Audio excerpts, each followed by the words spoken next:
it's me, Ricardo G. We have more Kitty, Yeah. Jack Beers, and Elijah. I hope I'm saying Elijah. Elijah. Alicia.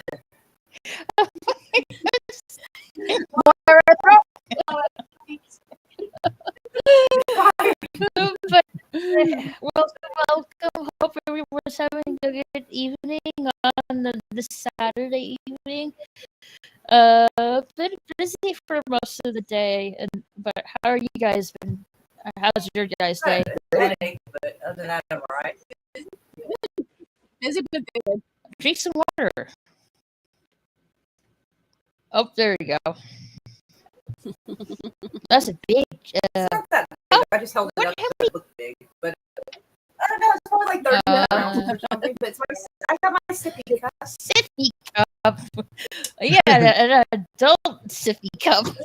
It is. People are like, it's not for kids, but we run around with our size sippy cup. So Right. Jumbo size.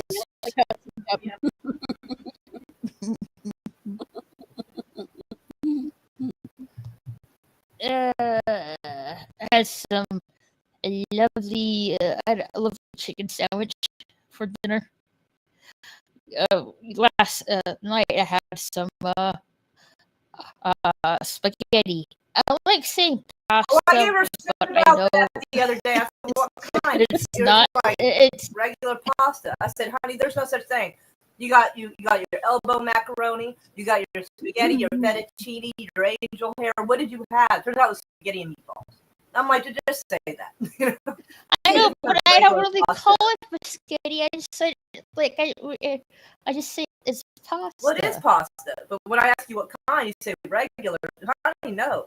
What kind? I don't know, regular car. You'd be like, bitch, there's so many.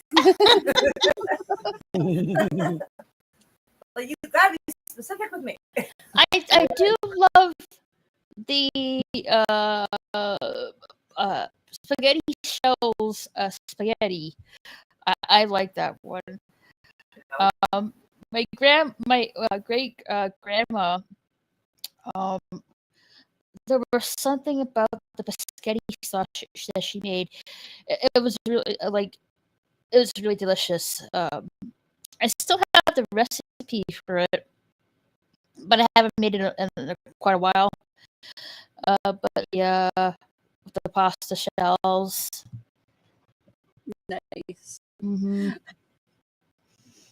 Yeah. Cool. Yeah. Ironically, we had spaghetti for dinner last night ourselves. Oh yeah. I made a baked cheesy spaghetti in the crock pot, so it was really good. Oh yeah, she would use a crock pot. I don't really use a crock pot for my sauce. I just take it out of the jar and just put it on the spaghetti and just put it in the microwave and boom, it's done. I don't have to wait for the sauce to be cooked in the crock pot. But yes, the crock pot's very handy, especially if you work all day and stuff like that, and you just basically want them to cook while you're working and stuff like that. That way, you have less thing to worry about for sure. Definitely. I know, I don't know, I haven't really seen this, but I wish crock pots will have some kind of liner on into the crock pot just to make it easier to clean. The same piles of the aluminum foil and plastic wrap and stuff like that. So they do have those. Right. Hey, Lordcaster, verified Twitch chat. Really? It's for the bots. You know how many bots are on Twitch and on YouTube? It's just to make sure that you're an actual human being and not a bot. or no bots, please. It's kind of whatever you want to be. But it's Yeah. not a bot. Hello. How are you doing, Lordcaster? Hope you're doing good. Oh yeah, that's the reason why. I don't know why YouTube doesn't really give you the tools to combat that. But oh well. It is what it is. Yeah, pretty much. I like dipping my croissants into the sauce and stuff like that. It's like extra yummy. Oh yeah, we've been having croissants Yeah. with cream cheese. I It's like the that. Philly, Yeah. it's the Philadelphia one, and oh my god, it's so good. I like to sometimes. I like to put a little glazed honey on the croissants. Ooh. And that makes the croissants a little bit extra sweet. They should have mod tools to test. On Twitch, yeah, I think so, but User and timeout or block them basically. right. The main two features. Right. Yeah, YouTube should have have some more tools to combat bots and stuff. Very true. I miss the That's good just old my days. opinion. You just have a username and password.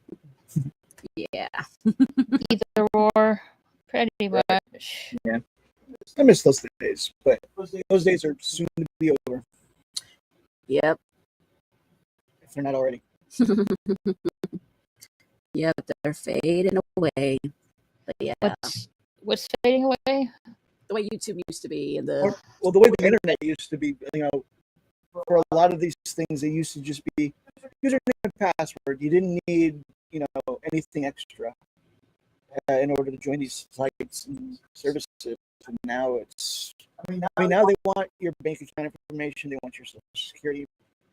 They want to know how many people in your household and what was your first pet, what high school you went to, and then they ask you these things to make sure you're not a robot. Yeah, especially with the advancements of these robots I've been seeing on YouTube and stuff like that. From what I'm hearing, Mr. Elon Musk could have mass produced these robots in 2027 for public use. So, how expensive is going to be that robot? I'm assuming it's going to be the exact same price or similar as a car. that's a bit out of my price range, man. I mean, yeah, I'm all for having a robot made, but I don't really think I want to take a huge chunk of my wallet. And also, that depends, how many times you have to charge the robot and stuff. Have you guys ever seen iRobot? Yeah, Will Smith. Yeah, This is the beginning of that. and Terminator. and Matrix. Gadgets. Just be kind to the robots, folks. In the meantime, Definitely. Yes. Say please and thank you, even Yeah. if you don't have to. yeah, it's kind of crazy that at the in the toy department we've seen a thing which is basically robot controlled and everything with a little remote. I'm like, huh, that's interesting. Oh, what is that? Looks like a doll, but it's like an AI robot. Was it? It has 2 movies out already. What's the name of it? So, iRobot was just that movie on its own. Unless you're There's The thinking of- Matrix, which is kind of similar to that. I don't know. There's Wall-E, which is a kid version of robots and stuff like that. Let's see here. Chappie's a good one.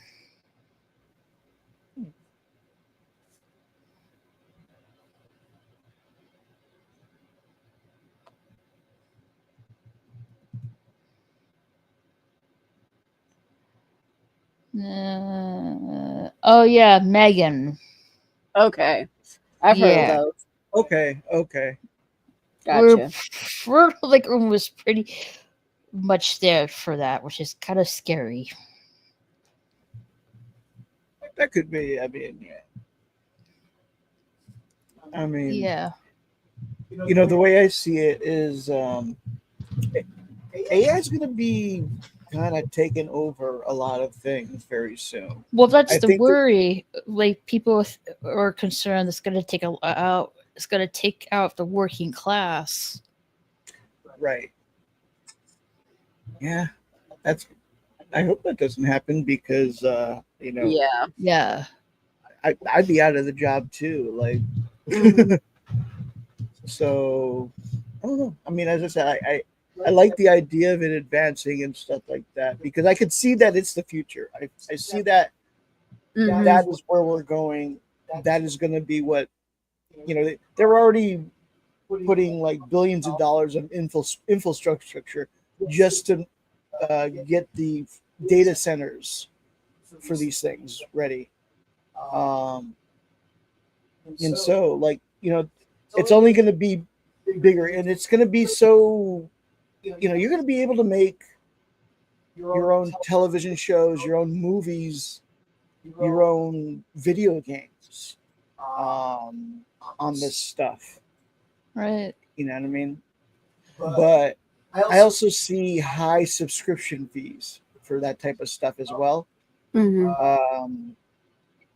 Like if you're gonna want like an AI bot to help you with, let's say you're a song maker, you make music. There's AIs out there that will make music for you. Speaking of which, I do know that AI is being used to help in terms of research and hopefully a cure for Cancers and- cancer. That'd be nice. Yeah. If they could. So that's gonna be one of the good things about that. Yeah, one of and that's where I would just kind of want to focus on rather than you know, the idea of, oh, it's gonna become Skynet or something. Maybe of like the terms of AI, like the future is limitless with that. I'm just hoping it's not Well, our dystopian. enslavement will be limitless as well. There's at no point does the government or the system in general give us something that is completely fabulous and there not be some kind of fucking catch. There always is. I mean, they're creating a catch now, as you brought up, Raquel, about using phones. I mean, they started with the YouTube. You'll have to verify your ID, and I knew it wouldn't stop there. Now they want you to verify your ID to use your fucking phone. Yeah. For use AI to make sure for you're- some states, yes. At some Well, point, it they're gonna started want you to there. register your ID in order to do anything on the internet. And Mhm. exactly, and they'll always pretend it's for the children. That's the excuse they always use. It's for the children. No, I don't think so. No, they'll enslave everybody, me included, and they'll use AI to make sure you're compliant. And that's why families like the Adamses is very important because they do what they want to do. Pretty Yeah. much. Speaking of the Adams family, we're gonna Segue that. Damn. yes, we're I'm a gonna talk professional, baby. about Wednesday season 2, episode 1 and 2. So I am going to get the screen on here.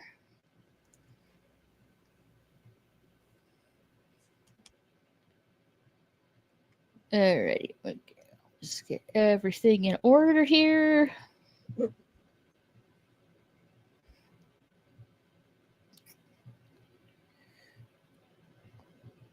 Whoops.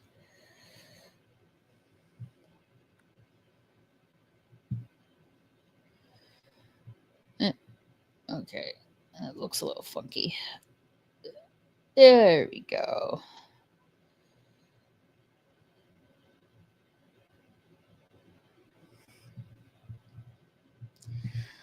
All right, we're gonna talk about. Let's see. Oop. Oop, I don't want that. I don't want to play. No. All right, we're gonna talk about episode one. Here we go again. I love the Alan Poe references on the episode. Mhm. Yes, it's Yes. perfect for this. Mm-hmm. So it starts off with Wednesday tied up and gagged to a chair for some odd reason. And Yeah, she's got the black tears. Yes, she does. This is the Yep, beginning of the black we're gonna see tears. that. Let's see that quite a bit during this season, I believe. Yeah. 6 weeks Let's earlier. see. Weeks earlier. Ooh, that doll looks like Enid.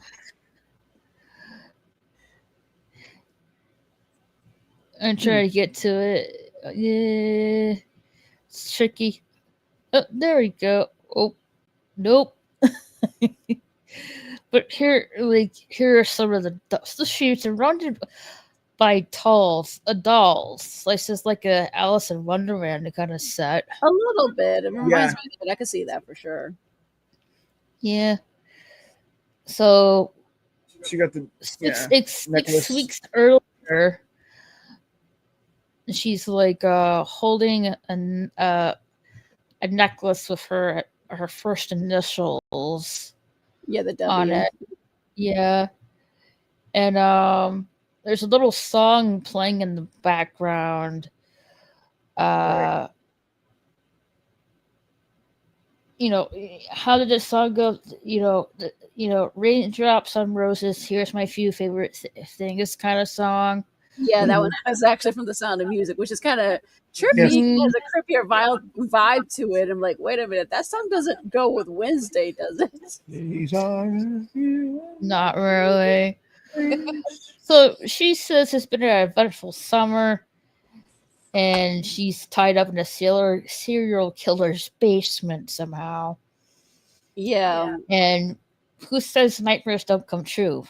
And he's under the delusion that she's gonna be his next victim, and she'll like cherish the notion while explaining her predicament, how she got here.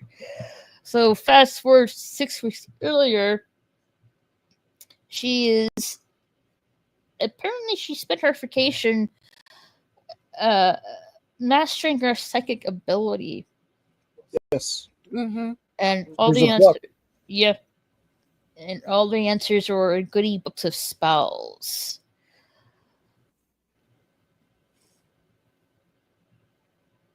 Let's see. It's a flashback. Yeah, we Yeah,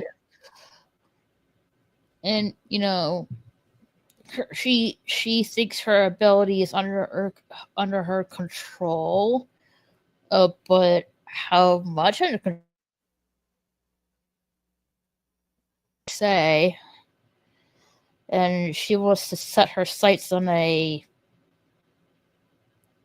obsession or quest that she has Mm-hmm. since she was a child. I think like 6 years old. I think, and apparently it's the Kansas City Scalper.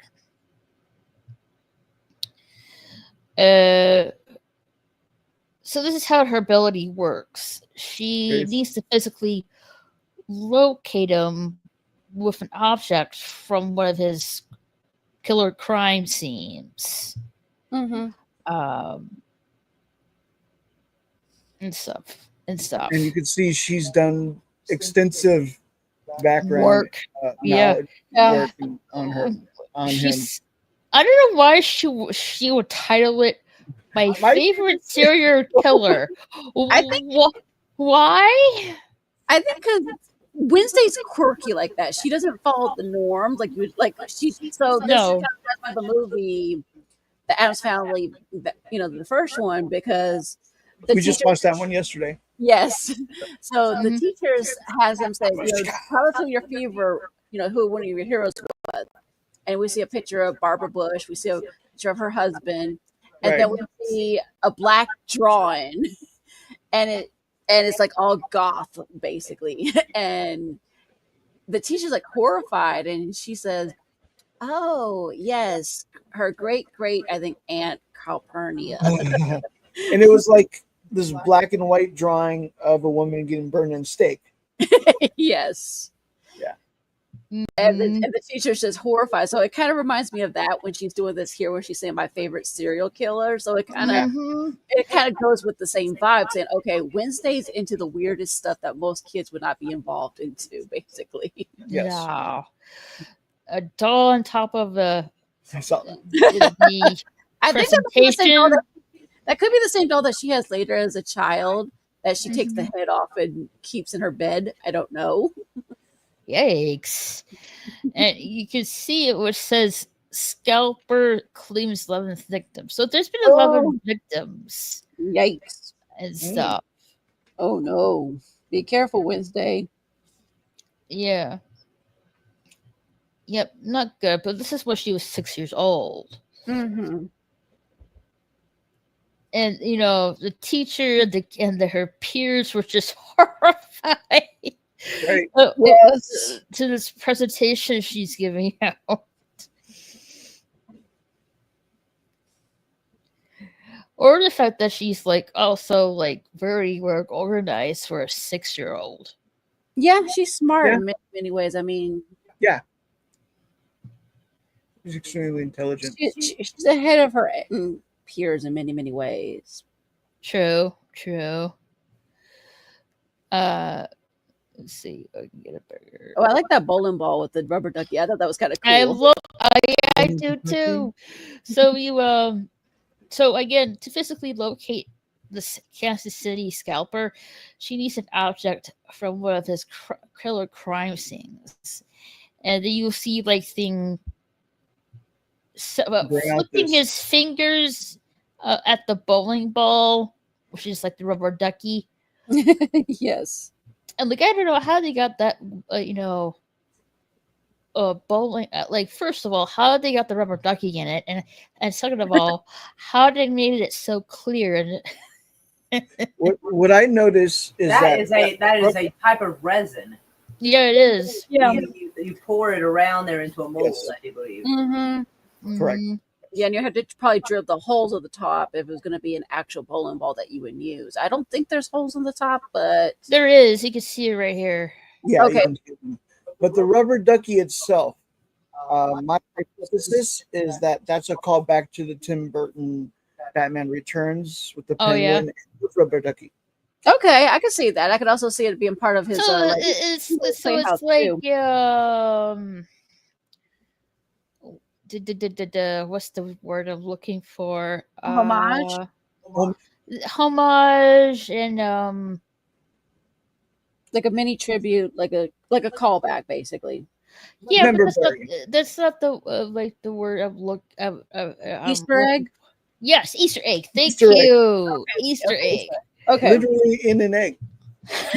Only in this case, it's in a ball. Oh my dear. Right? I get the metaphor. I'm sure it could also be at Pee Wee's Playhouse too, because with his breakfast machine and stuff like that too.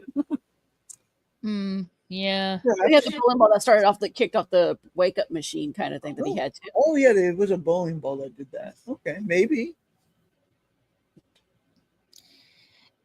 I find it interesting that you see the thing in the police station kicking the bowling ball and somehow gets to the Addy family's home. Thing Like- has a way of traveling which blows my mind for something that doesn't have. Yeah. I'm like, how did he do that? Obviously, he was connected to a body at one point, but for some reason, all of those abilities of see and hear and whatever have been transformed into this one single hand. So, Weirdly, you think it's some kind of like black magic or something? or maybe some kind of voodoo spell saying, okay, let's take the person's like essence, like my husband did in one of his stories, talked about their ba, basically. So all their ba's been transformed into that hand, basically, at this point. And the hand has now become thing without the body and everything else, basically. Right. Right. My hypothesis, it's Ash's hand. That's a good funny. Maybe. Nah, that Maybe. it won't work. Yeah. That's a fun theory. Yeah, so she's holding the bowling ball and trying to channel. So once he's trying to hold the victim's bowling ball and trying to challenge not challenge summon her psychic ability Yeah. through her, I guess, her first initial through that necklace, I guess, with Goody's book helping her out. I think so. Yeah. And with the scalper in her crosshairs, she has one final harrowing obstacle to overcome to capture him and apparently bring him to justice, I guess. But first, she has to go through security at the airport. Oh, this is a fun scene. I love this scene because she's like setting it off for every little thing, and they finally stop her for one tiny little thing. They actually let her on with all that. Anyway, Yeah, they're pretty much like anything else on your person, and they're like Beep, beep. they're like getting the wand and going up and down her outfit, and they're like, okay, you need to empty out stuff. And she's like, has all these weapons on her. yeah, And they just look at her like, Miss Adams. Yeah.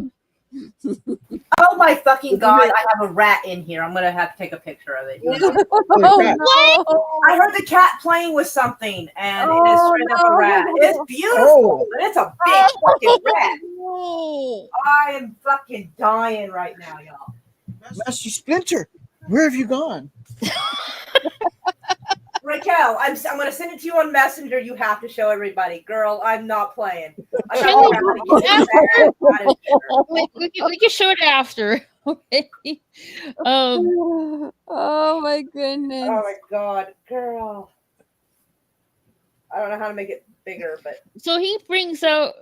So they're like something is Okay. like grabbing the security guy's attention, and it's Thing in her carry-on, and like this security He's guy. looking at him like, what the hell's up with this What hand? the hell is this? It looks really realistic, but Thing is trying to not move an inch just to, well, because he has to like hold his position to make sure that people think he's not real, it's just a plastic hand, Right. which is not really the case. I'm surprised the other passengers that are waiting to go through the TSA kind of thing. I'm surprised they're not looking around like, what's all that commotion about? Because they're hearing maybe the weapons clattering on the floor, probably thinking, what's going on? Right. Hey, did he just pull out a hand? Did he just pull out a chainsaw? What is that girl bringing with her? Let's see here if I can get it here. But he's like, he was like, really angry About this. this, Yes, Yeah. This is over 3.4 ounces. Which is Really? ridiculous. I know they For get so sun, like, and once he's like, what is that? Apparently, it's sun cream. Yeah, I think so. It's sunscreen. I think it's sunblock because it looks like it's like 50 something. Probably Yeah, 50. Yes, 50. Mm-hmm. But she bottle for sunscreen too. I mean, she does. She's probably trying to avoid because she obviously doesn't like the sun and stuff because she doesn't dress like a normal person. Can we focus on how perfect that beard looks on that? It's nice. It's nicely trimmed too. Yes, it's a compliment. Yes, I like it. Mm. Nicely trimmed beard. He looks nice bald too, honestly. Chrome dome. Nice and shiny.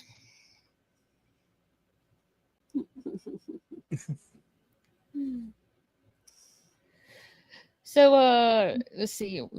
So here's the Kansas City scalper, and he's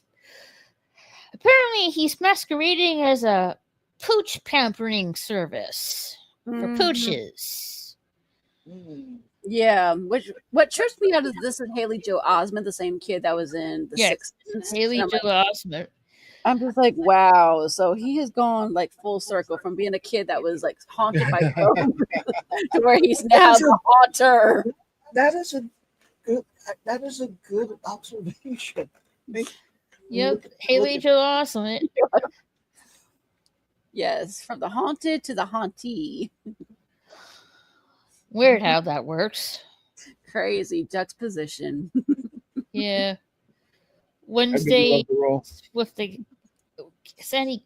He looks so Kansas different with his City hair like this. scalper, Though. and she tries to stun him, but she gets the upper hand on her, and she has like a vision, and the black tears run down her face, and she subsequently gets captured. So not good. So she's gagged and tied to a chair. Tea party. Yeah, Alice in Wonderland Mad Hatter Tea Party. Yep. Tea For party what, gone wrong. for what it looks like it. Yeah. Mhm. Very dark too. Like get some lights in there. I know, right? Are You're those just dolls life size like Wednesday? Looks like they're child size dolls to me. Kind of like From ones at the table and stuff with the teacups. I think that must be like a It could be because ironically, not too long ago, we just watched some old TV commercials, and one of them was this life size doll that was about 3 feet tall. back in the 50s. Yeah, 50s and 60s, and the doll was like I think it was like either you could either get one for about $20 or you could get one for about $50, and it was like 3 feet tall. Yeah. It was basically literally the size of the child.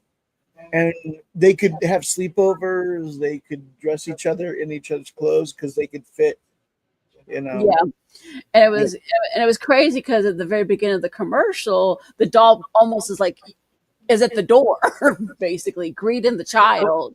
What's trippy is the commercial itself is more, in my opinion, for the parent than the child, because the commercial actually shows you the manufacturing process and how the doll was made. Oh, that was the Betsy Wetsy one you're thinking of, sweetheart. Oh, was that Betsy Wetsy? I'm sorry. I take back everything said. But they did do that but this one was hi Bone. But hey Bone. But yeah, it's still trippy to see how these dolls are made. But like wow.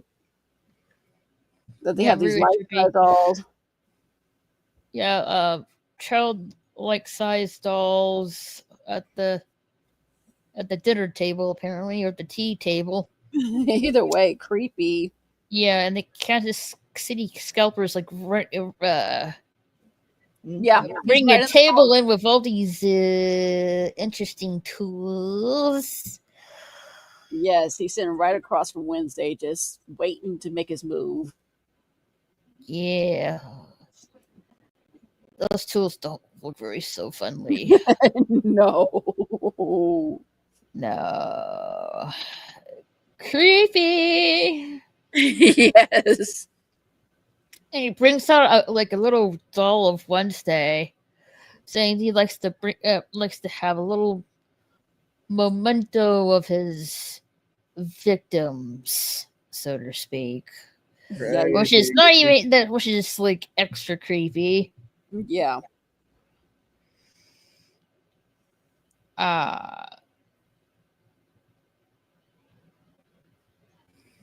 She he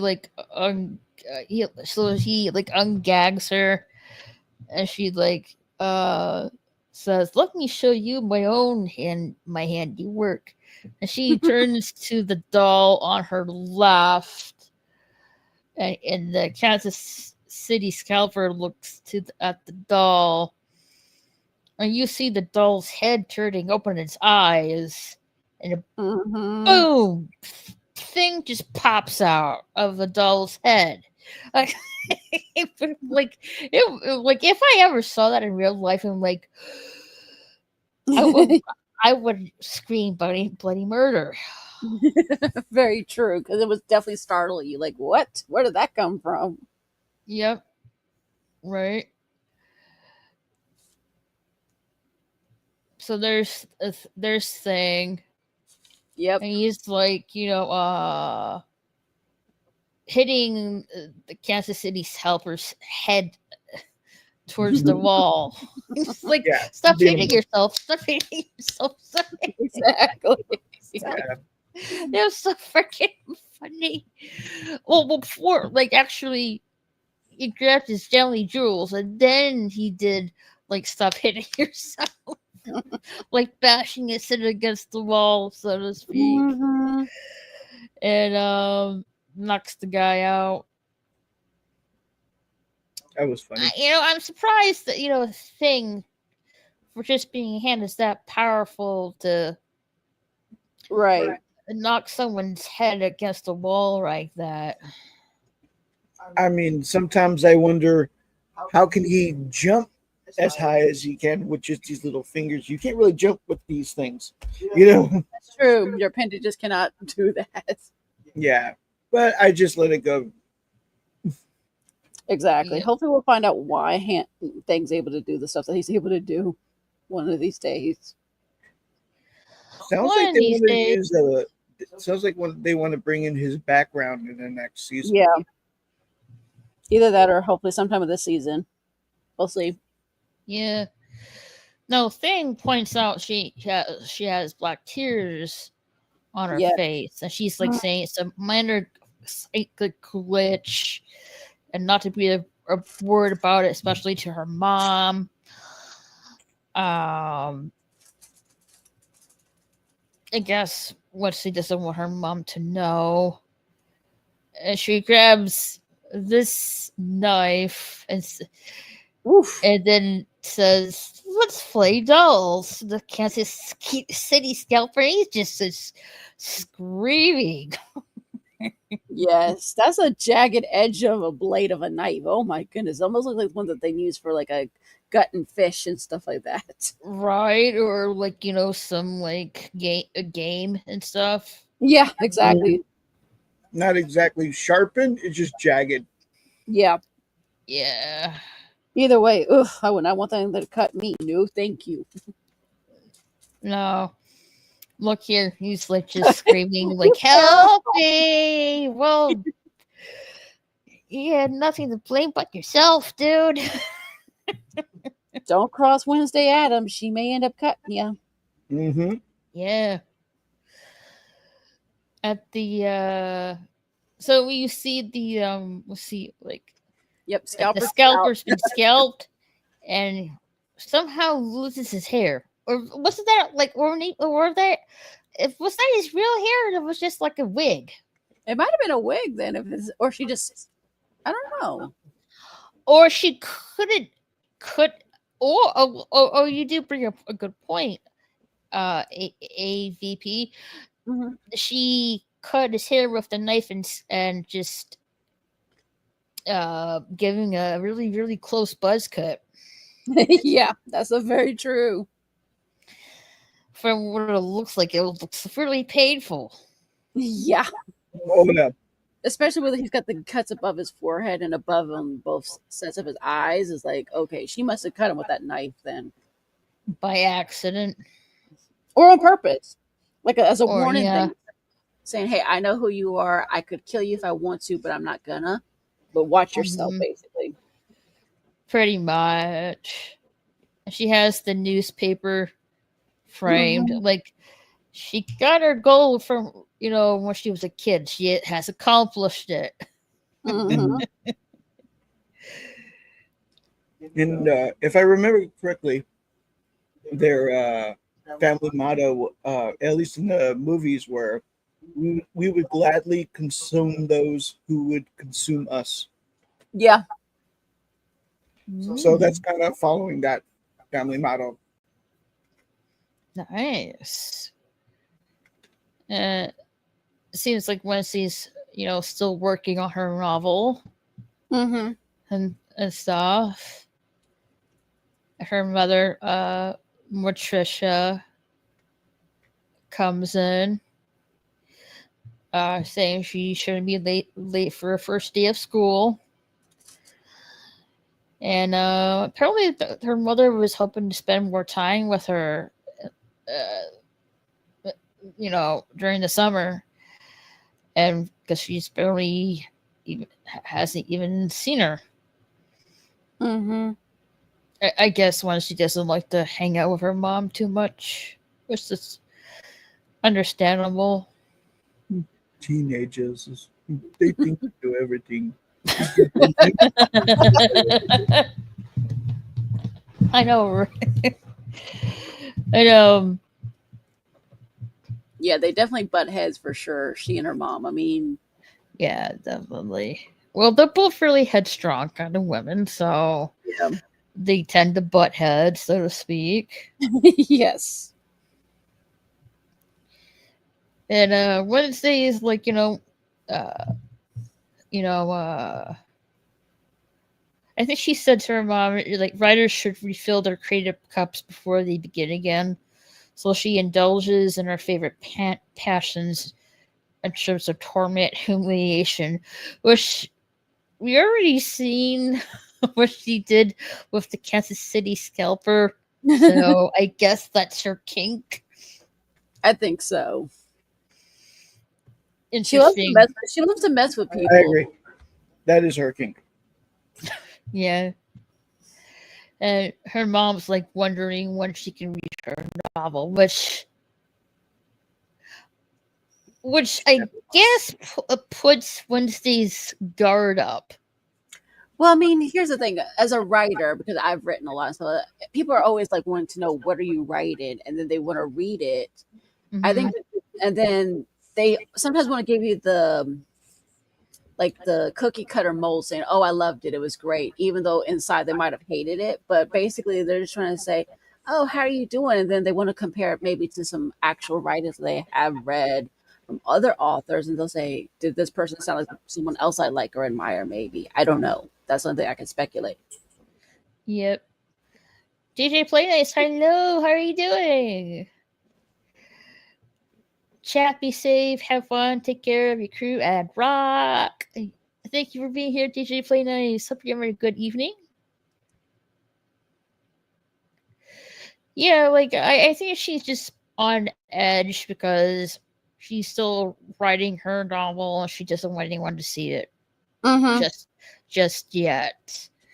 I guess it's the artiste in her. Yeah, because you want to make sure you have it like in your mind as a creative person. You want to make it almost like picture perfect, so to speak. And then once you release it, then you'll say, I could have done this, I could have done that. Even though people say, oh, I absolutely loved it, it was great or whatever. But as a creator, you're just like, I could have made this so much better, basically, because you're critical of yourself, basically, in your work. Yes. Pretty much so, yeah. Yeah, and her mother, Wednesday wants her to actually Wednesday said to her mother that she'll let her read the novel soon. How soon? I don't know.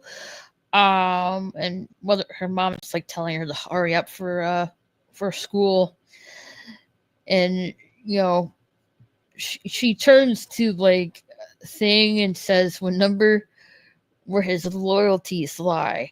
And I feel bad bad for Thing because he's caught between the loyalties of Wednesday and the Addams family.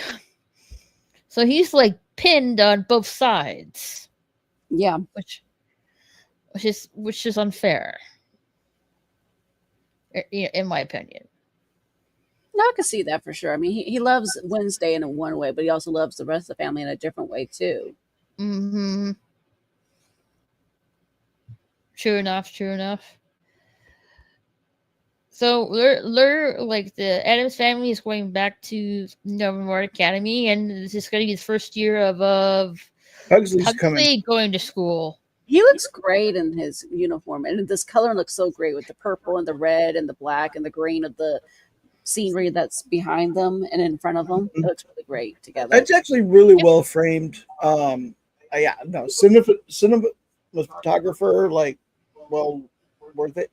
I would want to notice that on top of Wednesday's normal black attire, she's got that Sherlock Holmes Mhm. coat. She does. She got like a special order of a school uniform, all in black and gray, so the still in the black and blue color that Pugsley is wearing. Yeah, that they allowed her to wear from last season. Yes. Other, Mhm. yeah, to kind of differentiate herself. Definitely. So they're on their like they're the family is on the way to like Notamore Academy and stuff, and Lurch is driving the car. Yes. He's their family's chauffeur, but he also is Mhm. much more than that too. Yep. He's very loyal to the family. I mean, he's been with them through thick and thin, honestly, and Modern day Frankenstein. basically.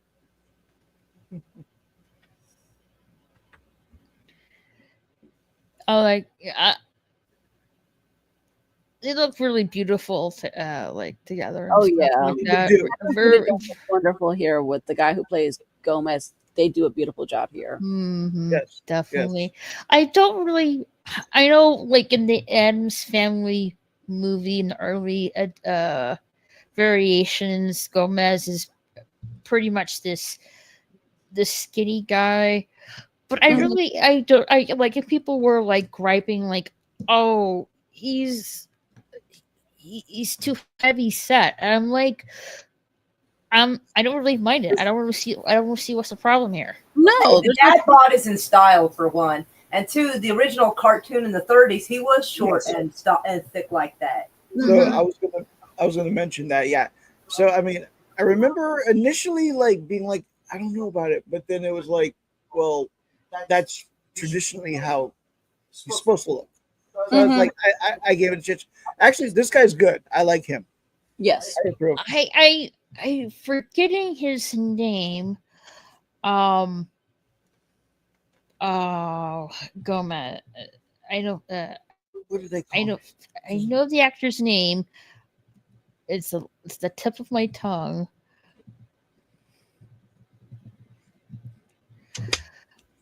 I think his name is Louis Guzman, if I'm saying that correctly.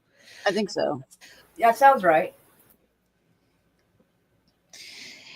And my number is he's been like in Yeah, Louis Guzman. Yes, you're correct. quite a Yes, few movies. he's Guzman.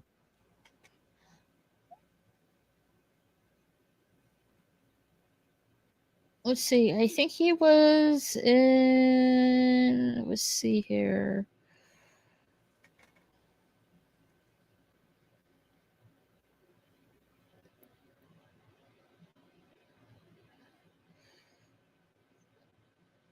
And also his voice is iconic too. Mm-hmm. Ah, he was in Boogie Nights. Nice. Oh, sorry. That's a little beyond the PG rating, that movie. That's pretty cool though that he was in that. What was that movie with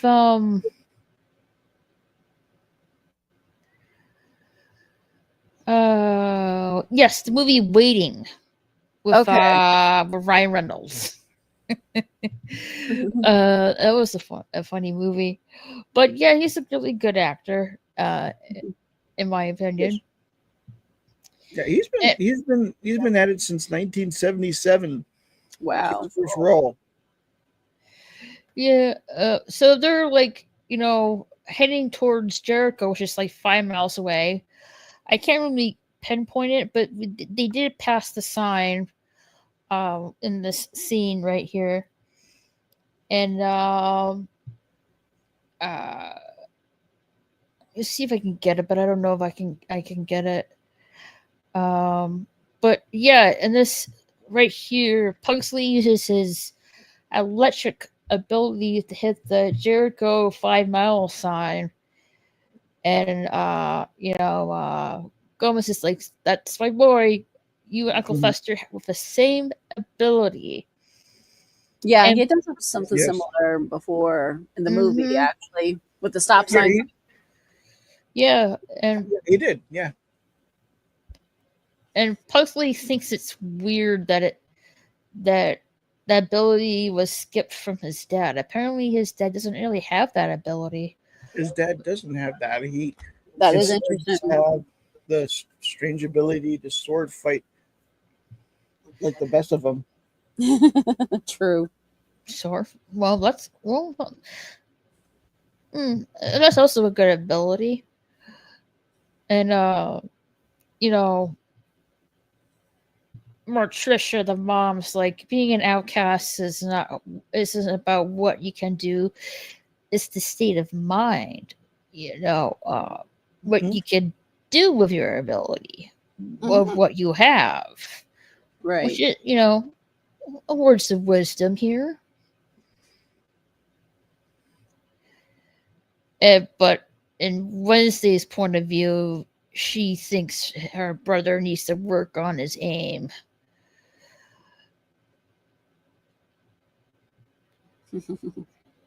Which his mother, Patricia, said he always struggled with. I think from potty training to his first grenade launcher. I'm like, wait a minute. Since when a kid launches his first grenade launcher? Yeah, so he fires his first grenade launcher at poor Lurch and poor Lurch when he's cleaning the family's Adams car. It just like blows up in flames. Like, damn. Yeah, I mean the Adams don't do the typical things like in the movie, like when they did with the golf balls with the neighbor who was the judge and stuff like that. So it kind of reminds me of that. So Which apparently Lurch can attest to that.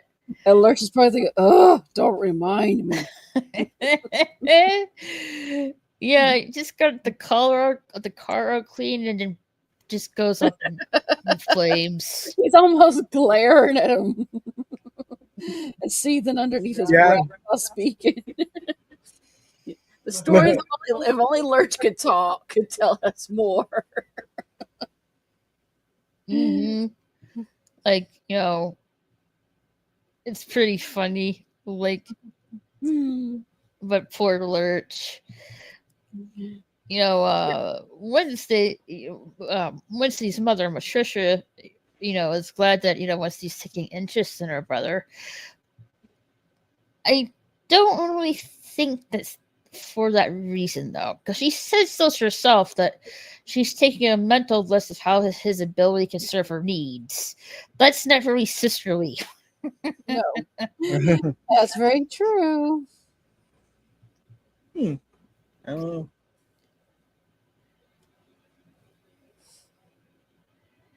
Not very sisterly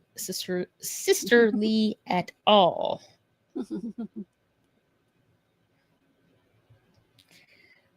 Yeah, and here's the weird thing that Gomez says right here.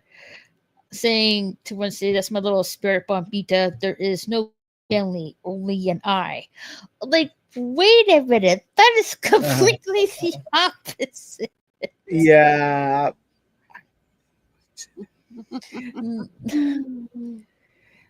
No, I give a thumbs down with that one.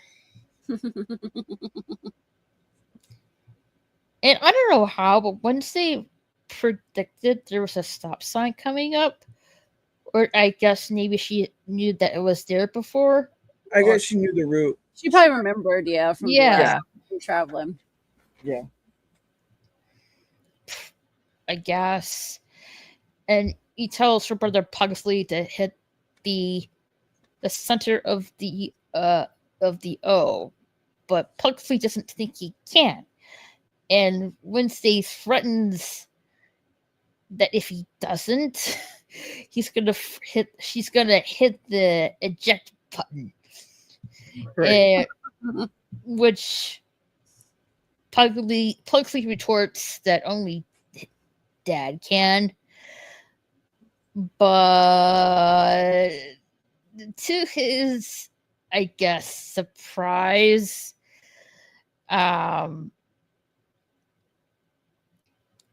his dad apparently had a thing. I think it was thing to rewire it into also Wednesday's seat where she's sitting. Mm-hmm. So it's pretty much like, okay, Dad's not gonna do it, but Wednesday's pretty much gonna do it for sure. So he has like no choice, and he's like a little bit concerned. Right. Yep. But luckily enough, he did hit the center of the O with the stop sign. Mm-hmm. He does hit the mark Yes, he does. Under pressure.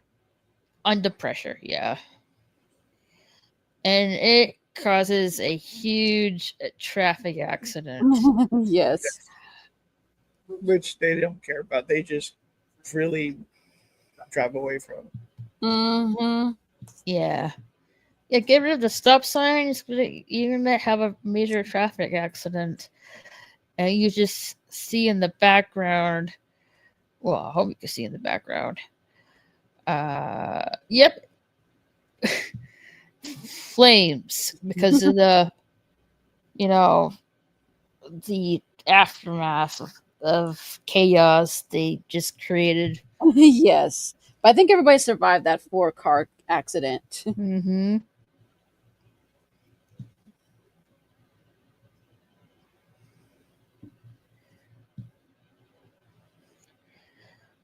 So we have like these two, like I think the song "Kiss Me" by Sixpence was playing in the background, like Sixpence None the Richer, I think. Yeah. Playing Yes. it in the radio. And we have this two couple like Was it "Kiss Me"? The song?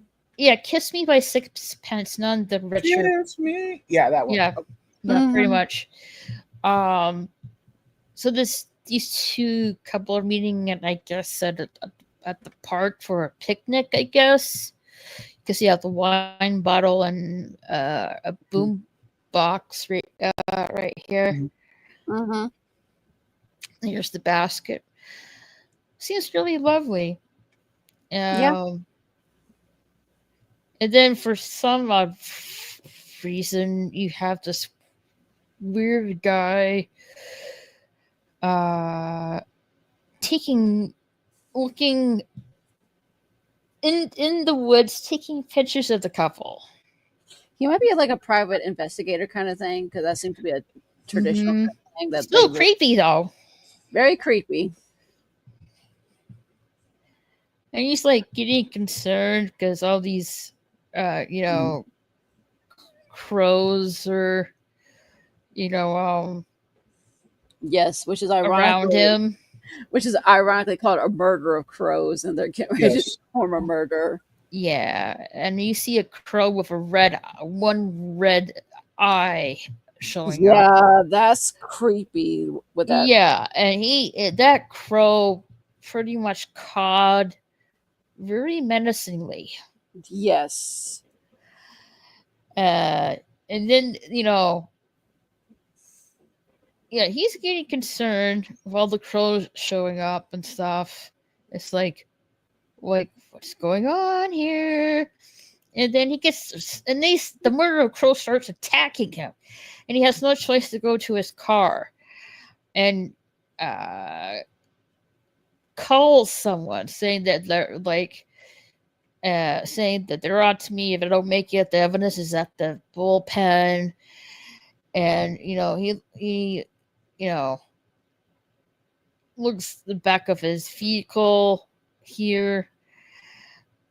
Let's see if I can get it here. Oh, come on.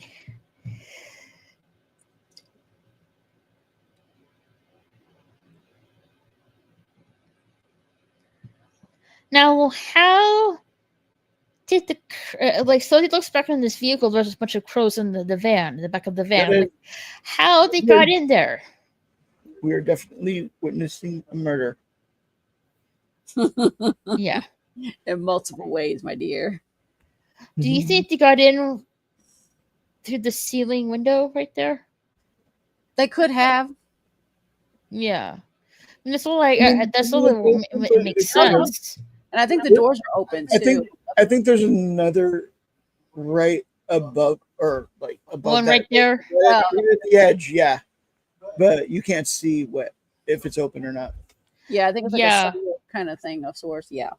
But I'm assuming that's how they got in. Because they can't open the Probably. doors. No. Yeah, and then that's when they start attacking him. So yeah, he's doomed. Yep. Yep. I always love the way those gates look for the Nevermore. I do like the Nevermore Academy gates. One of the things I do miss is the gate from the Adams house. Oh, Because yes. that gate actually had a personality. But this is a gate that I guess they didn't put a personality. No, because it's the Nevermore one. So yeah. Yeah. It's Nevermore, yeah. Yeah. Like I like the car too. Like the Adams yeah. family's car. It kind of reminds me of the Ghostbusters car a little bit. A little bit. I could see that. Yeah. Kind of reminds me of the Munsters one too. Mm. Yeah. And Mrs. Adams is asking Wednesday, how's it feel? And she's like, it's like returning to the scene of the crime. I know where the dead bodies are buried. No more control chaos. I will bend this wheel to my place. I'm like, damn. And her I mom's mean, like, she understands the yeah. system now. And now she's ready to control it. Mhm. Yeah, with an iron fist. No doubt. And her mother is telling her to be careful because, because this control is often an illusion. Like how she lets her, Wednesday's father believe he's in charge of the family and gives her Wednesday a wink. I'm like, well, dang, man. I hope that's just her being, hope that's satire, not really being serious right with that. Yeah. I think she's being just a little cheeky there. Maybe. Yeah. But still hardcore. Mm-hmm. Yep, there's giving a wink. I but Yeah, I'll let your dad believe he's the head of the family. basically. And Pugsley is wondering if he will actually make a friend at the Nevermore Academy. And You can tell he's actually nervous here. "Aw." Yeah, he's gotten taller too. Yeah, he has gotten taller.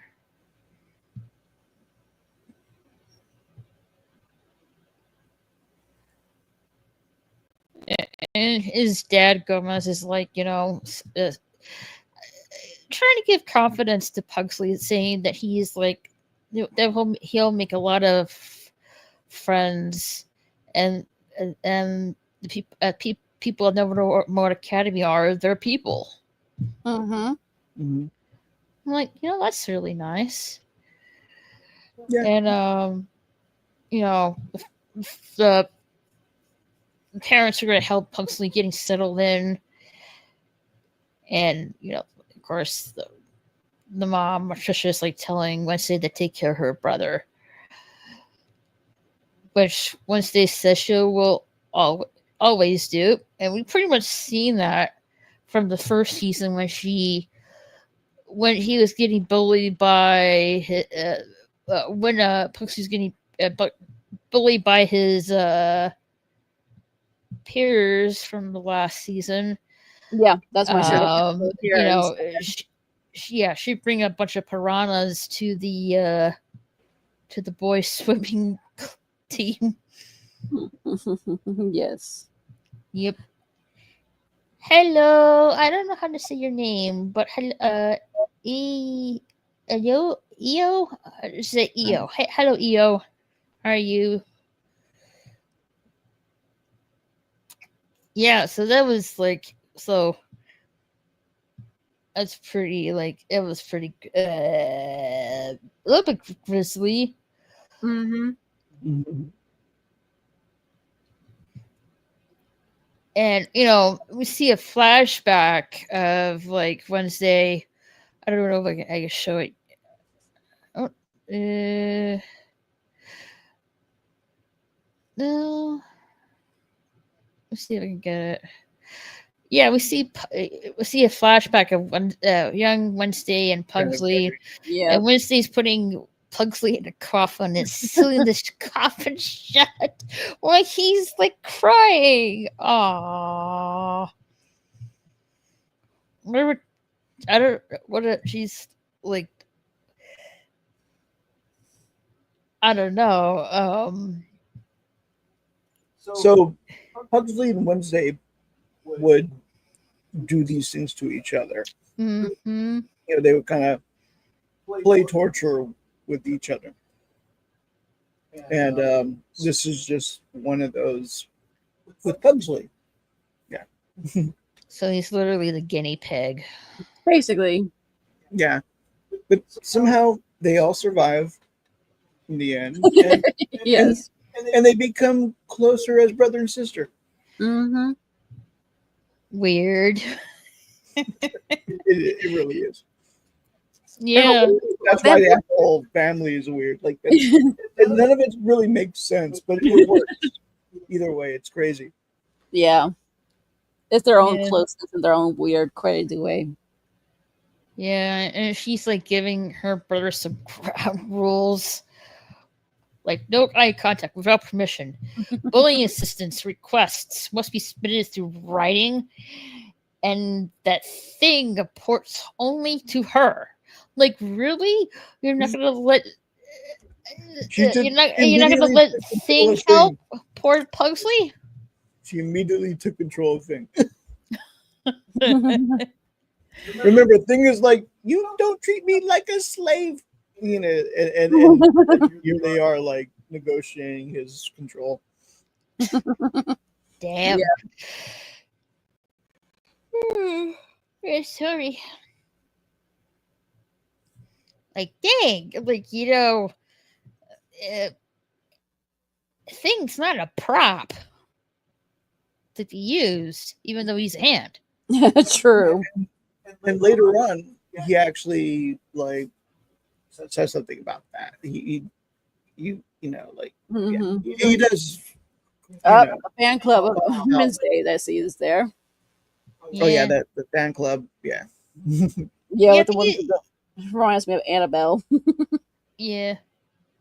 And so you'll see there's the Telltale Cafe right there, right on the Yeah, the right tell corner. one. Yeah. Mm-hmm. Wonderful Yeah. Poe reference. Mm-hmm. I love the way this layout of this whole area is because when you get to see the aerial shots, you get to see that one of the towers is ruined. I mean, it's a beautiful Yep. view. Yeah. In the middle of the courtyard, there's just two green spots of the whole academy. Mm-hmm. Yeah, just two spots. That's it. The rest, like, I don't understand Yeah. why the whole. It's a courtyard. Like, I don't know why the rest of the thing. But Most there's of only it's cemented. four. Yeah. Obviously, I think they were just going for the visual. I mean, they put this little green spot, and it really doesn't make sense. No, it doesn't. When The you think about, yeah, only thing I could figure it could be maybe say like it's like for when they have it during like lunchtime. It's only for like certain amount of students out, because so my high school had a thing what they called the senior courtyard, and that was only for the senior students, and they would basically use that courtyard to eat their lunch at, so they wouldn't have to eat in the cafeteria with the rest of the students. So maybe something, this could be something similar here in the academy for these kids here. Maybe. The juxtaposition in color between the entire castle and the two little green spots, and then also even the Poe Cafe, that little red spot right there. It's Yep. like they do stand out, and I think that's on purpose. I think so too. Yep.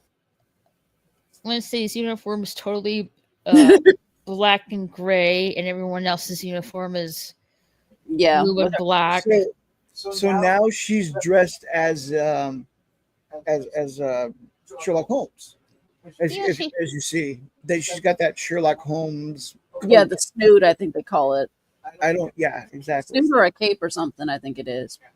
So yeah, I've noticed that in this season they added that.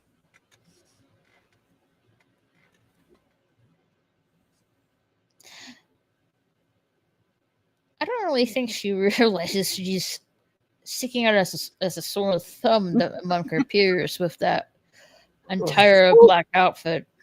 I think she doesn't really care, because I think that's what Wednesday is. You're right. She doesn't care, but I think visually it's supposed to be that way. Yeah. Like either Tim Burton or the cinematographer, whoever. Like this was on purpose. Even this girl, this crazy girl with the red hair and those creepy eyes that almost look like they're bugging out. Like there's a reason why you're supposed to notice her.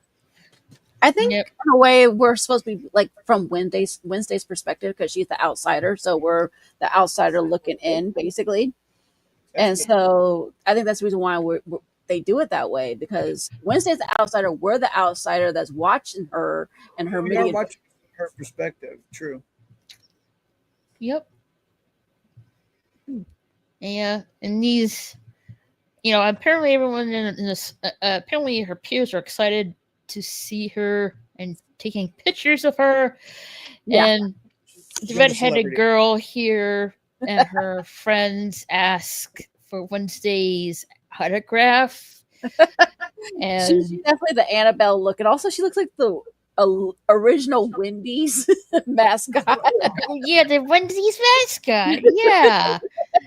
Which they ironically except for the crazy eyes. It's true. Ironically, they just recently did a promo with Wendy's, and they had it called it the misfortune meal kind of thing. That's true. We should have kept it, but that was a few weeks ago, so keeping that stuff would have been gross. True. Currently, Wednesday only signs her name in blood, and this girl, the redheaded girl, expects nothing less. And Wednesday pretty much retorts like, not her own blood, but her victims. Oh, dang! She loved to torture this poor kid. Yeah, and her little fan club is like audibly okay with that. And this is where Bianca comes in and uses her siren song. She takes off her necklace and takes and uses her siren song to say, "You are done here. Shoo."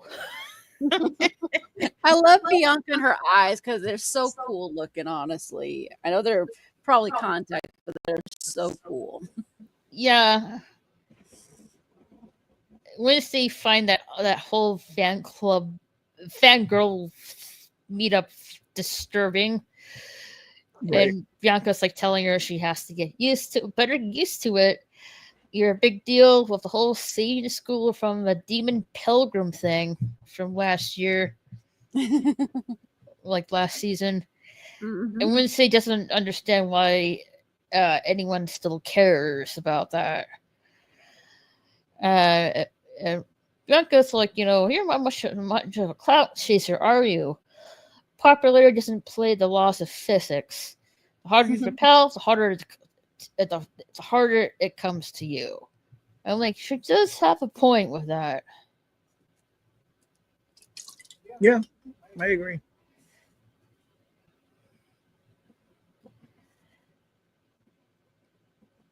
And Hey, there he is. yeah, this is the new principal, Principal There Barry you Dort, played by Steve. Steve Buscemi. Yep.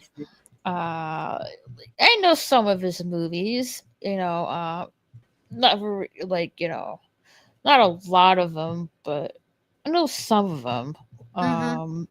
Like for instance,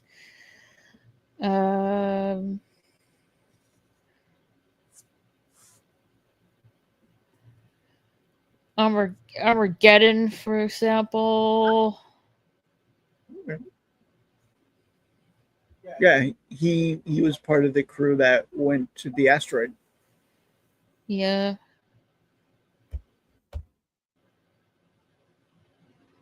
But he's a pretty cool Let's principal see. here. Yes.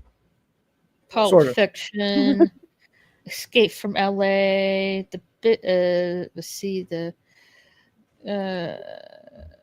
let's see here. Monsters Inc. as Randall Boggs. Oh yes, he makes an Yes. excellent handle in that one.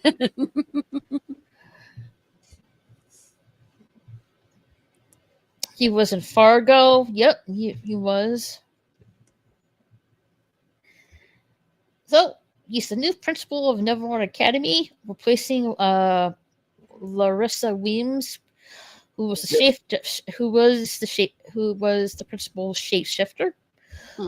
And he's like, very honored to meet the hero of Nevermore Academy, aka Wednesday. Wednesday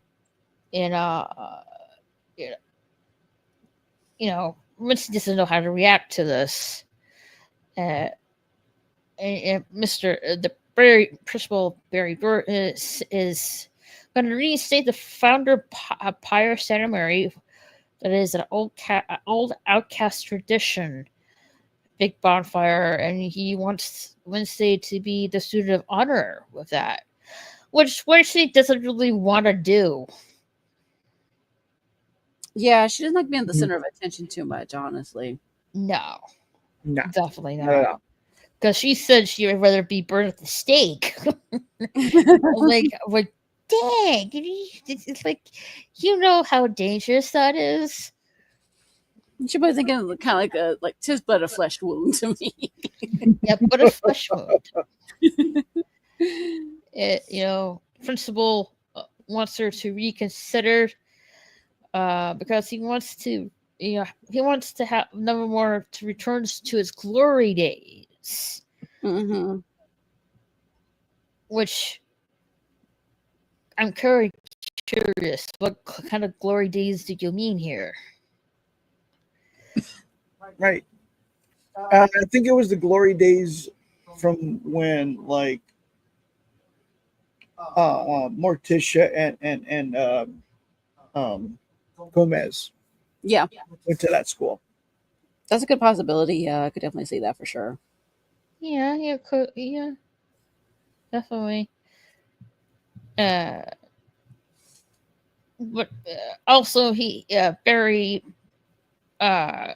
Dort hates to speak ill of the dead, but in this case, he seems to think that we must really fudge things up. I don't really. Not really, in my opinion, from what we saw from last season.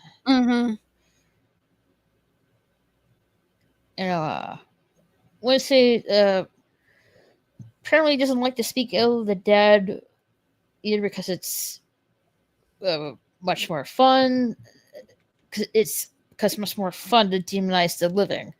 So she has some good standard morals. True. Which is good. Why demonize the dead? They're dead. True enough.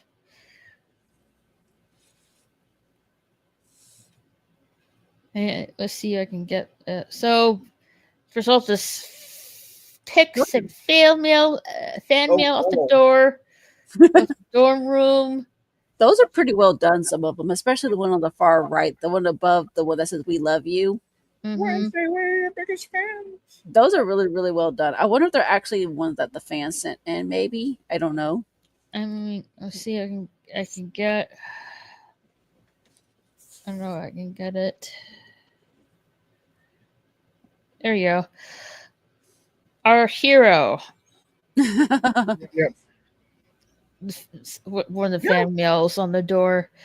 I have to say, the one right here looks really good. Like all of them looks good. They're not bad. They're not bad. The I one, mean, this I like the anime one at the very bottom left. We love you, Wednesday. This one right here looks good. that's pretty cool. It's like half Enid, half Wednesday on that one. This looks good. Can't really tell which one's right here and right here, Right. but and the one right here, but I don't know what that is. I think it's like a silhouette of her. Oh, that's her. I can't really see the hair, but yeah, that's her. It looks like they put her like on a Hey! uniform beside the one that beside our hero. There's Wednesday and Thing right here in that drawing. Yeah, that's true. And they made a drawing of her, like, looks really cool. And she's like, we need better security. We need more bear traps. And she proceeds to rip down the fan mail and opens the door. And she sees, like, oh my. Kids making it, Enid.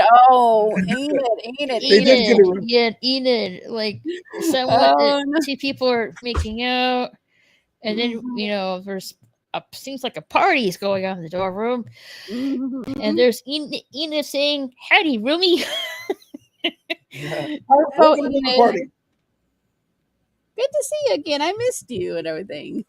And she's like, everybody get out. Yep, she tells all her peers to get out and leave the dorm room.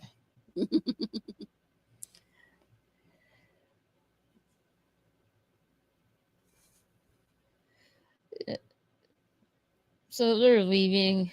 Like, party's over. Time to go. Yeah, I love that window. That window is good. We were I love thinking the about window buying too. a sticker with that window. Yeah. Half color, half not. Yeah. Yeah. That'd be a cool thing to put in there, honestly. Yep. Apparently, there's something. I guess she is. I guess she's Enid's like smitten with this a guy that left the room or the dorm room, and Enid asks Wednesday how it was her vacation because she had the best summer ever, and she was dying to tell her about it, which I don't think Wednesday really cares.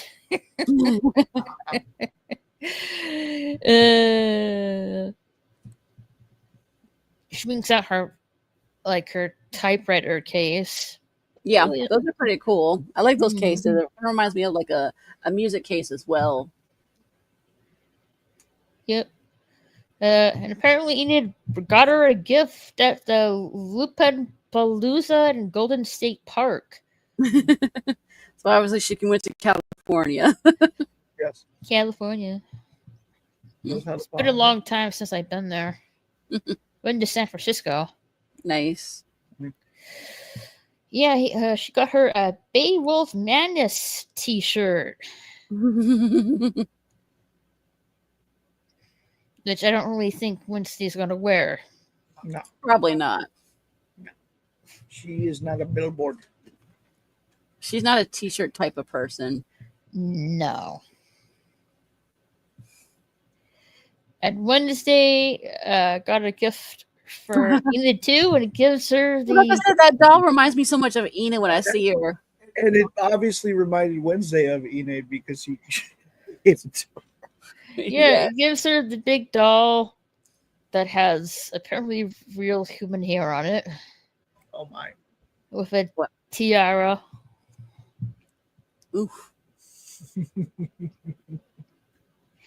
Looks like looks a really good doll too. Mm-hmm. Must have got that from my antique store.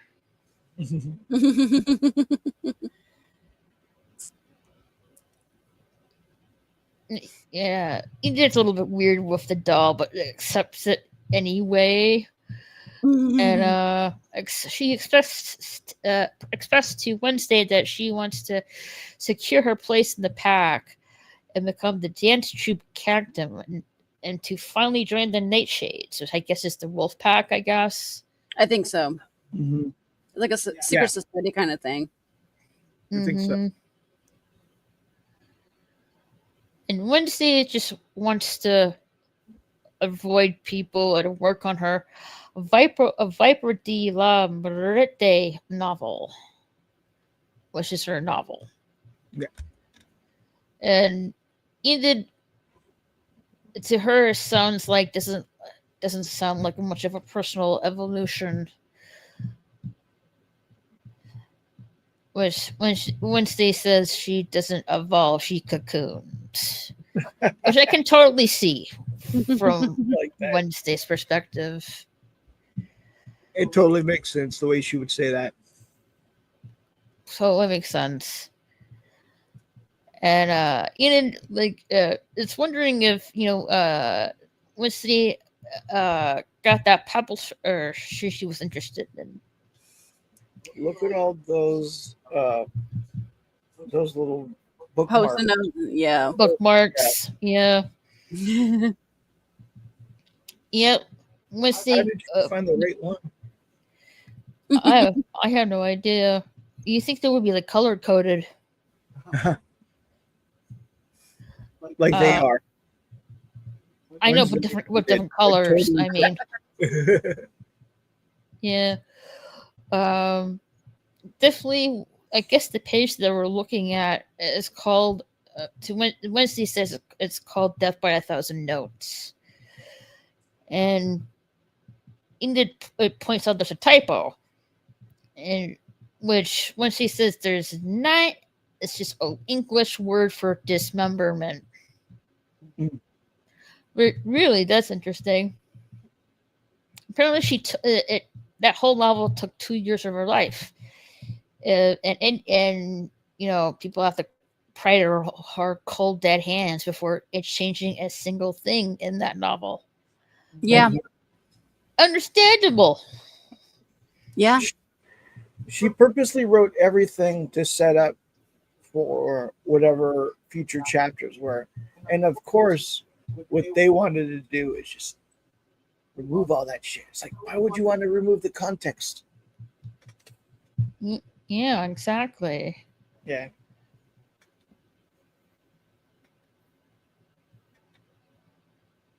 Someone is knocking on the door, and it's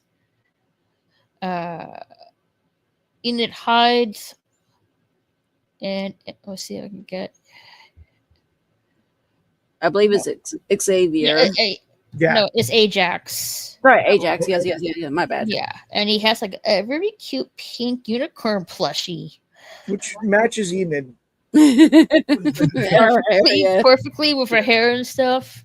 Yes. Yeah, with her blue and pink hair, I should say. She's hiding from Ajax. I guess she just doesn't want Ajax to see her.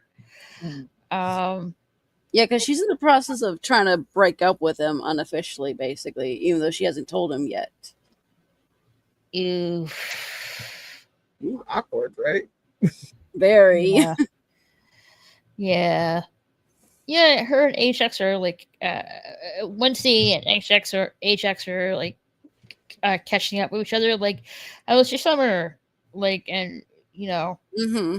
Wednesday pretty much like, said she scalped the scalper, and and I guess Ajax is not really listening because he's like wondering where Enid is. Wednesday says she left with the pack and threatened to neuter them if they didn't get out. Oh dang! And Ajax asks if she didn't mind giving this pink unicorn plushie to her, which Wednesday pretty much pinches the top of the horn of the unicorn and literally throws it to Enid. She doesn't even want to touch it. So yeah, she Wednesday just it pretty much follows that Wednesday does not like color and stuff and cute things, apparently. Enid pretty much says she doesn't know how she feels about Ajax anymore. Saying he likes the old her, and she has changed. I guess ever since she, wolfed out, I guess.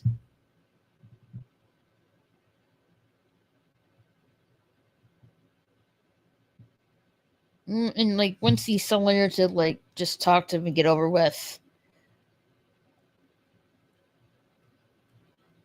But if she does that, it will be like an arrow to the heart. Which, funny enough, she opens the door and there's like a freaking arrow in the closet, I guess. In the closet. And, shoots out and lands onto the other side of the wall. And there's like a photo on it.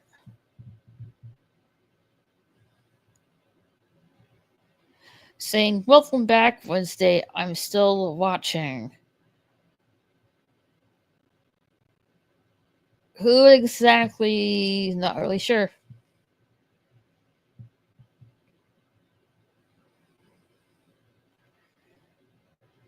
Wednesday uses a psychic ability to see who's going after her, but she doesn't see anyone in her vision, and she has one black teardrop going down her eye.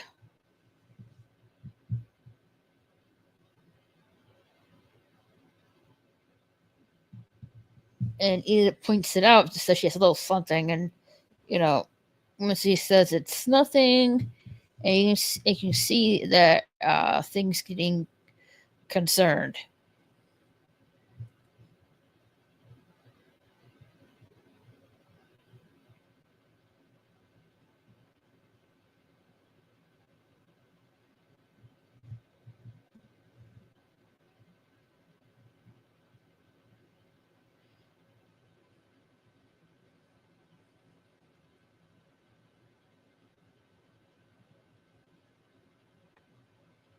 So we go to the boys' dorms room, which is, I guess, called Caliban Hall.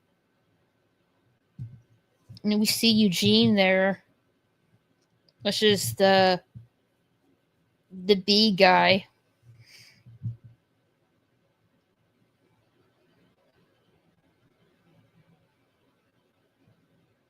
And Eugene and Pugsley are getting to know each other.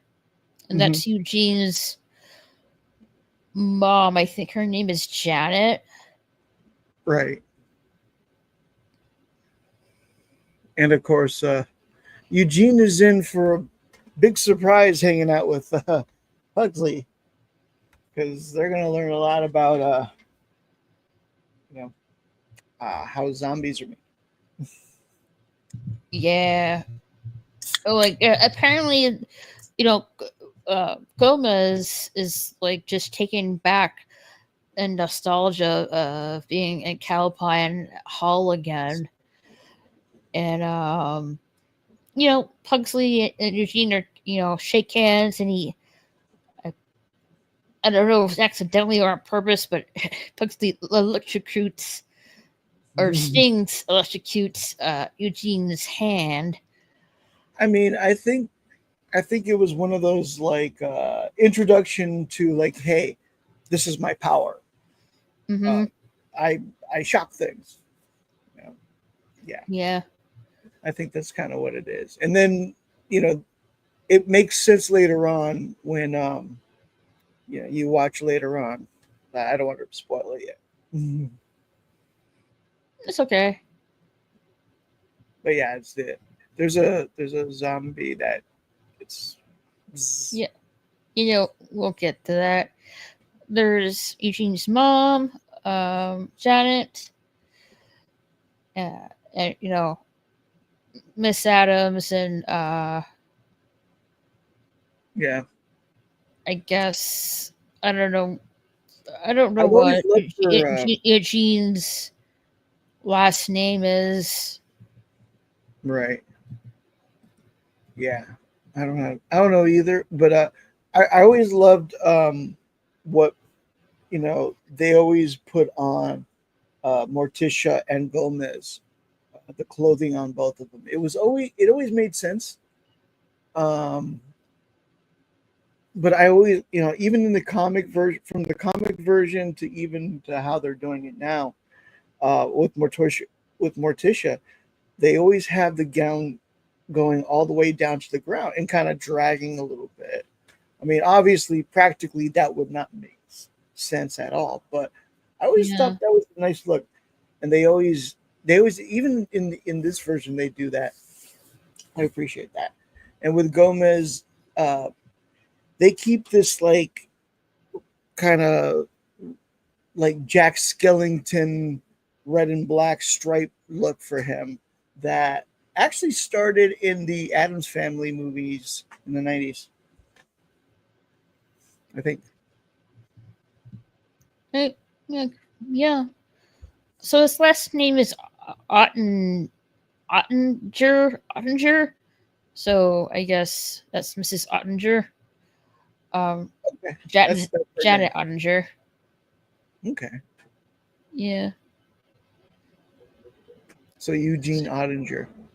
Yeah. And Okay. Mrs. Adams and Mrs. Ottinger meet each other. Yeah.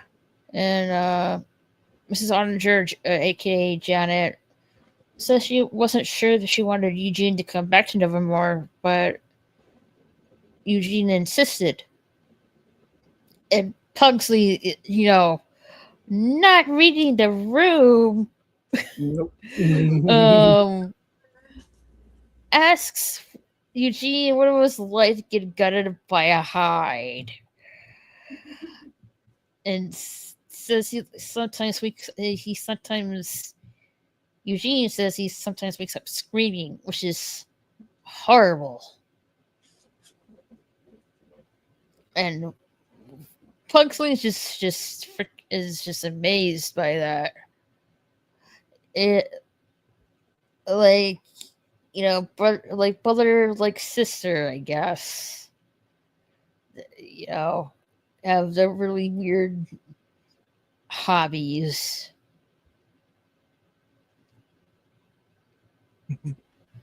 Yeah, I agree. And yeah, it'll be fun to see what they get into together. Yeah. And Gomez is like, remember, boys, the friends you make here will be your brothers for life. You kill each other and provide alibis. Like, you expect them to do murder? We're like, what? I mean, that is the Addams way. What are you trying to say, AVP? I can't really hear you. So, sorry. Yeah.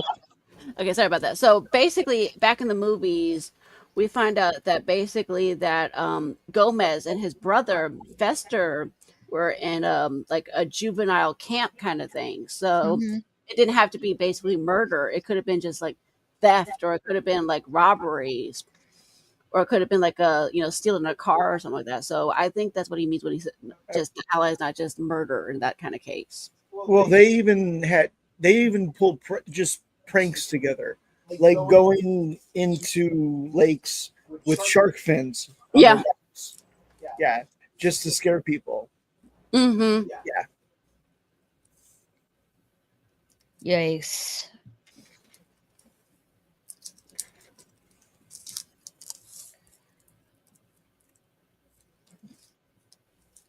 So Pugsley sees the aquarium. He's like, "What's with the bugs?"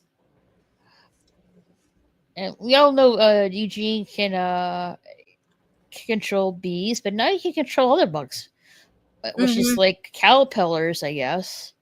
Yeah. It's kind of reminiscent to what the creators of this show did in their other show, Smallville.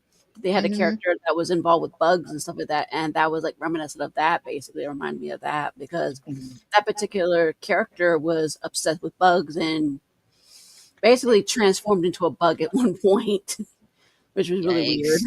No, Yeah. I don't know if it's because of the camera angle, but the caterpillars look really big to me. I think they're CG. I think so. I could definitely see that. Because eventually, they actually spell out a word. I think it's just I think it's just bug off. Yeah, they spell a word, bug off. Yeah. Yeah, Eugene uses his bug ability. Let's see if I Oh, right there. yeah, because Pugsley said the caterpillars look juicy, and Eugene says they're pets, not yeah. Pugsley said they're juicy for late night munchies, and Eugene says they're pets, not snacks. Like, why do you want to eat caterpillars? Wednesday's brother's definitely a weird one. So they all weirdos. Yeah, There it is. says, and yeah, and he makes the caterpillars spell bug off. Pretty much saying like we are making it known the caterpillars are not meant to be eaten. With caterpillars, disapprove. Right. Definitely. We are friends, not food. Right. And poor Pugsley. It's like they put it to a vote. Yep, they pretty much did. And poor Pugsley just wants to hang out with Eugene and makes new friends. But Eugene pretty much says like he owes a lot to his sister, but just wants to see how it pans out first. Talking about, first impressions not going well.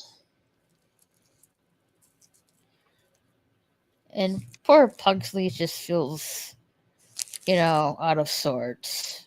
Mm-hmm. Yeah, he just wants a friend to hang out with, honestly. Yeah. He's new. And he knows that Wednesday is not. He can't hang out with Wednesday, so he's got to find his own buddies. Exactly. And he seems like, he seems like a good friend to have around him. And he does hang. They do hang around. Mm-hmm. Yep. They get into some shenanigans. Yeah, shenanigans. So here comes Ajax, and he's like the new resident advisor, and asks if the two have questions. And Pugsley right off the bat asks him if he can stone him with his snakes. Like, I don't really think he want to be stoned, especially for how long. And Ajax pretty much like, that's not going to happen. Right. And then Eugene just says, are you still together with Enid, or she'd come to her senses? I'm like, damn, man. That was a burn. I'm like, you're not like, yeah, that is a burn. Like, some friend there. And Ajax just got like fed up and says like, "Do you have any dorm related questions?"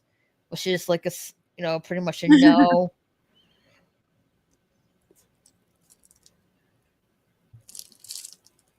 So the family Yep, the just- family.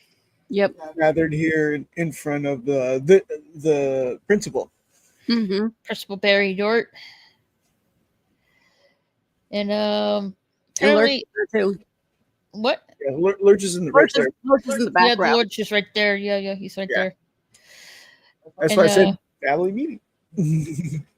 I just don't see Family Fang meeting. though. Hmm.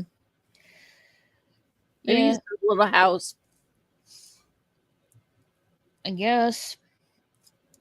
So Principal Dort has asked her parents to chair the gala fundraising committee.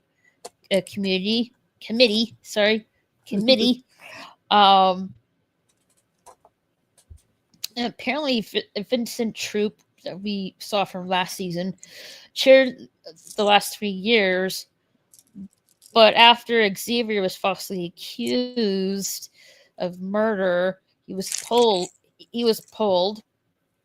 his son out and his endorsement from Nevermore. Mm-hmm. Yikes. And Principal Barry told Wednesday that Xavier is not coming back and he's heading to Rheinbach, if I'm saying that right. Reichenbach, hoping I'm saying that right. Academy in Switzerland, of all places. Apparently Wednesday's folks were exchange students over there. Mm-hmm. I'm wondering if we're going to see that sometime in the future or not. I really don't know. Yeah, that's a good question. I mean, you would have to bring in the whole family. I mean, I know they do bring in the whole family for this season, but Mhm. they don't play an extended role Mm-hmm. except for the mother. Yeah. Pugsley has like his own storyline with the Mm-hmm. and but it's completely separate from Wednesday stuff. So Yeah. it becomes like a you got your A plot, which is the Wednesday mystery, the B plot, which is Pugsley's stuff, and the C plot, which is the idea of these guys, trying to manipulate Morticia into giving funds or Mm-hmm. going to her mother to give funds and all that. Right. Yeah, there's Yeah. those are your 3 plots, I think. Yeah. It'll be interesting if we see if we do see the school academy in Switzerland, which is the Reichenbach Academy in Switzerland. Mhm. And Mr. and Mrs. Adams will talk about it when they ride back home. But Principal Barry Dort has other plans in mind. And they Yes. go to Rottenwood Cottage, which was where Marilyn Thornhill lived last year, which is the last season. Right. And you can tell it's very decorated in pink, and which nobody likes, especially. I like that image right there of him handing her the key, and she's looking at this like, Key. "Sorry, Yeah, my key?" She's like, oh my god, no. yeah. More than a She pixel. ain't a fan of the pink colors. Neither is Wednesday. She's and Mhm. and the dad Gomez is like, you know, nothing your putrefying touch couldn't fix. Carabella. So I'm Cara guessing, mia.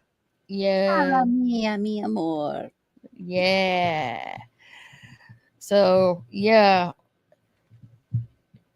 well, so he can safe to say the Adams family are not really keen on the decor. They can adapt. Really beautiful though, but not to the Adams family's liking. If I remember, by the time you see it next time, it's changed very much. Yes. Yeah, definitely. Let's see here. I like that red lining Yep, on this is what it looks like right here. They look Yeah. so out of place here. Out of sorts with Lurch right there. Lurch is like, ooh. Yeah, and you know who's going to do all the work is Lurch. He's going to do all the painting and all the. Yeah. He's like, ugh, too much work. Yeah. He'd be happy with that. Apparently, Oh, he found some nice. Pugsley found some old mouse traps. Oh. And he asked his dad, like, if you want to find some more to get a snack. Like, oh, freaking gross. Yeah, they look like they've been Why? there. I mean, so those. That's a very quick scene, so you're not meant to see like the gore that in the screen cap. It's true. He's almost got like the devious smile on his face, like he's enjoying finding No, it's it. perfect. It's perfect. That's exactly Pugsley. Yeah. So, dad and son go to the kitchen to eat mouse from mouse traps. And you know, Wednesday and her mom are having a talk, and her mom's like wondering what her next chapter might be, but did say she won't consider a Percival Barry's direct proposal if it makes Wednesday's uncomfortable. Mhm. You know, so she's like in this little sticky situation. She wants to help, but doesn't want to like,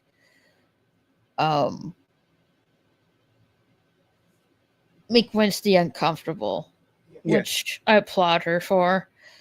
You can tell she's struggling to navigate the obstacles of parenthood. Yeah, and she's like, you know, telling Wednesday that she, you know, it's been hard with Goody gone, and no one from their blind rise reaching out to be her new spirit guide. Mhm. But if she stays at Nevermore Academy at this Rottenwood Cottage, she would be of assistance temporarily, of course, until a new spirit guide presents themselves. And Wednesday, you know, pretty much tells her mother, you're like, you know, her mom's a dove, she's a raven. Both of them were on different paths. But her mom pretty much said, like, I have experience with ravens, which, Mhm. you know, which gets Wednesday, what's the word I'm looking for? Questioning, I guess. Like, you know, are you talking about your sister?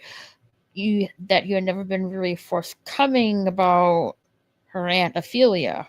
Like, Mhm. who is this Aunt Ophelia they're talking about?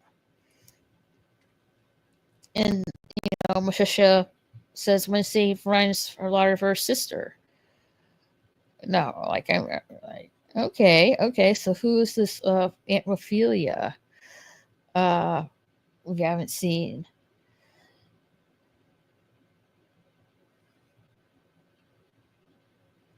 Now, Wednesday doesn't want her mom to worry about her and Mhm. just worry more on Pugsley because he has a brain of a dung beetle and the ambition of a French bureaucrat.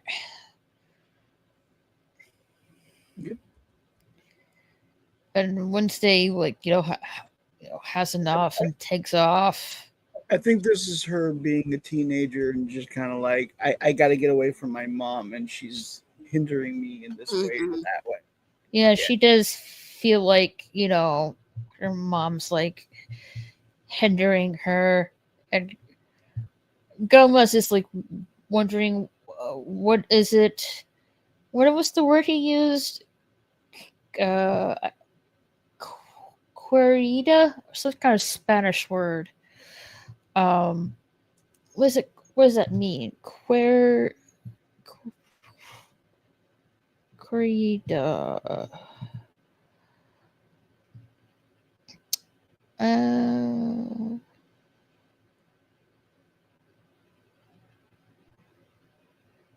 Okay, so it's a Spanish word meant for beloved or darling. Okay.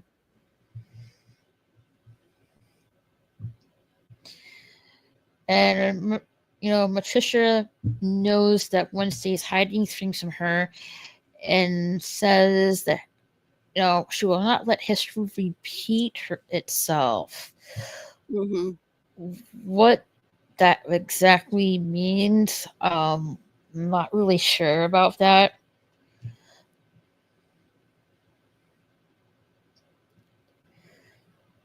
So we see Wednesday and Thing walking in the woods Mm. and stuff. And Wednesday says she can handle her mom and tells Thing to keep his nosy fingers out of her business. Like, fingers aren't nosy. So I mean, I do think this is another example of her just kind of like being a teenager and lashing out. Because honestly, Thing has been most faithful to her this entire time. Yes. Yeah, you're right. You're pretty much right about that. Yeah. Now, But I mean, at the same time, I also know that, like, I mean, like when someone like Morticia comes into the room, she kind of pulls rank when they come in, Hmm. or Gomez or something from Wednesday. Yeah. Yeah, she sees police cars right there. What's like going on? Someone died. died. And someone's on a gurney. Hmm. Not good. No, not good. I'm not gonna show it because it's grisly. Yeah. It was definitely worse than but apparently the guy we saw taking pictures of the couple, he's dead. Had his eyes plucked out from the crows. Yep. That's gross. why I didn't want to show it on screen because it is grisly. It Yeah. is. It's basically see no evil. Like, yeah. See evil. See, hear no evil. Yeah. With the Head, tail, the no idea of, tail. like, see no evil, hear no evil, speak no evil. Yeah. Correct. See no evil is your eyes are plucked out. Yeah. Okay, that's the metaphor. Dead man, 10 no tails kind of thing here. Yeah. They're in the. Oof. Yeah. That's the guy Yeah, right there. A little bit of that. So the sheriff's right here said the couple that this guy was spying on or taking pictures of. Here's the couple here. Apparently they're Greg Mulligan and Debbie Prizeman. Mhm. Greg is the manager of Piggly Wiggly. Piggly Wiggly. So that's a grocery store chain that they have typically in the South, basically. Mm-hmm. But you don't hear it mentioned too often nowadays. No. And Debbie is a cashier. Bradbury, which is the guy who's taking the photos, was catching supermarket sweethearts in a twist or tryst. Oh yeah, however you say it, and then was attacked by a squad of kamikaze crows. Yeah. Kamikaze crows, what you see here. I love that because it's very reminiscent of an Alfred Hitchcock film called The Birds. Yes, Mhm. definitely. A very classic old time movie. Oh yeah. Yes, and the idea was like, it's different from this. I know already. It's not the same, but for The Birds, it was the idea is like the birds have started a war with the humans. Yikes. But yeah, this one is different. I think the birds have been influenced by a demon entity, if I remember correctly. Yep. The cop I think the cops said this is like a first even for Jericho. Yeah. Sheriff Santiago is right here. Apparently, she's the new sheriff. She is questioning Wednesday. Right here. Like, asking her why she's here. And says she promises to be better than her predecessor, which is like former Sheriff Galpin from last season.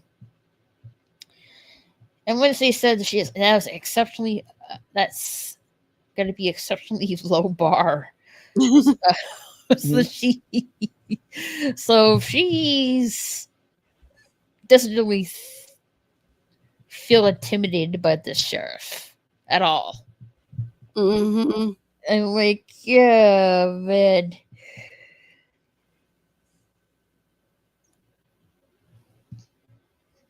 She's just like wondering, like, curiosity killed the cat, and this is pretty much just what's going on here with Wednesday. Yeah. She's gonna get too deep into this, of course. We all know that's Yes. Mhm. Just can't help herself. Yeah. She's almost like a darker version of, say, like Nancy Drew in many ways because of her curiosity. Oh, a dark Nancy Drew. You got something. You're up to something, AVP. Yes. She knows the voice actress who did Nancy Drew for the video games. Yes, Lon Manella. Yes. Yeah. Mm-hmm. She's such a sweet person. I've actually gotten to meet her twice out here in California, which is nice. I got to meet her too. She's wonderful. Yeah. She and I are friends on Facebook. Yeah, we've talked. I actually got to interview her on my channel at one point. Awesome. So there's this like hooded figure dude. Once he spots him, he takes off. She runs after him. He's running, and she comes out of a tree and gives the guy a right hook. Like, damn! I didn't know she was that powerful. And apparently, his Galpin, like sticky, apparently, surveying the crime scene, I guess, and it reveals that the reason it was at the crime scene because his friend was Carl Bradbury, and they're working on a case together, and that's ultimately what got him killed.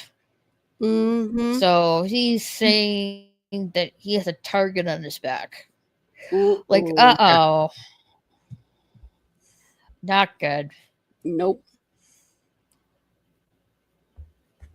Yeah. No. And you can tell that worries him. Yeah, he looks worried. Wincy says she plays cello, not a violin. And Galpin's telling Wincy he stumbled on something that would affect all outcasts. What exactly? I don't really know. Is he talking about the crows or something else? Don't know. And it said that his son's Tyler is an outcast, and that Mrs. Thornhill turned him into a Oh, monster. yeah, she did say that. Yeah. Yeah. So yeah, that was her theories about it. It was Hmm. like Mm-hmm. it was the mainly the son, that's outcast son, the one that she put away Yeah. Yeah. last season. Yeah. Wednesday, in her mind thinking, said that Tyler was always a monster, and she unlocked that out of him. Hmm. And told Gablin right to his face that he was a deluded man who can't hide from his tin badge.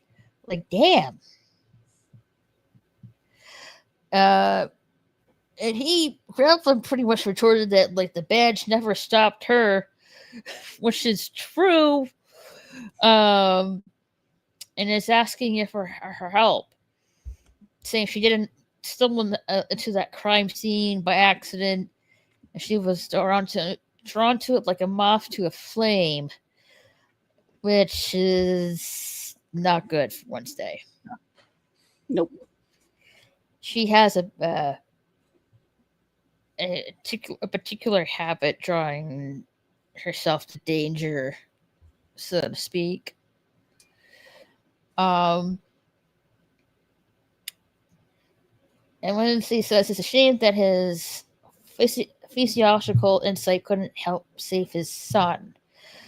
And Gelplin's pretty much, you could tell, like, Gelplin's in pain. And tells Wednesday to come find him, but to remember the birds are always watching. Yeah. Which they are, because he's looking at the top of the tree branch, and she's hearing it, the crow.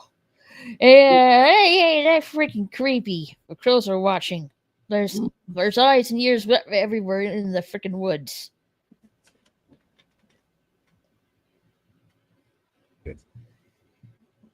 Ooh, I like the way that looks.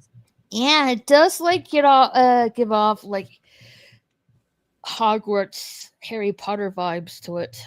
Kind of reminiscent of the Addams Family house in itself too. Mm-hmm. Now I love this part right here. So right here at the Calvin Hall, Ajax is telling a story. It's a tradition to tell the story at the first night of school, and it starts off. I like this is like where the stop motion story comes in. So this is like work of Yes. Tim Burton right here. I love this animated series. I know a little the animated stop motion scene right here. I love it too. Yes. Yeah, it reminds me of his film Frankenweenie when he does this. Frankenweenie. Yes. This is a callback to Frankenweenie, the way they animated it. It's wonderful. Yeah, definitely. Anyway. So it's at a hospital, and so it's about a brilliant boy with a fragile heart, and the doctors have told him they only have months to live. So these are the doctors. Creepy. So the boy draws a design of this clockwork heart.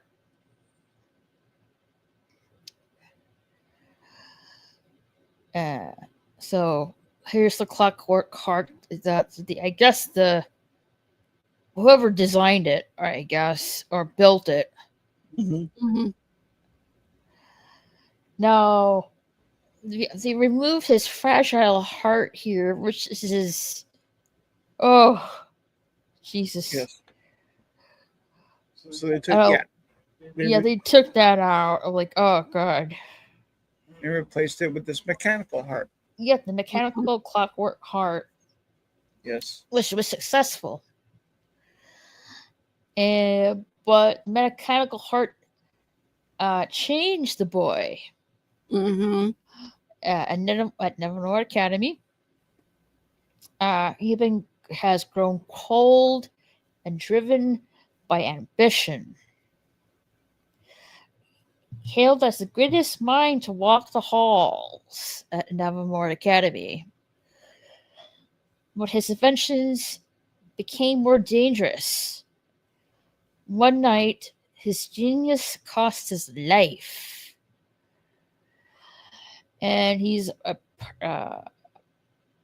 so there's an eruption at the clock tower, and he's thrown out of the clock tower. Yes.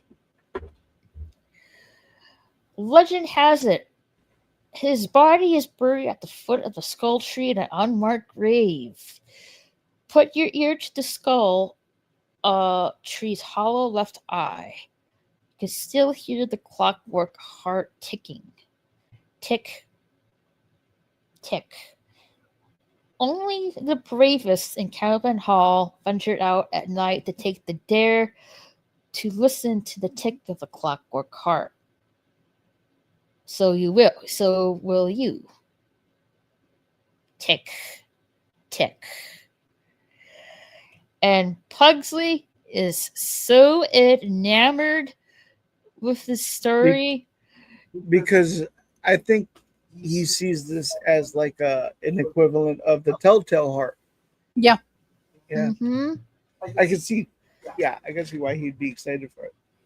Yeah. Yeah. By the way, wonderful reading of that. Good job. Oh, thank you. I wanted to get that right. I'm You did a wonderful job. I love stop motion animation. Stop motion's wonderful. And you explained it perfectly. Yes. Thank you. Hey, H&1, how are you? How are you doing? Hope you're doing good.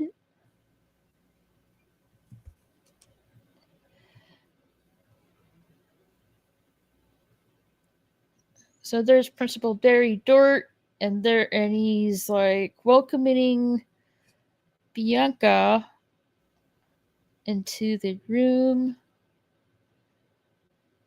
I don't know if I can get them together or not. Let's see here. Oh, there you go. So Bianca's name is her last name is Barclay, so her name is Mrs. Barclay, and the Principal Barry Dort welcomes her. For making time for this meetup, saying it's a wonderful day. It's nice to see the Nevermore Academy brimming with outcast energy, and points to some kind of portrait, saying that their most famous alumni would be proud, which is the portrait right there. I have no idea who that is, though. I think. Oh, that might be Edgar Allan Poe. Edgar Allan Poe? That's Edgar Allan Poe. That's good. Oh, okay. I wasn't really sure. That is the name Nevermore Academy, so it's named after him, obviously. Yeah, it is. Yeah. Yeah, exactly. So that's why there's so many. Yes, of those references for sure. Mm-hmm. No, Principal Barry Dort says he's been watching Bianca, how she interacted with her peers. That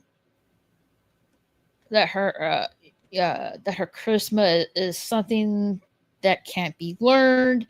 It's a gift, and says she positively oozes from it. She guesses that she has some political aspirations in her future. Yes. Bianca likes the idea of having to change her outcasts. And Principal Barry Dort says, tells her why. What if I told you you can you can start creating that change today at the as fundraising gala's student liaison.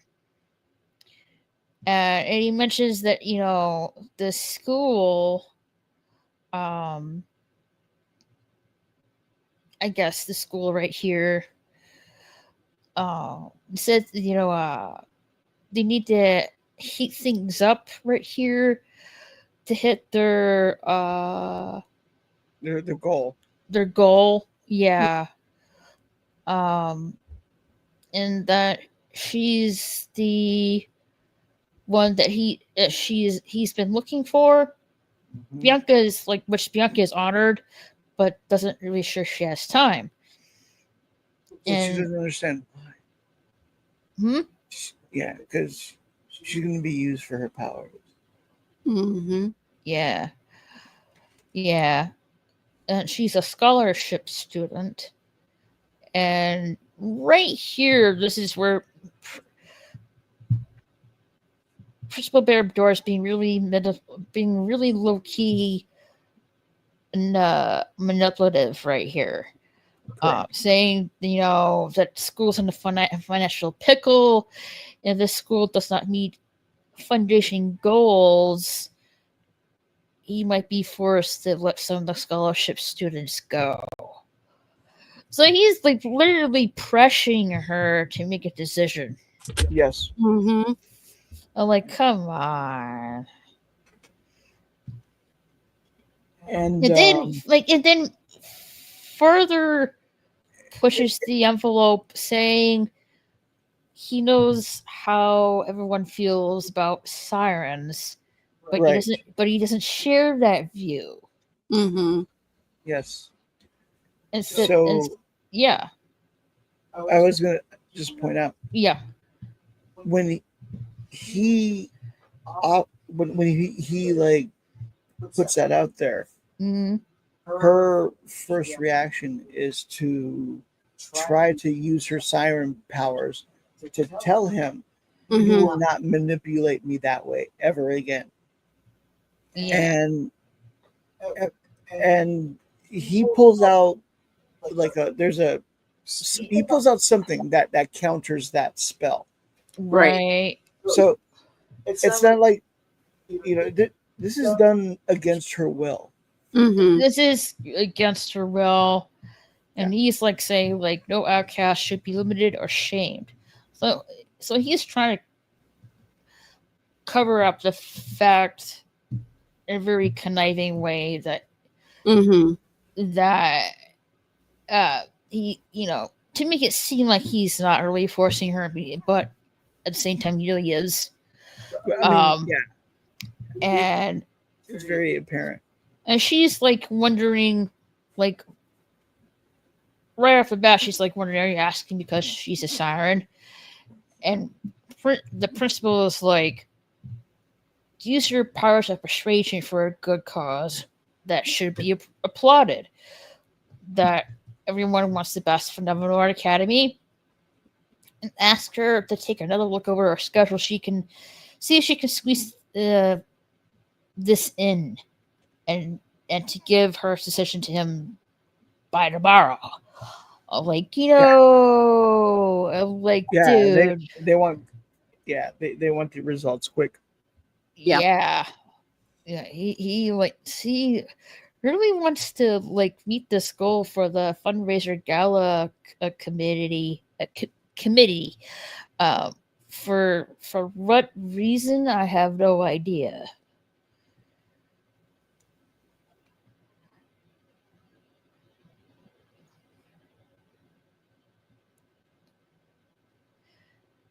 And we see Thing outside with Enid. Thing tells Enid that he gets yelled by Wednesday. Enid thinks that her Wednesday's popularity is getting to her, and that people aren't really built for fame, which is some people are built for fame, which is true. Yeah. Mhm.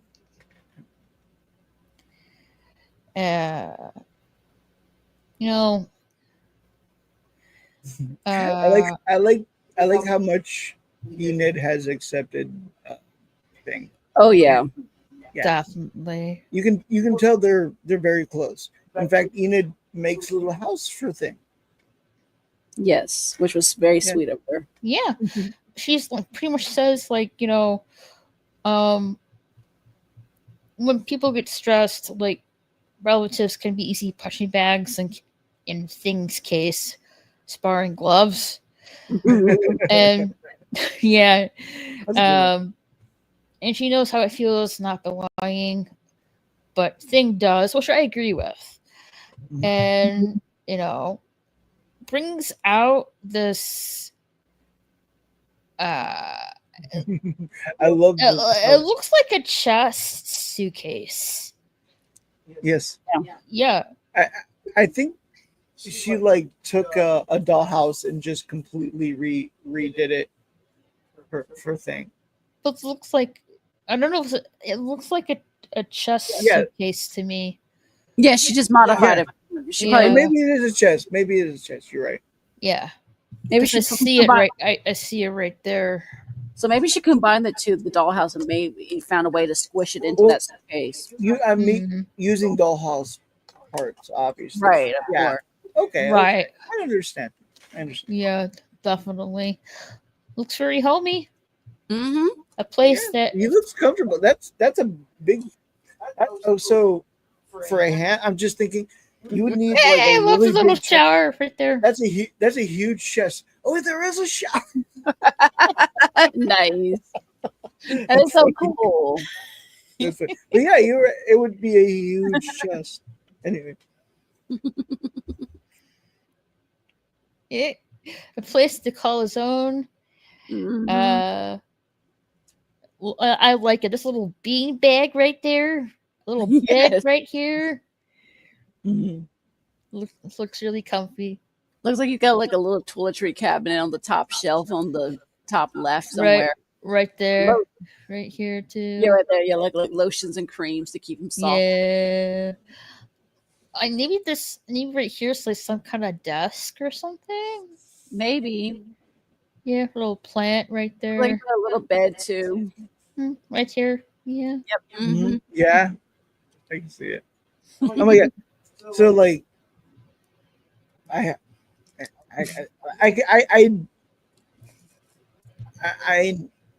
thinking about making. That'd be a lot of fun to make one. It's inspired me to make a set. Anyway, we can't afford to make a set tonight. True. Wednesday comes in, and we see the whole Wolf family welcoming, Yes. celebrating Thing's new place, and it looks like a chest to me. Look at that. I have never seen a chest suitcase opening up. It looks like those old suitcases back in the 1900s. You know, those the ones that Yeah.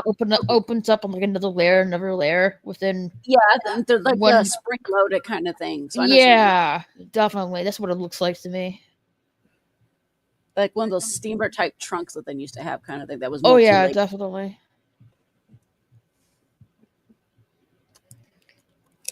You know, and the family's like the Wolf family's like howling. Wednesday just takes off. Like, I'm not staying for this.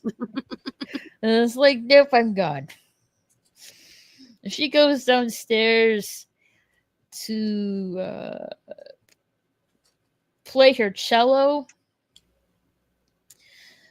which is the Montagues and Capulets from Prokofiev's Romeo and Juliet. Okay.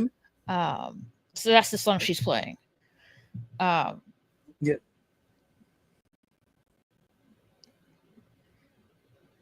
Which shows Mrs. Adams is like at the fireplace, looking, probably a diary, says anophilia on it, and I don't know if we can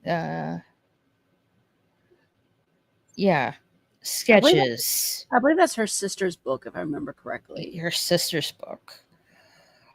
Black tears down her face. Yeah, and there's writing behind the drawings too. Hmm. So this is definitely a foreboding link to Wednesday. What's this mean? Doesn't really look good. Nope. Not at all. That looks No. like someone's disturbed. I see all the pink is gone now from the. Yeah, all. from Yeah, the You can tell they've already gotten rid of the pink. yeah, they already got rid of the stuff for the couch, but True, but it's very subdued though. it's very subdued. There's just, I think there's just starting We're it, working on it. working on it. Yeah. Mhm. Yeah. Pugsley's looking at a map for the Skull Tree location, no doubt.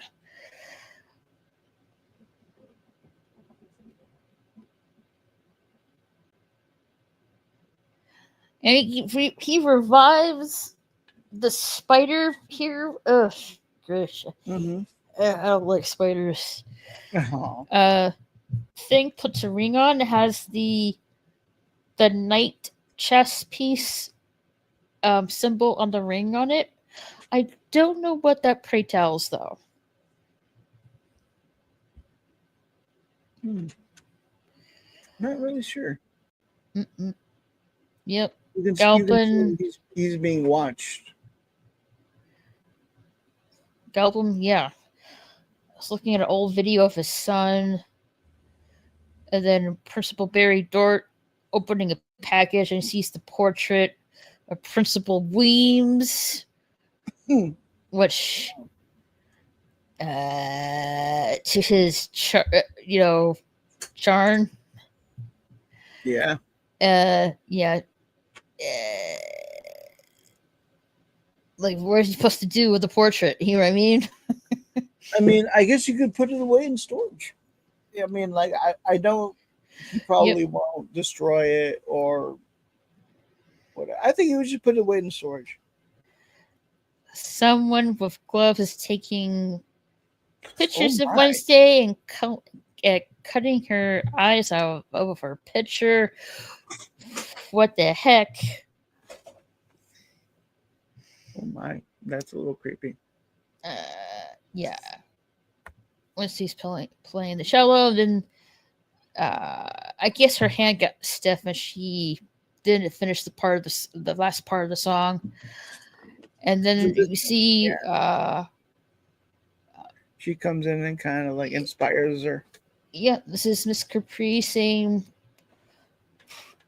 Proko Viv. Sorry, if I'm not pronouncing it that right. I'm not sure. I can't do that to you. And she's the new head of music teacher. Right.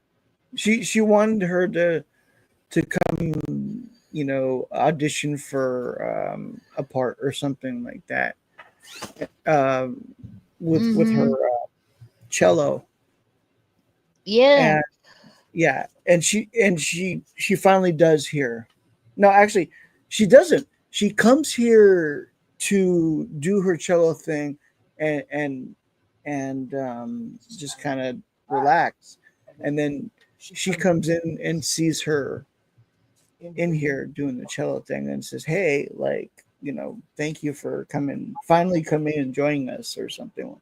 And she lets her know she hasn't decided on that yet. Yeah, she's just trying to impress, basically. Yeah. Yeah. Go into all that exposition. Yeah. Wednesday says Miss Caprice is actually Isadora Capri that completed her first classical album at Wolf Howl at age 10. So she's a wolf, I guess. And Mrs. Capri didn't realize she has any fans still left. Wednesday says she always was fascinated by child prodigies, the focus, the talent, and unrelenting quest for excellence. It seems Miss Capri is really,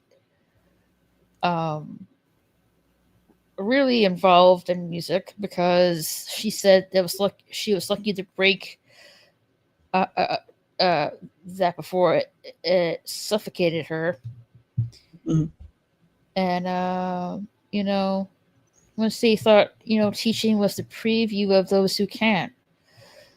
Apparently, Mrs. Capri was inspired by young people, aka Wednesday and her friends, who saved the school in face of overwhelming odds and decided to give back to her own community. So I guess because of Wednesday, she decided to come back to the academy. So maybe she's worked there before, I guess. Perhaps. And she's like saying to Wednesday, like, we have work cut out for us. Again, Wednesday said her hand was a little stiff. Right. And Mrs. Capri said that's not the case. That wasn't the problem. That her pain was the only thing that made her performance interesting. And tells her Prokofiev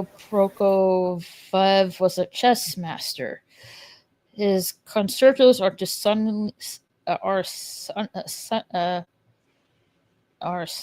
suddenly deceptively cutting, that he wants you to feel notes, not participate them. So I guess Wednesday is participating in those then rather than feeling them. But that's not really Wednesday's forte. Right. Mm-hmm. And Wednesday's like she's not looking for lessons. She plays for her own fulfillment. And Miss Capri pretty much says, like, the music doesn't seem to fulfill her. To try controlling it. Succumb to this beautiful chaos. And Wednesday just doesn't want to succumb to that chaos because she wants to cause chaos. It just want to succumb to it. Which is pretty much her forte. But I like this Miss Capri character right here. Yeah. Mm-hmm. Where they start to set up the bonfire that they're gonna be doing later. bonfire. Yeah. These are the Da Vinci students. And setting up I love how you can see it right there. Mm-hmm. How they build it. Yeah, they're building a bird pyre made of sticks and branches, pretty much. Mm-hmm. And there's Principal Barry Dort. Apparently, that hasn't been a pyre since. Apparently, in Patricia's mind, there hasn't been a pyre since her days at Nevermore. So apparently, it's been a long time. Yeah. And the idea is that he wants to resurrect that tradition, and he wants everything to go just right because yeah, he's putting a lot of trust into Wednesday. So yeah. The Da Vinci students are like building bird made of sticks and branches and whatnot.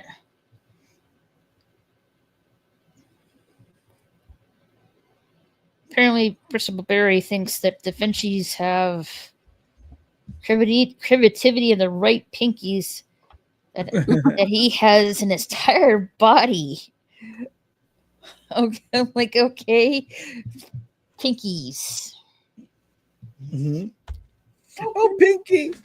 Pinky's that tradition is so important and instill pride in our children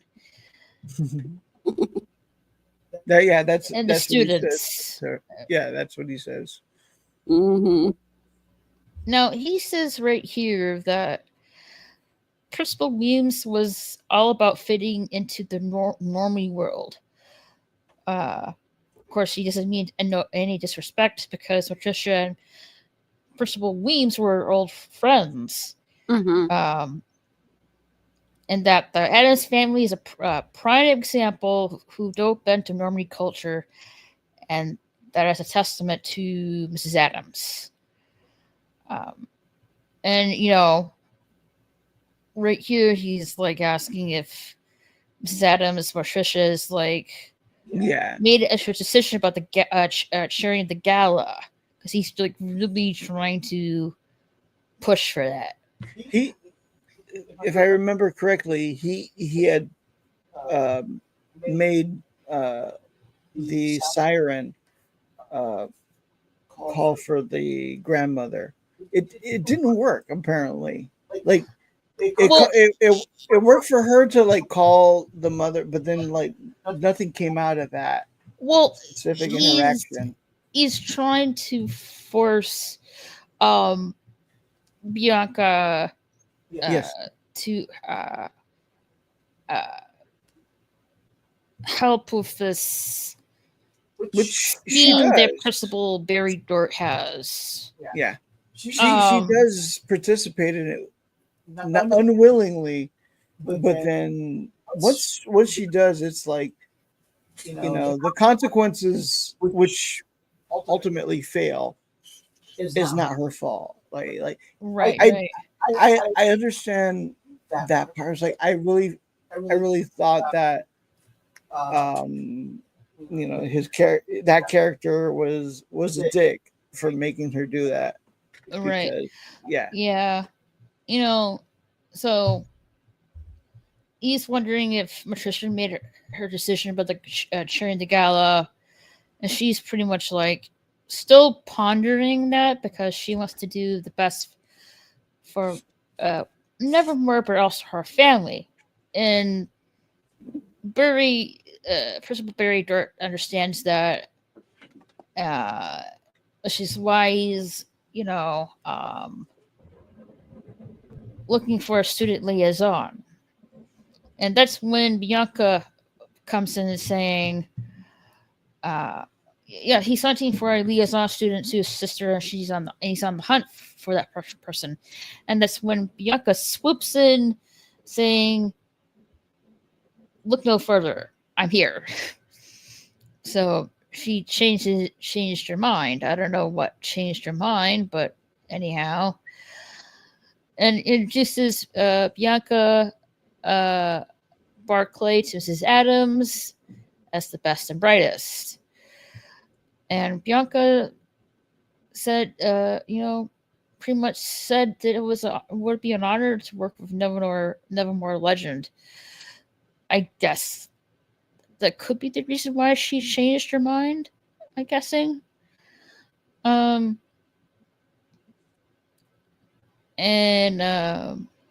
Principal Barry Dort pretty much implores Miss Adams to come to the pyre tonight and see where that they are trying to build here and decide if she wants to get involved.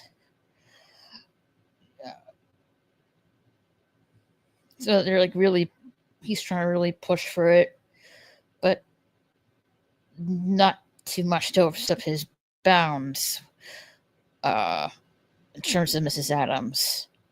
Mm-hmm. Yeah, and you can tell. Yeah, he I mean, the way this is written, it's calculated that way, where it's like he's not trying to overstep it. He's pushing, and then like when it doesn't work out, he kind of pulls back. Yeah. Mm-hmm. Yeah. Okay. So Enid gets a letter has a letter, and she's telling it to Wednesday that it's from Xavier. Mm-hmm. he said he tried texting, but guess they lost the phone they gave to her, and that's what. See if I can find it. She drops in a boiling pie for Mhm. some odd reason. So I think that's a nod to the grandmother, because so the grandmother is not in this version, but she did a lot of the cauldron stuff, all of that. Yeah. Yeah. So Wednesday opens the package, and there's a portrait of one red-eyed crow with a white rose. The Mhm. same red-eyed crow that we've seen earlier. Spooky. And then Enid reads Xavier's note saying, "Consider this a goodbye gift." An image flashed in my head. Don't ask how I know and what it means, but it's connected to Wednesday that he's sure of. Who is Wednesday Adams with a mystery to solve, right? Which is true. And yeah, a portrait of a creepy red-eyed crow standing on a headstone with a white rose. Creepy. Yeah, but you can see, you know, they already know, they're already looking at each other like we got a mystery to solve. It's almost like a Scooby Doo thing. A little bit. A little It's time bit. for a mystery, and you can tell. Enid, of course, is excited about it. Wednesday is also excited about it, but she's not going to show Right. it. She didn't go shoot to show it. Yeah. Enid said her and Thing are heading up to the Pyre event gathering. And Wednesday thinks Thing used her typewriter without her permission, which she didn't. Yeah, he And then- did not. Nope. And the note pretty much says, "Read any good books lately?" And she finds out her novel is gone. Yep. So That she that breaks you know, it up into yeah. two different storylines. Yep. It makes it a little confusing. Yep. She finds out her novel is gone. She finds another note, and it says, "Higher, higher, higher. I am a demon of the fire. And each blazing roof's my pyre." Which Wednesday figures out that whoever stole her novel is going to burn her manuscript, aka novel, at the founder's pyre. Oh dang! And Enid's like, "Is that your only copy?" And it's just like, seriously, copy machines aren't even 21st century tech. Hey, Pumpkin. Sorry, my sweetie. And Wednesday says she's not going to allow 2 years of her life go up in flames. Yeah, because she she's were- spent 2 years Yeah, writing writing that novel. Mhm. Yeah, Yeah. I know how that feels. Yes. So there's the founder's pyre. I love that purple. That's I do love the purple too. I'm like, where is that effect coming from? The lights? That is the lights. The lights are purple. But Yes. I'm just like, wow, it looks so beautiful the way. Mm-hmm. No, it's great. In the show, you see it flying around because it's a spell.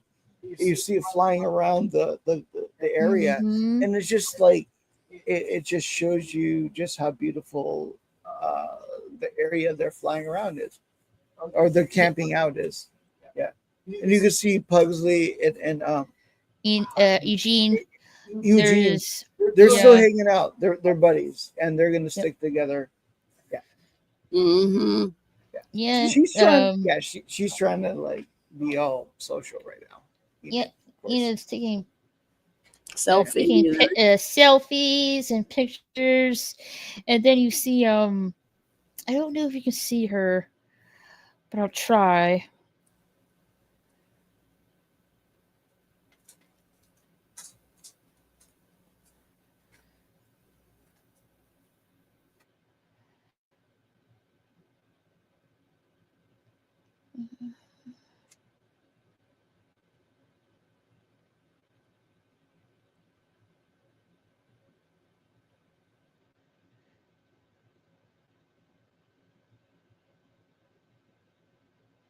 I don't think I can get her. Oh, there she is. So there's the red-headed girl right there, just looking at Wednesday as a fed girl. Yes. Yeah. She's fangirling over Wednesday again, like, oh, Wednesday, what are you gonna do now? Yep. There's Pugsley and Eugene, and Pugsley's like telling Eugene once the bonfire is lit, he's going to sneak off to the skull tree to dig up that dead kid and asks who's coming. And Right. everyone is just stunned. They're like, this is like a bad idea. Why would we do this? And Eugene's like, tells Pugsley, sorry, tonight is his big night, and Principal Barry Dorr is going to recognize him for helping saving the school. So poor Pugsley. He's not even catching a break. Nope. And there's Wednesday and Thing right there. She gets bumped into, and she feels something in her coat pocket. Yep. And she reaches in and she gets cut because you can see there's freaking there's razor blades right on the note. I'm like, what the heck? If the note reads, if you don't want your nephew to go up and smoke, meet me under the pyre. P.S. I found a few more typos. Oh no. Which is not really typos, but in Old English. Yeah. That's true. I mean, obviously, whoever's stalking her does not know Old English. Yeah. So she's trying to get away into underneath the pyre. Mm-hmm. Ajax sees Enid. He approaches her, wondering why Enid's ghosting him and stuff. And, at the same time, Enid's trying to cover up for Wednesday. Like, there's nothing going on here. Mm-hmm. And then Bruno shows up. Enid excuses herself to follow Wednesday and stuff. And Wednesday goes into the pyre. There's the Mr. and Mrs. Adams with Lurch. And there's the scholarship students, I'm guessing. And they're about to sing. So that might be the chorus. Yeah, I do remember the chorus right here. And Mrs. Caprice singing Nevermore Alma Mater. Alma Mater, yes, this is song. Yeah. So the Vinci's, the Sirens, the Faceless, and the Gorgons are, I guess, singing the song. The song does mention Edgar Allan Poe. Mm-hmm.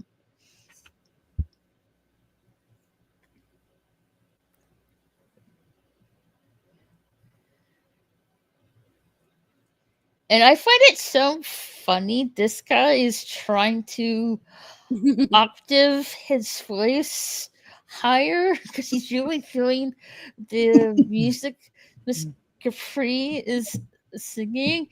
And if Bianca is trying to tell him to quit it. Right. Yes. I didn't find it so funny. And then now Yeah. I do Yeah. love how eventually that eagle, takes off. Mm-hmm. So once the song is done, of course, Mrs. Adams had the last note of the song. Yes. And then Principal Barry Dirt starts the stereo box or the boom box, and it's playing "Dancing in the Dark" by Bruce Springsteen. That's an excellent song. I love this version. Mhm. Which, in Principal Barry Dirt's view, was an outcast. Right. Mm-hmm. That's interesting. And it's giving a pep talk about being outcasts are great and stuff like that. And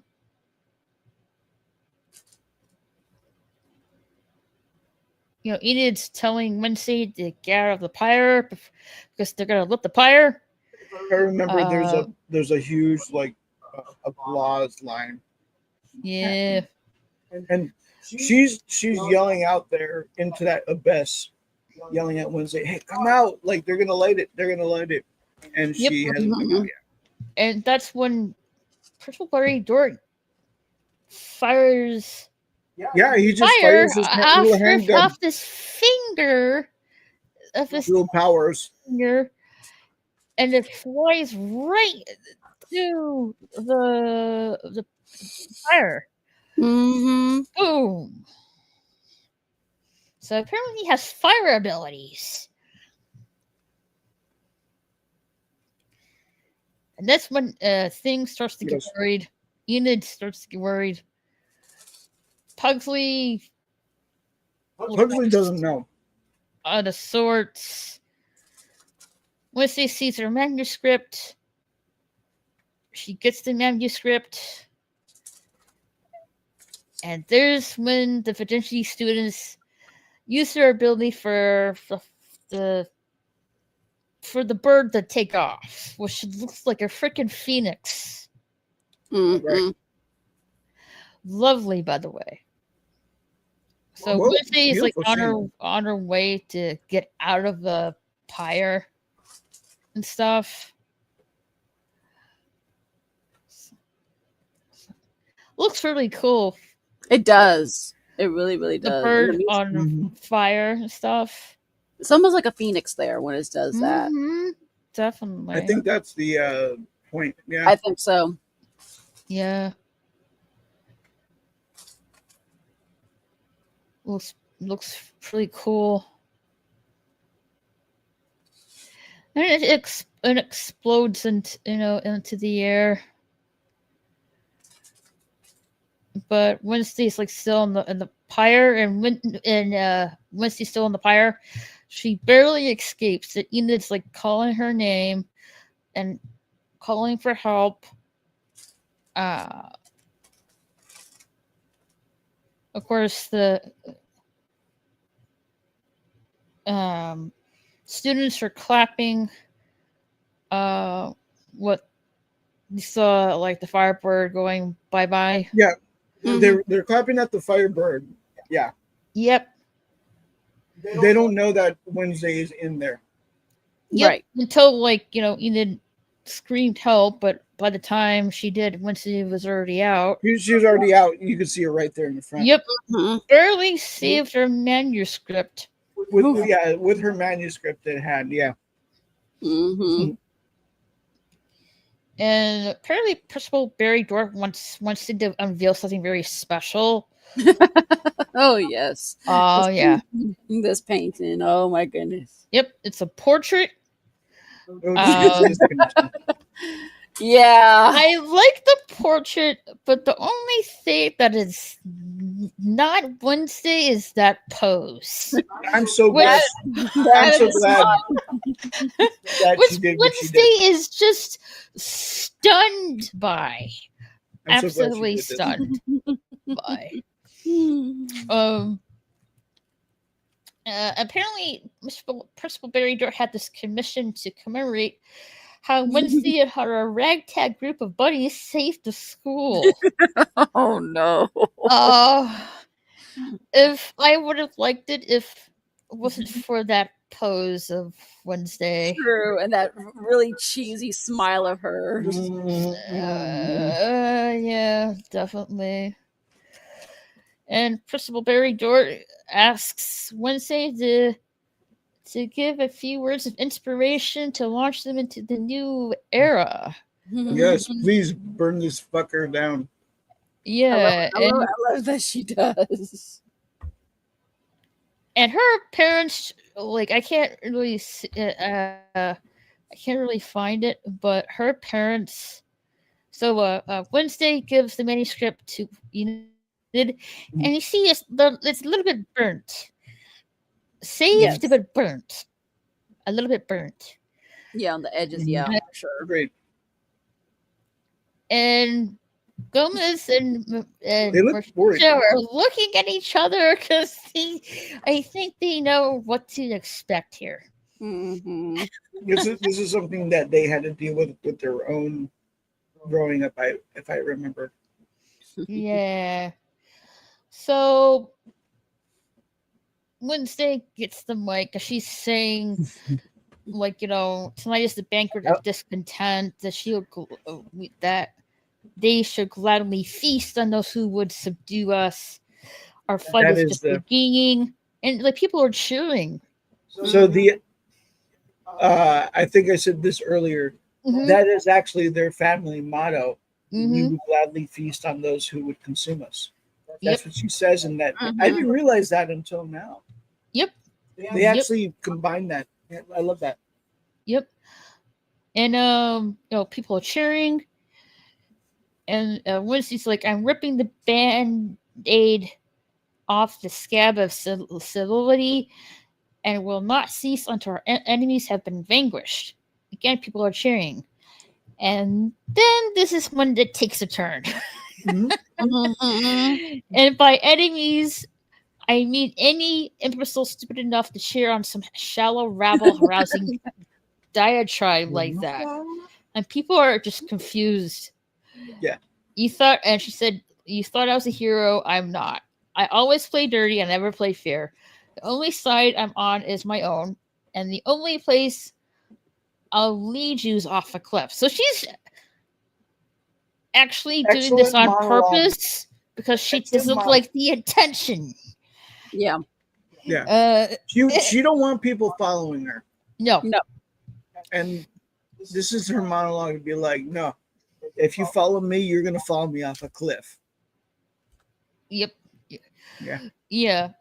And she hands the mic to Principal Barry Dort. Gets what Burn that. I forget what's it called? I'm forgetting the name. I'm drawing a blank. Torch. Torch. Thank you. Yeah, it's a Torch, and burns the portrait on fire. Yeah. And Bianca is all like, is like just smiling and giggling.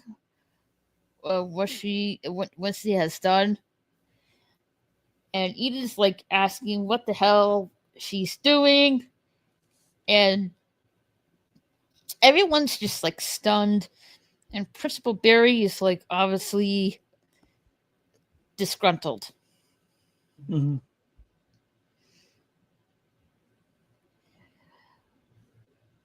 So Meanwhile, Pugsley is like in the woods Mhm. looking for the skull tree, which he finds.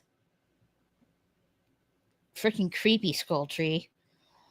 Mhm. And he puts his ear to the left eye of the skull tree, and he does hear the ticking sound of the clockwork heart. But a crow pops out, scares him, he falls down, uses electric ability on on the ground. And then that's when a freaking hand pops out of the ground. Mhm. Eh, that was scary. A freaking hand pops out of on the floor. I mean, on the ground. Um, Bzz, bzz. yeah, that scared me when I Yeah. saw that. And then someone's coming out of the ground and Mhm. stuff.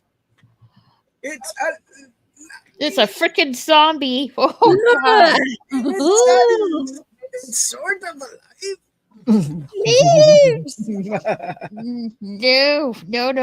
No. Enid's like, Oh, look at her. trying to catch up with Wednesday. It's like, saying, wait up, I press her hand on the shoulder. And that's when Wednesday has a vision. Yes. Now, the vision, and black tears coming down her face. Yes. In her vision, she's at a graveyard with crows, or murder crows. And she sees a headstone. She sees a one-eyed red crow with the right rose, and she sees the headstone saying Enid Sinclair. Yeah. Oh no. And she hears the voice of Enid saying she died because of Wednesday. Yes. Oh no. Let's see if I can get this. Oh. Yeah. And yeah, there you go. Yeah. And Enid almost chokes her. The vision of Enid almost chokes her. But in reality, Wednesday is convulsing into this vision of hers. Mm-hmm. Enid is concerned and worried. That's when Wednesday's mother comes in, and she's also concerned and worried. Yeah. So this vision she's having must be really powerful that leaves her into that state. And that is episode 1. Here we go again. Ooh. Yeah. That was episode 1.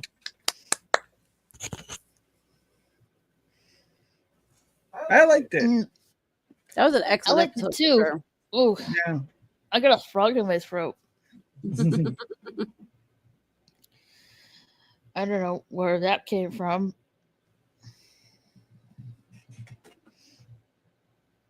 Well, I mean, yeah, I think it was a good episode. It was something that continued all the stuff from episode 2, but then it gave you a new plot.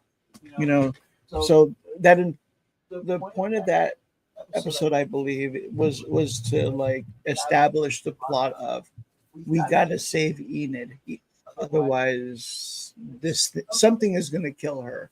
Mm-hmm. And she's seen that in her vision. Yep.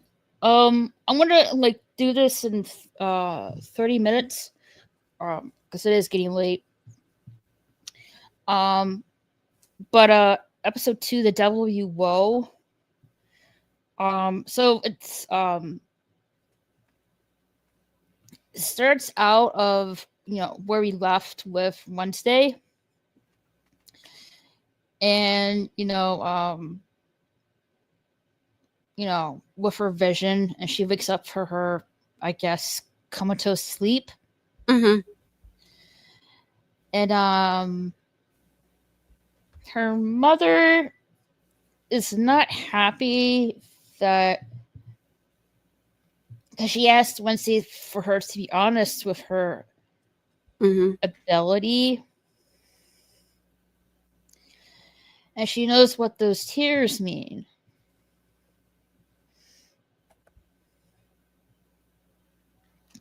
Which is what is psychic exhaustion. And that's what happens to you when you abuse your gift. Right. And Wednesday says she has harnessed it. Her mother said that Wednesday sounds like her aunt. And Wednesday just wants to know how she can get the tears to go away. And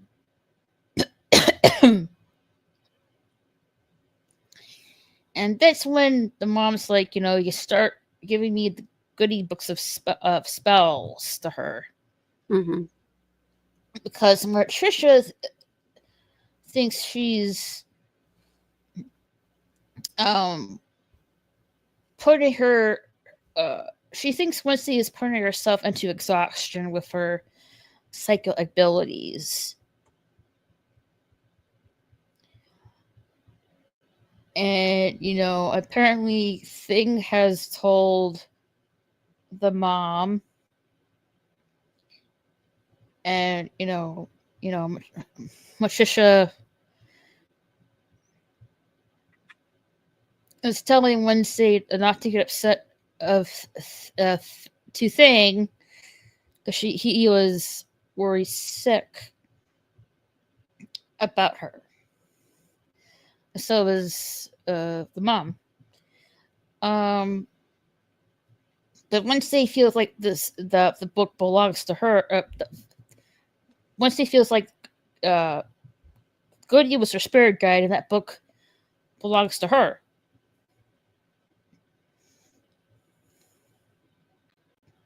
And her mom is like saying that's something you can't control. You have to be patient and wait for a new spirit guide that will appear when the time is right.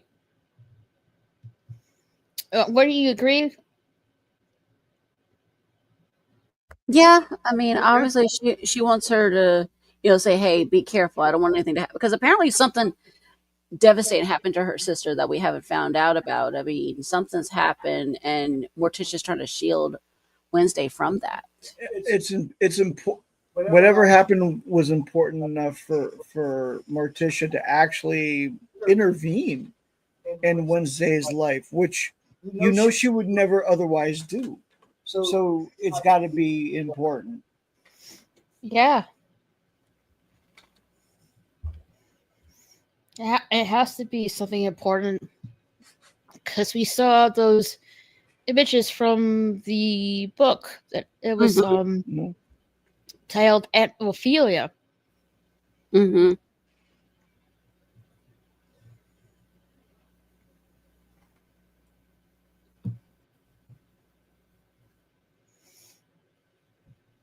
Yeah, her mother's like saying you can't eat something you can't control. You have to be patient and wait for the new spirit guide. That will appear when the time is right. And Wednesday thinks she doesn't have time. Exactly. And she's like, this is actually the main rub against them this season, where it's like, Wednesday feels like she's in control of her destiny and her life. She doesn't want her mom. I mean, I'm sure she accepts her advice, but she doesn't want her mom actually like interfering in what she wants to do. And when she starts to do that, it becomes a problem.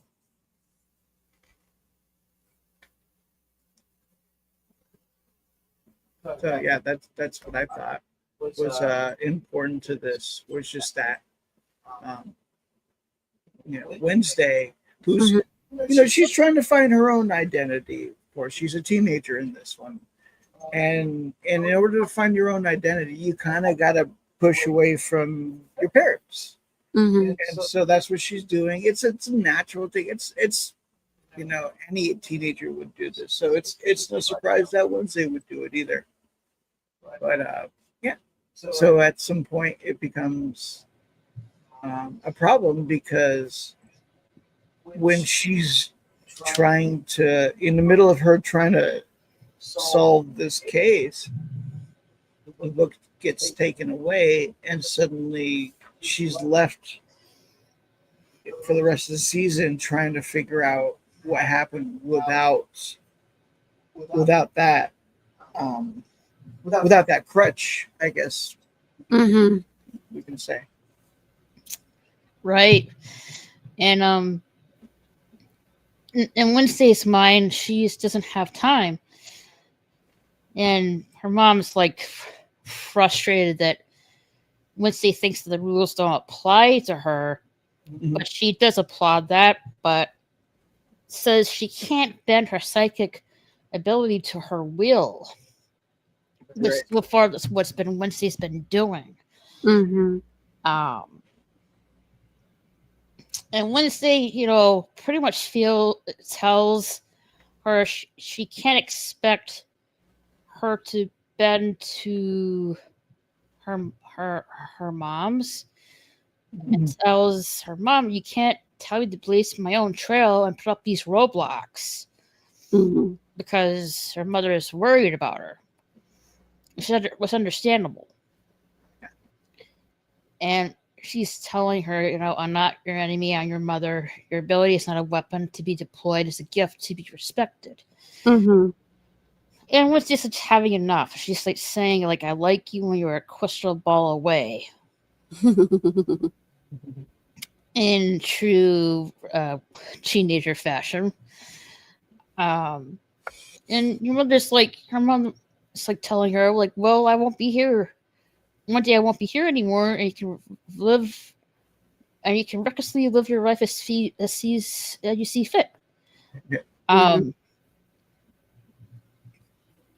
Wednesday leaves, and Matricia looks at things, saying, "You're supposed to help me protect her, most of all from herself." Mm-hmm. So at this point, Wednesday is pretty much abusing her psychic abilities, which is not good.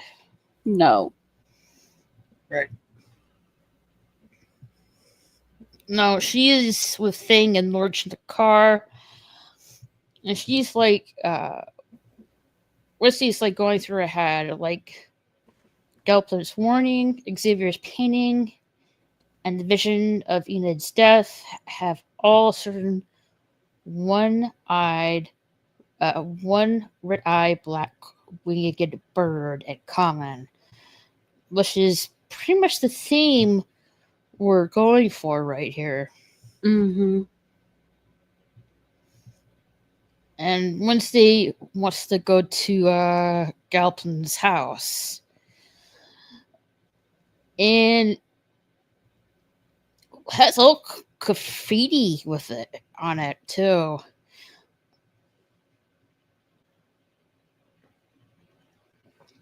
I guess the locals weren't really kind to him when word got out that his son was a monster. Right. Mm-hmm. It's probably why I guess he was pressured to step down as sheriff. Wouldn't you agree? I think so. I think at that point, yeah, there's no way you're going to stay as sheriff. Yeah, because people are saying, well, you got conflict of interest. If your son's this monster and you're shielding him from the rest of us, you should be held liable, basically, instead of protecting him, basically. Yeah. Yeah. So she goes in with house with Thing, and she finds out Galplin is dead. Mm-hmm. He's sitting on his chair watching TV. He's got no eyes. He has no eyes, just like his friend Carl Bradbury. Yep, he was murdered by a murder of crows as well. Yeah, and a crow does come out of Galpin. A bunch of crows come out of Oof. Galpin's mouth. That was gross. Yeah. Yeah. And they flew off.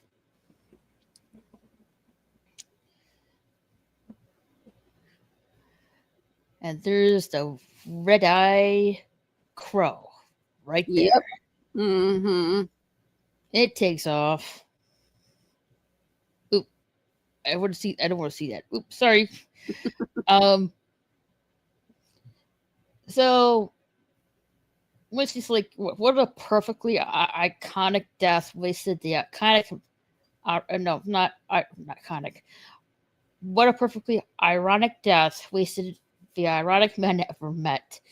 Let's see if I can finally offer some useful and investigative insight. Which thing objects because she's already putting stress on her psychic abilities at this point. Mm-hmm. But at this time, weirdly enough, her psychic ability, what she says to think is like only the clue save Enid. But weirdly enough, her psychic ability is not working for some odd reason. Mm-hmm. Now, could this be something?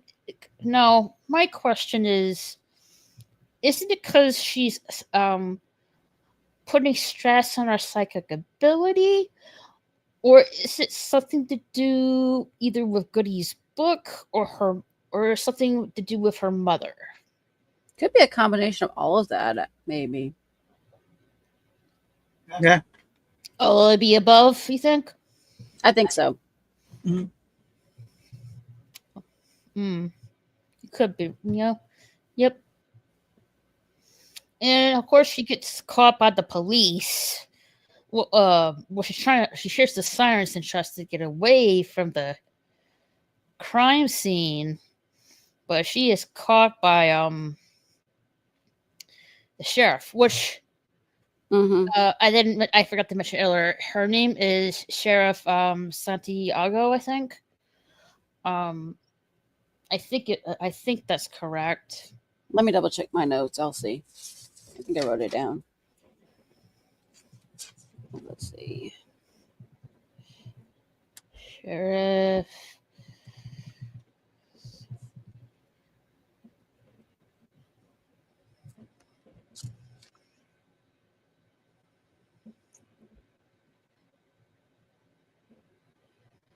Yes, Santiago. Yeah. Santiago. Yeah, I wrote it down. Yeah, Sheriff Santiago. Yes, that's her. Yeah, that's Sheriff Santiago. So, sorry if I didn't mention her name earlier, but her name is Sheriff Santiago. Hello, Justin Retro Stuff TV show channel. How are you? I just subbed to your channel. Oh, thank you. Thank you so much. So, Sheriff Santiago arrests Wednesday, saying, Wednesday Addams, you're under arrest. So, trouble finally has caught up to her.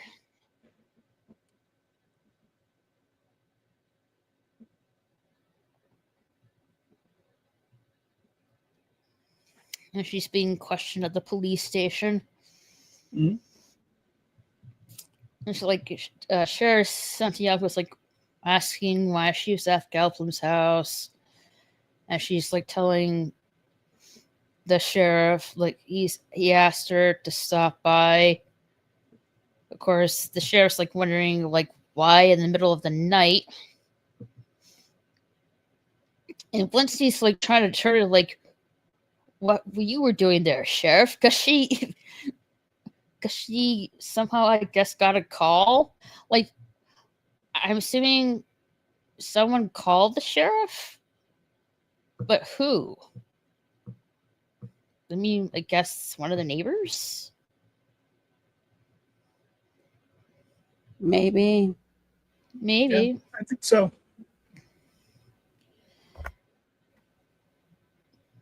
No, the sheriff says the last person to have his eyes pecked out, gruesomely pecked out, called Galpin right before he died, which was Carl Bradbury. Yeah, remember him, Carl Bradbury? She the sheriff wanted to know what they discussed, but Galpin wasn't answering his cell phone. The phone has since vanished. There was no trace when he searched Galpin's house and asked if Wednesday she knew anything about that. Yes, I have seen Wednesday season 2 last month. Have you seen Wednesday season 2? Yes, We're not- getting into this, right? We're reviewing it right now, the first 2 Yeah. episodes. yeah, we are. She's asking Wednesday if she knew anything about that. Would she? It was just like telling the sheriff,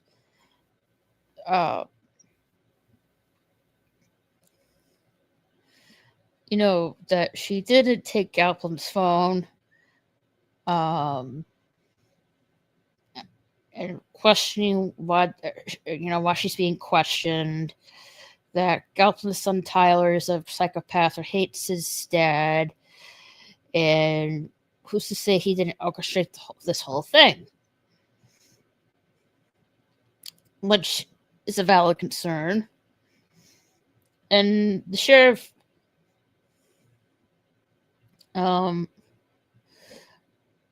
says that Tyler is safely locked away at Willow Hill, the psychiatric hospital, and says that Wednesday was at both crime scenes, and asks what Wednesday isn't telling her. And that's when her dad comes in.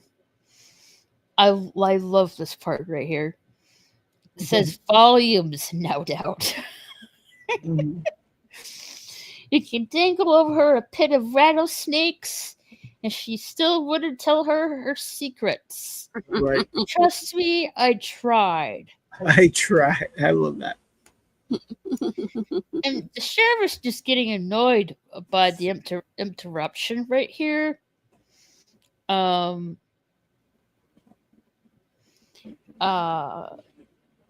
So saying she's allowed to question his daughter, and he could sit back there quietly, like, damn. And Gomez, the dad, hands her a card, say that she's her lawyer, and he doesn't do anything quietly.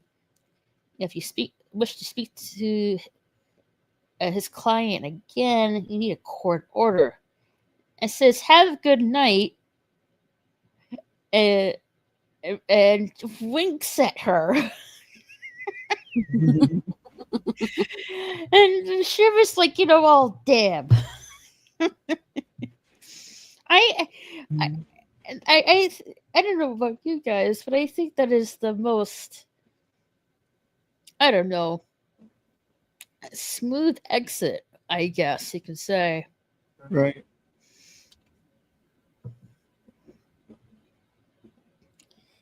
They're like in this, so there's Lurch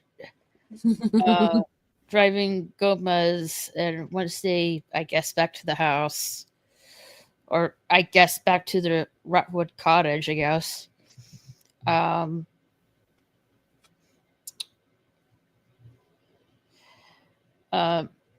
dad's like say he was fixing his nightcap. Like, whoa, wait a minute here. Since when do you need a nightcap, sir? Like, hold up here. Why do you need a nightcap? Tell me your secrets. Lurch will never tell you six. Nope. Yep. Lurch is the master of keeping secrets. Yeah, definitely. That is the extent of his. Yep. So he was fixing his nightcap when Lurch burst in, and he almost choked on his olive. And you'd never seen Lurch or the old boy so agitated.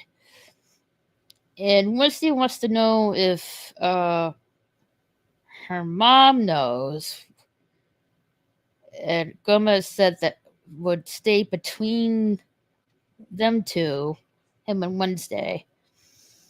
And he raises his glass and says to Galpin, and asked why she was at his house.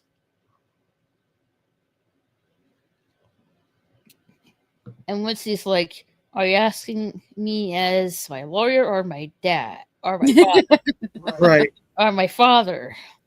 Mm. And he's like, I can be both. Yeah, I can be both.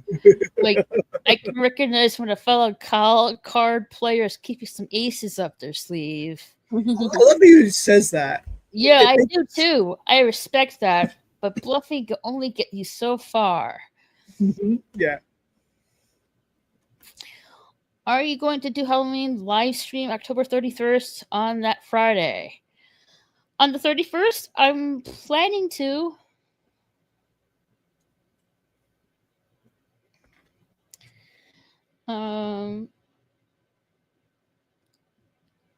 So like I guess he has a light touch for for Wednesday because she's Yes. more open to him rather than her mother because her mother are headstrong and she's more they both of them She's butting feeling more heads. closer. Yeah, she's feeling more closer to Gomez than she is to Morticia. Yeah. Yeah. Because he has a more lighthearted, stern approach Yes. to her. He's like, I understand, my darling, but you know, please understand our position too. We are the parents, and we have to kind of do this. Mhm. Exactly. Yeah, he's very what do you call it? Matter of fact. Yeah. Yeah, he's very blunt. Yeah, he's very blunt. But it's in a way where it's like I feel like a child would actually appreciate, because there's a lot of parents who wouldn't do that. Mhm. Exactly. And she's like telling him that she saw Galplin yesterday and he was working on a case and was asking for her help. And Gomez is like telling her like you get that recklessness curiosity from me. Yeah. That's why your mother is so worried about you. And Wednesday is just telling her dad to have her mom pack her trunks and take her back home. And Gomez is like, I'm afraid her mind is made up. She's staying. Trust me, that casket is closed. And like, I look how she did that. Hey, Val, Edids, how are you? Welcome.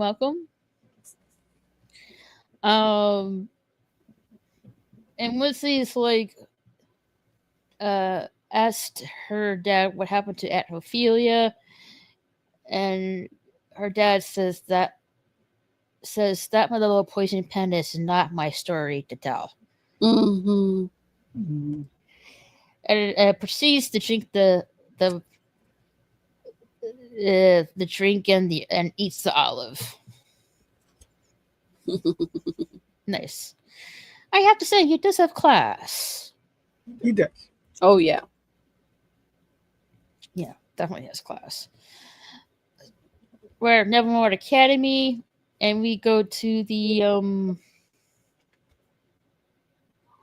what is some kind of like beekeeper shack. I think it's the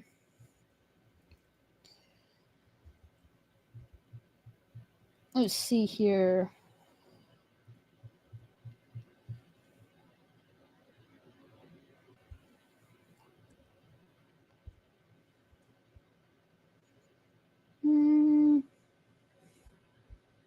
Yeah, it's a beat paper shack, but I forget what he said here. I think it's like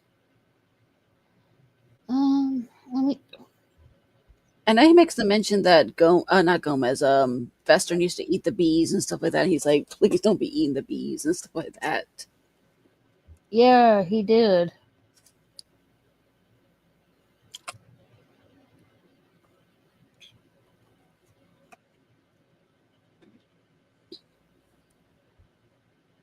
Yeah, the Hummer's Shed.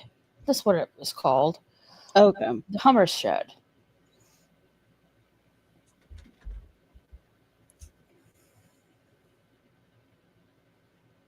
Okay.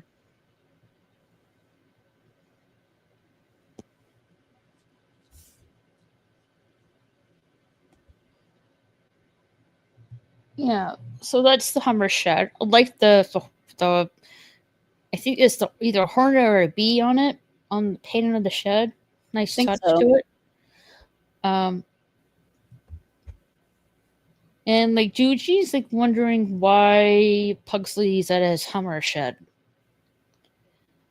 Like telling him like he wasn't at the dorm room at Lights Out last night, and tells him to not worry. He didn't tell on Ajax about Ajax, and asked him what he was doing in the Hummer Shed. And yeah, you're correct, AVP. Like, please don't tell me you were eating my bees like your creepy uncle, Yeah. like Uncle Fester. I Yeah. was like, oh no. Oh no. And Pugsley's like telling him, "Can you keep a secret?" And Eugene just bursts in and sees the freaking zombie, Yes. and he's just freaking shocked. Uh, well, actually, a little bit before that, like he's Eugene's like he goes in and it says, "I swear, if you, one of my bees I'm missing, I'm telling Wednesday." Oh, I don't think Pugsley wants that. And then Eugene sees the zombie. Apparently, he's a little bit aggressive, and Eugene's like, what is that? What do you think it is? Is it a freaking zombie? Is it like that's play to see? He's like, apparently he and uses an inhaler to calm himself down. Like, I don't remember him using an inhaler before. Am I wrong? I think he did in the previous season briefly. Briefly? Okay. I thought he did. I had to double check it when I check it again. Okay. So maybe let's just go for maybe here. Okay. And Pugsley like Lux fights the zombie because he's a little bit aggressive. And then Eugene loses his inhaler. Eugene's like, "What is that?" And Pugsley's like, "The coolest thing ever." Like, really, a zombie? The coolest thing ever. I rather have that in my fictional stories rather than real life. Thank you.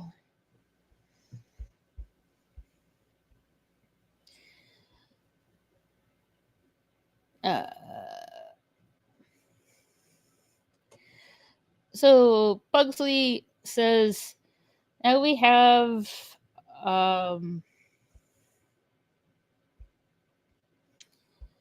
what did he say here? Like my notes are wrong here. Something about his heart is the same as described. It's a manufactured heart, and then I think they named him Slurp after that. Yes, I do. Yeah, and then also Wednesday takes Ina's driving school permit, and she goes exploring and investigating too, which is pretty interesting to see too. Yeah. We also get to see Tyler back, and we also get to see Christina Ricci again, which is nice. Mm-hmm. Yeah, I mean that's It is pretty nice. Yeah. I mean, Mm. yeah, those first 2 episodes were good. Oh, okay. I forgot. Um. So he meant. So he meant. We have a pet and a best friend. And Yes, says they're what? friends now. Yeah. Yeah. He says, "Watch this. This is cooler." Remember that story? Like you said, you guys said, remember that story? Ajax said that one night. Mhm. For the told us the first night here, and says he jump started his clockwork heart and brought him back to life with his electric ability. And it's the boy from the skull tree. He's not an urban legend, and he's one of us, an outcast. Which Pugsley says this is why, which Eugene says he's really the boy from the skull tree. He's not an urban legend. He's one of us, an outcast. Which Pugsley thinks it's a good idea to keep him locked up in the Humber shed forever. Not really feasible. Mm-hmm. No. Eugene pretty much doesn't think it's a very safe idea or a sanitary one. Mm-hmm. Because we need someone before. We need to tell someone before it eats them. Pugsley is not concerned because he has no brain, this zombie, which means he's harmless as a slug. Which is not entirely true. The zombie screams, which means Eugene scream. Pugsley says it's hungry, and they decide to give it honey. I don't like this scene. It's super gross. Yeah. Yeah, same. Yeah. So Eugene decides to give the zombie a jar of honey. It's nature's perfect food. Antioxidant, antibacterial, low glycemic index. And he hands the jar of honey to the zombie, which he consumes only to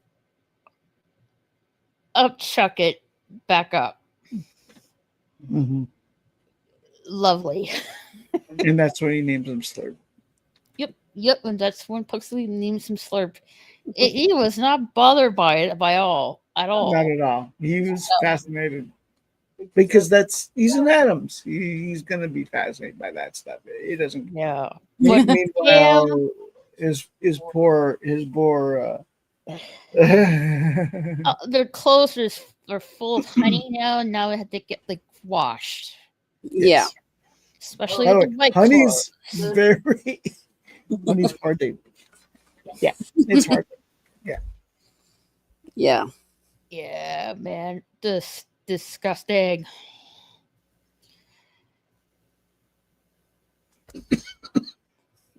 Here's Wednesday.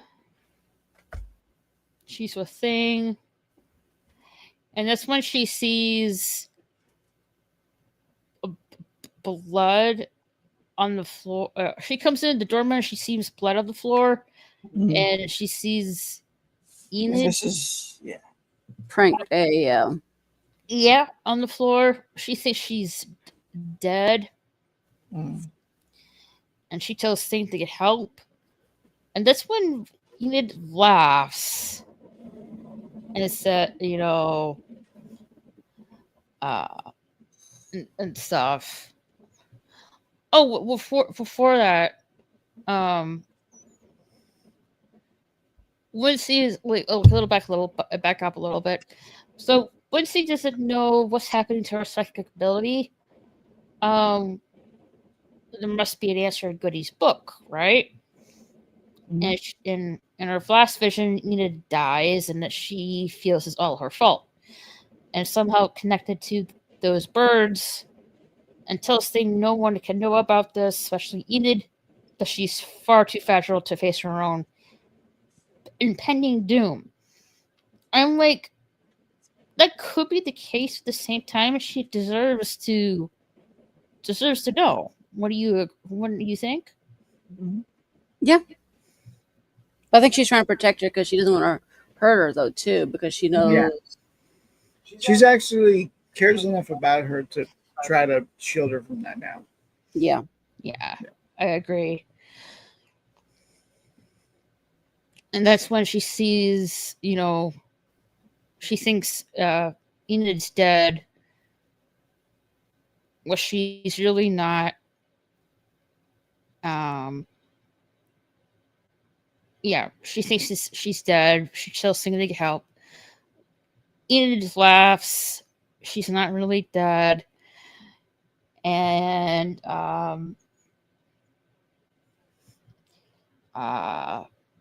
apparently it's blood and orange jam, and it's her favorite. And Yeah, I was like, ew. blood and orange jam. I Yes. I'd rather take the orange jam. Thank you. It says, "Got you, happy prank day." Prank day, great. Yeah, looks off the fake blood off her neck, and says, "It's blood and orange jam. My favorite. Got you, happy prank day." Ugh, no thanks. And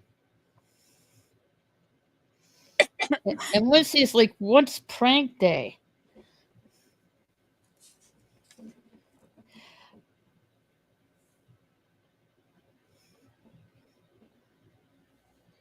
Apparently, it's according to Enid, it's an annual Nevermore tradition.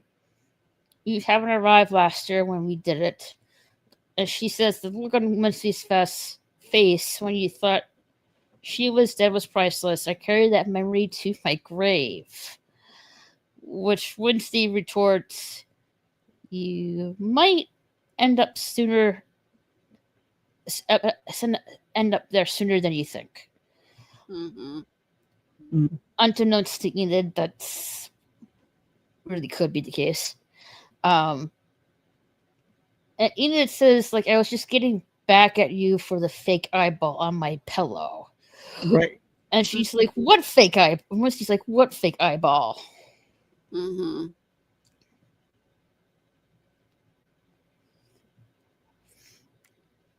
On a cushion pillow, there's the fake eyeball, and thing is like touching it. Ugh, gross. I think it was an actual eyeball, but yeah.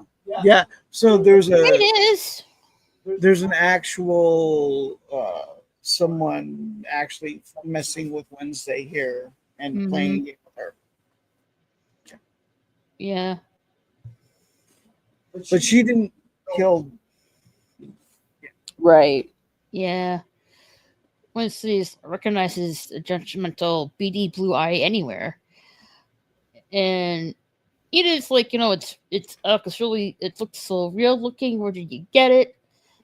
And Wednesday says a little birdie must have dropped it off, which is true. As that red-eyed crow.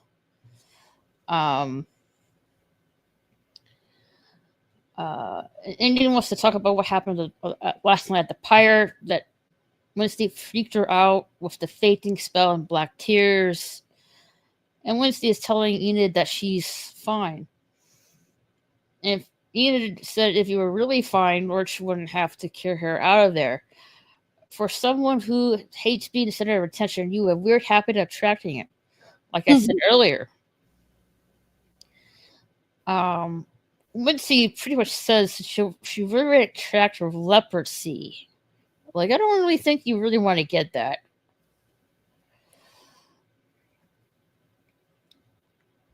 And, Enid pretty much tells her, like, she knows that being Pollard goes everything against Wednesday's core, but the rest of us who helped save the school is a nice silver lining, which is true enough. And Wednesday's like tells her to consider her to be the dark cloud. And Enid says always, so she doesn't really have any problem with that. And the phone rings, and that's when Enid says, "Your creeper's back and somehow have my cell number." So they're both freaked out. And Wednesday tells her to call the phone back, the number back. And you can hear it's Donovan Galpin on the phone. And Enid's like, why is Galpin like on your phone? And why you were at his house? And Galpin, once he says says that isn't Galpin because he was murdered last night. This must be his killer. And Enid's just shocked, like, what? Are you pranking me? No, not a prank. And Wednesday just gives her this, like, are you serious look? And Enid's all freaked out because she's like, she can't believe it's only day 2 of the school year, and she's already involved in some grisly murder case. She's already involved. She said that once she's already involved herself in some grisly murder case, maybe that once he is cursed. So she really feels bad about Enid feels bad about Galpin, but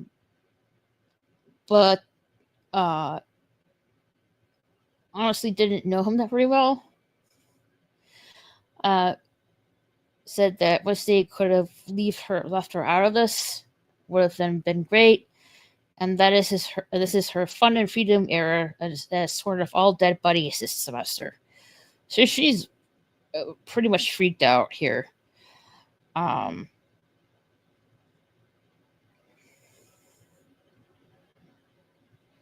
Wednesday's like telling Enid this is why you should stay in the dorm room until she figures things out.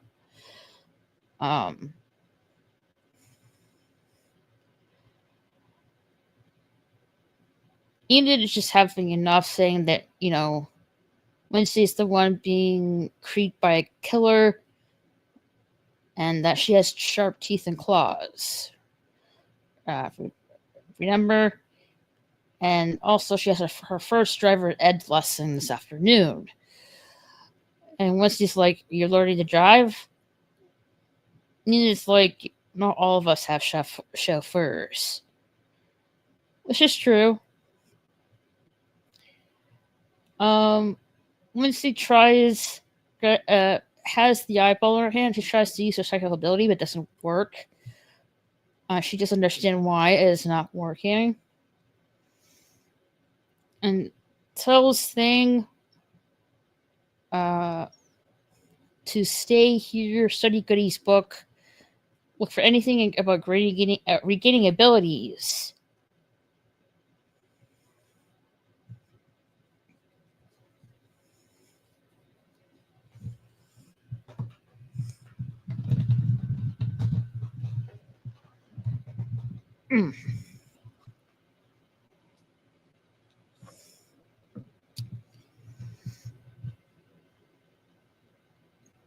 No, a song he really got me by the Kinks is playing. Students are celebrating Prank Day. Someone's putting garlic on a vampire's coffin.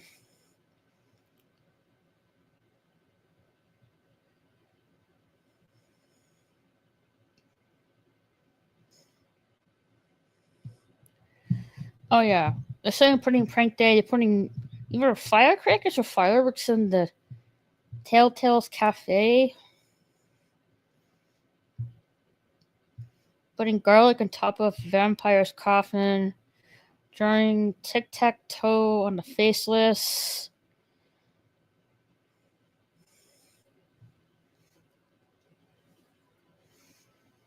The Frenchy student using ability to make another student's cup float.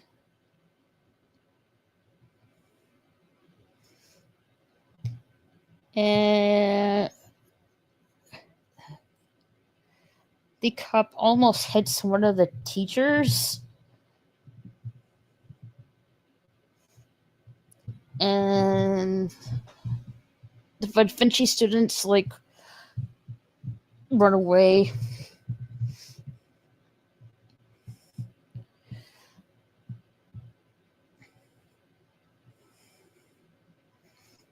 Bruno, Enid and Bruno are like, getting chummy with each other. Ajax sees this and he gets downhearted. Like, poor guy. Eugene and Pugsley come in. Eugene says the best medicine of a broken heart. Prank Day's best revenge, courtesy of my very own flying bloodsuckers, some monstrous tiger fleas. Like, what the heck?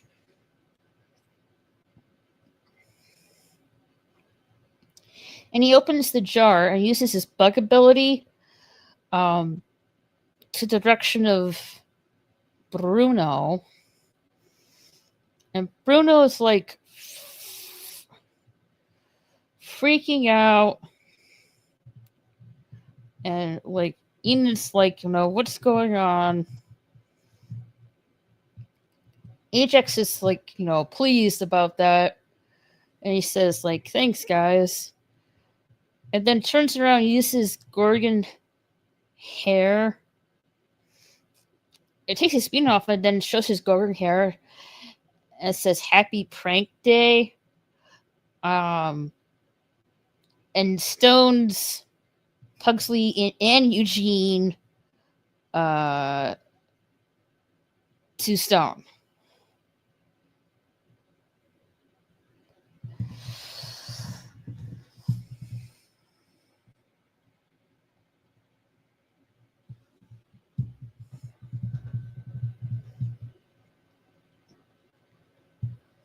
Not good.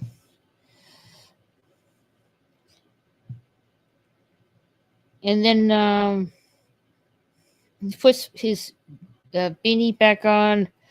One of the Da Vinci students levitates him and grabs hold of the werewolf snout. Grabs hold of the werewolf statue and his snout. Just grab onto something.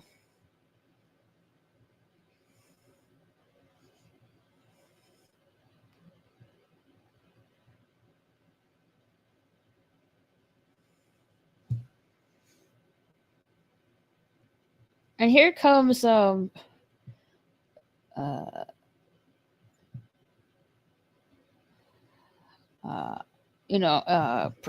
Berrydorf, and he introduces Dr. Orloff, saying, "Isn't it glorious?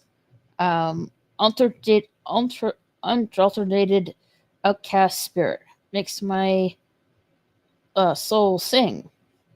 And Dr. Orloff, he tests Prank Day. Last year, someone put eels in his jar.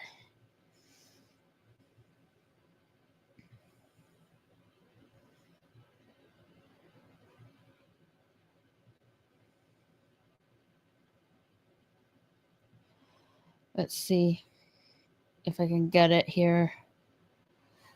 Yeah, someone put eels in his jar.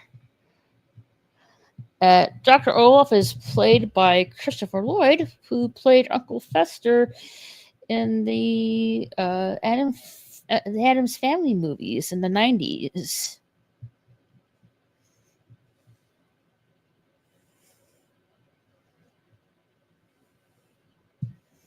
No, that flashback happened last year with the eel swimming around his head in the jar. There's Wednesday, and we also see the redheaded girl there with her friends. Like one of them says, "Oh, it's Wednesday." And the redheaded girl's like saying hello to Wednesday.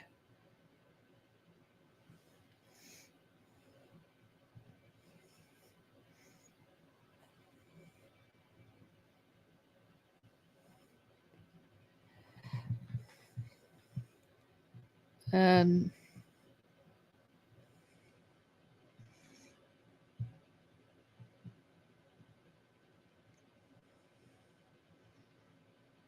no, Percival Barry Dort says to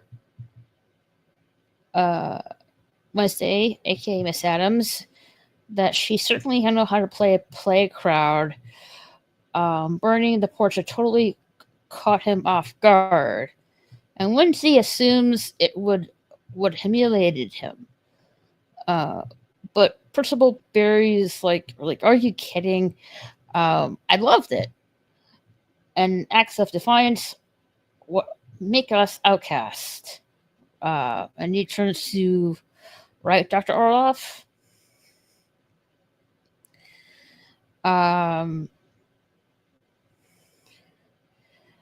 And Wednesday asks one quick question before they go.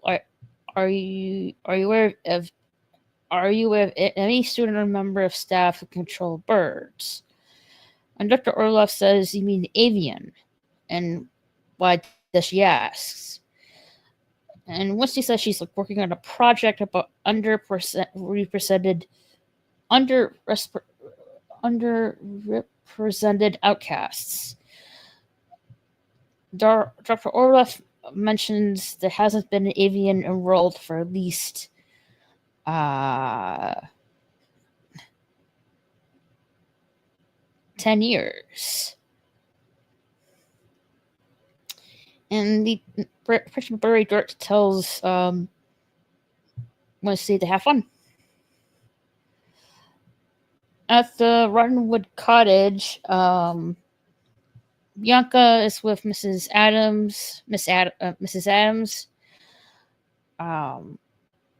And Lurch is holding a tray of food very enthusiastically.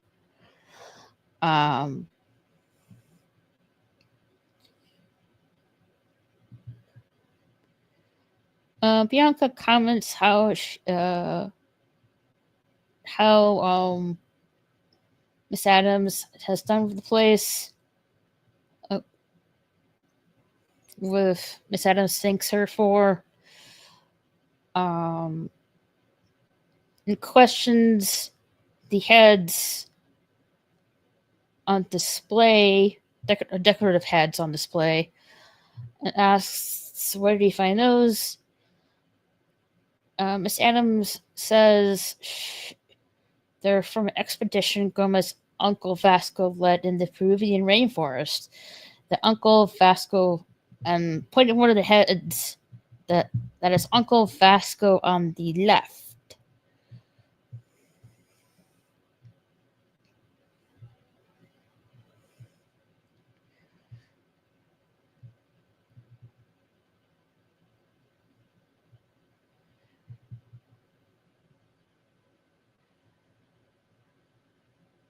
Which unsettles Bianca a little bit.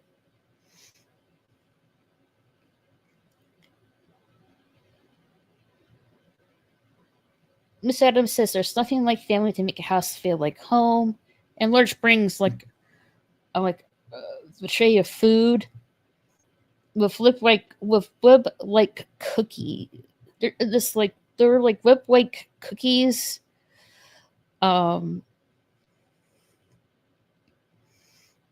With spiders crawling all over them, which unsettles Bianca.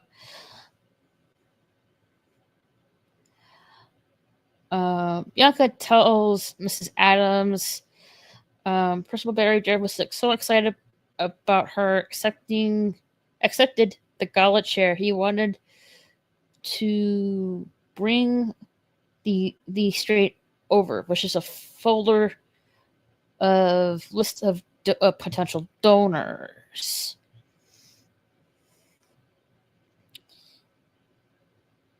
Mrs. Adams is telling Bianca that needless to say that her daughter Wednesday is not happy that she is staying.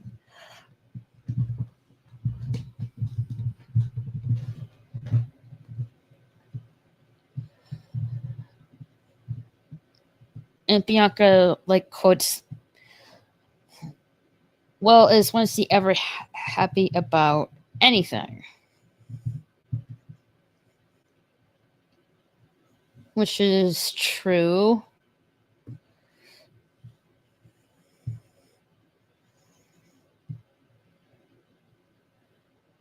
Bianca quotes that Wednesday's lucky to have a mom who's so concerned about her. And Miss Adams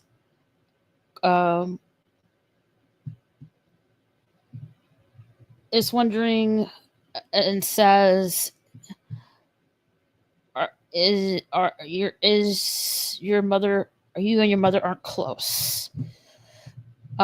Which Bianca says that they did spend time together this summer, digging out from all her decisions.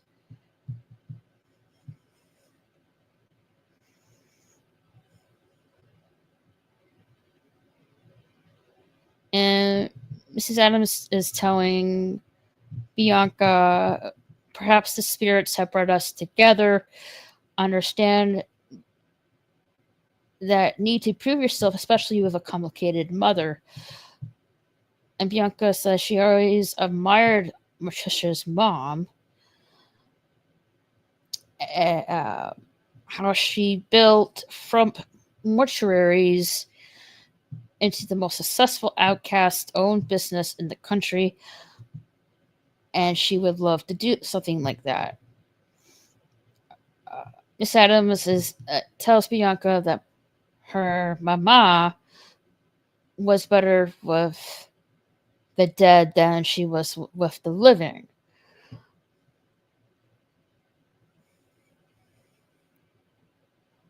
And Bianca tells Mrs. Adams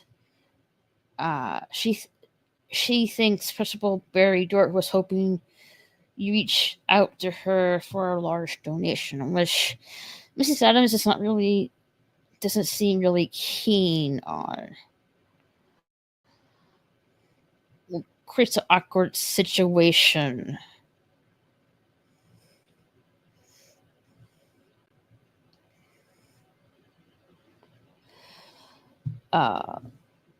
Miss let's see. Hold on. Ancient One says, next time in some crazy altered timeline, we hear about strange and bizarre reports of the entire cast and crew for Wednesday going complete feral as everyone else falls into disbelief. Could be.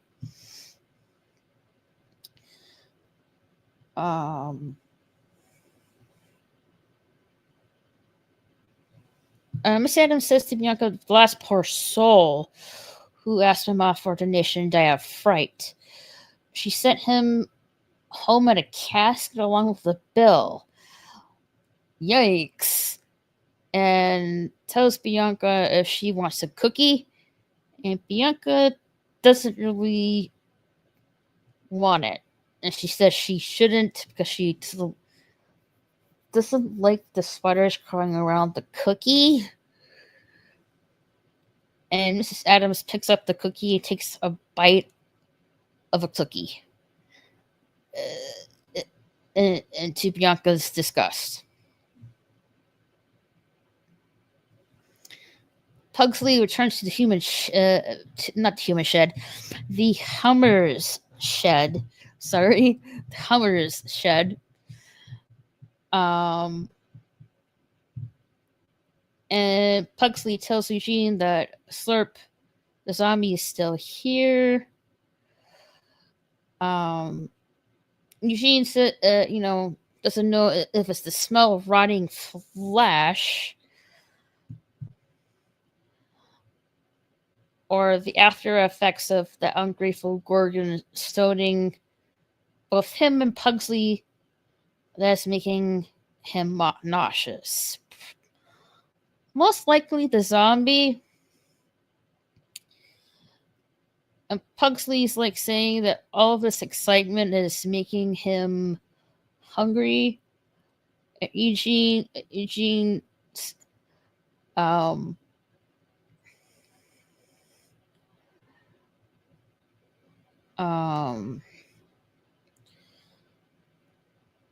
saying, so what is that Pugsley has in his hands? Pugsley says it's a mystery meat sandwich from the cafeteria. Eugene says that nobody actually eats those. The meat is made from ground up chicken brains and pig butts. Oh, gross! I would not eat that. Apparently, Zombie the Slurp wants the sandwich. And Pugsley thinks it's tasty. It reminds of his Uncle Fester Romanian goulash, which Eugene doesn't like. Like, it's just like, ugh. Pugsley said he makes it with real ghouls. And that's when the zombie Slurp grabs the sandwich and eats it.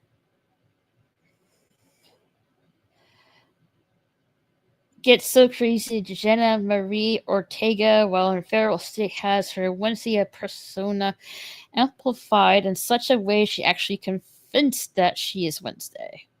Interesting.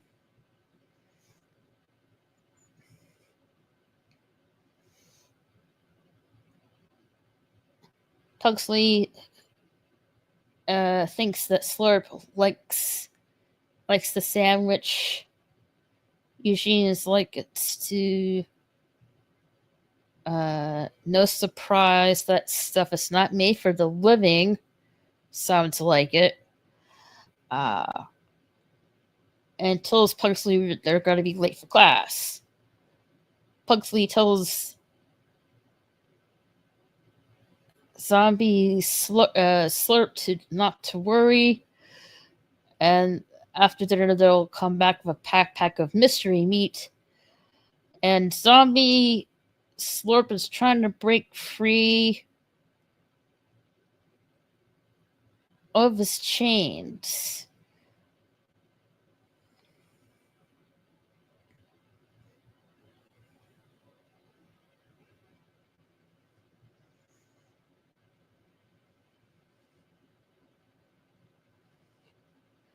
Which I think he did. Thing is somehow reading a book.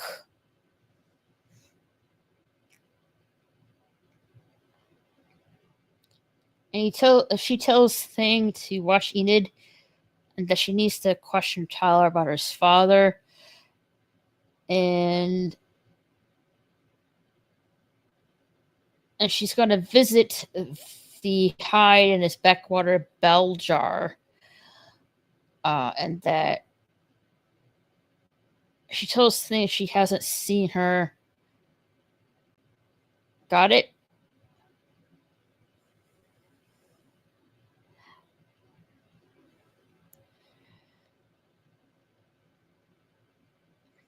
So Wednesday's like going through Enid's stuff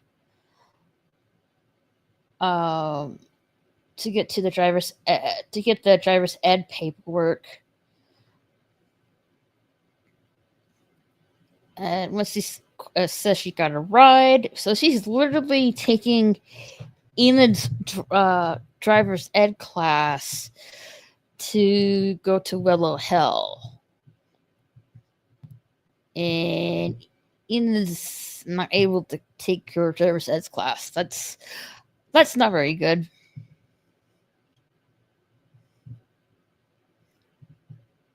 She hears Enid coming in, so that she saying, "Just a sec, forgot something. They're not gonna let me drive without it." And she's looking for her driver's ed paperwork. And once he, takes off and hides,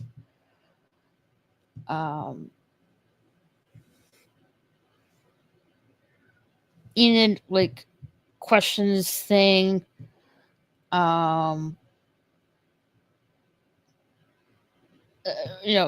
Says the thing that she's running late. Have you seen my driver's ed consent form? I swear I left it right here. When actuality, Wednesday already took it.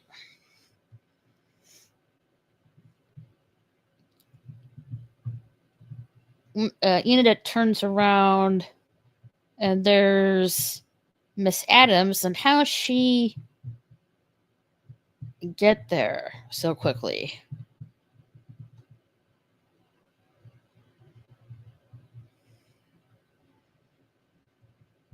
Interesting. And Enid is so caught off guard. She's like, hello. And,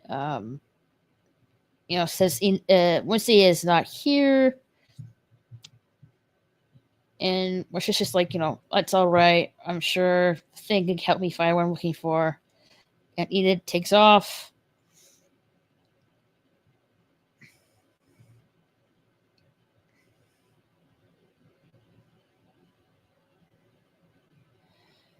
And Miss Adams tells Thing, Goody's book, pass it over.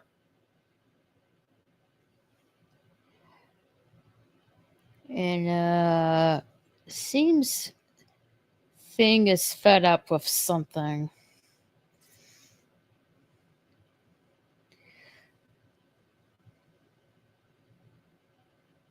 No, it says so Wednesday is going to the driver ed class, the third wheel driving school.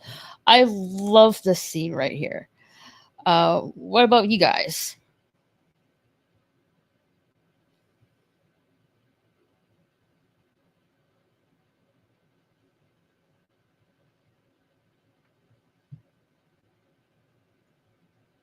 Jack, AVP, are you still there?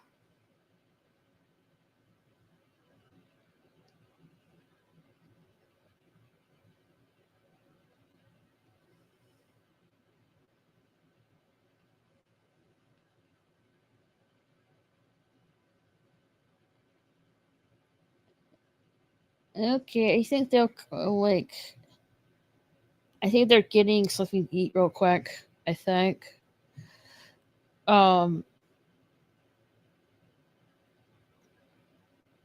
So at the driver's ed class, there's this old instructor guy.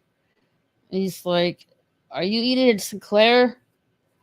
And once they give us the paperwork to him, and the old instructor guy tells her to get in.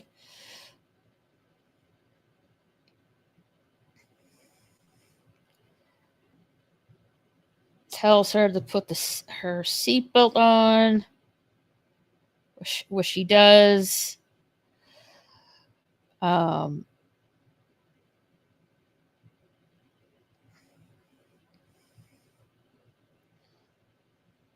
And the old instructor guy tells her, at third wheel drive, um, we respect the vehicle and other drivers and the road. Any previous driving experience video games don't count. I have to say they kind of do. In my humble opinion, they kind of do.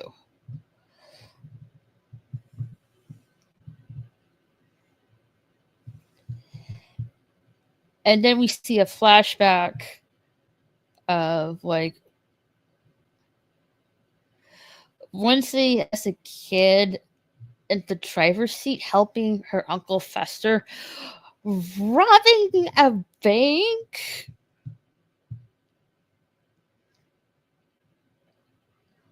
So her and her uncle are already criminals?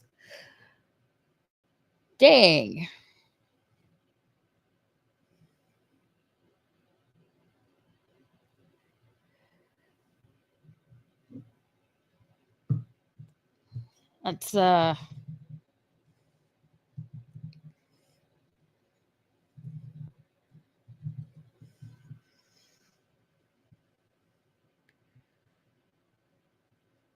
That's pretty hefty for a kid.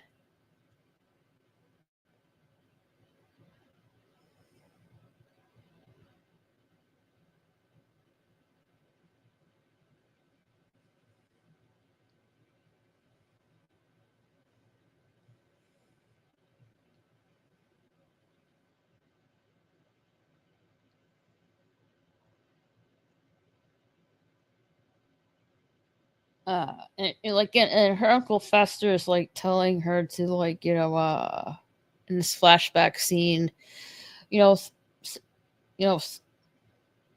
tells her to punch it, toots, and she punches the gas. And then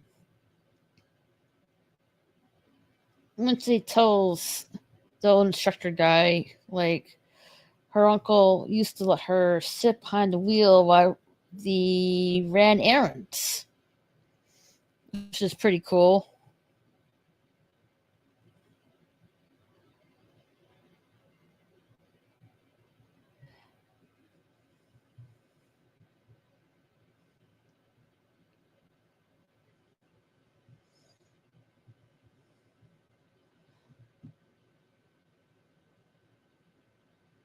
And the instructor guy is like telling her like, yeah, oh, okay, sure.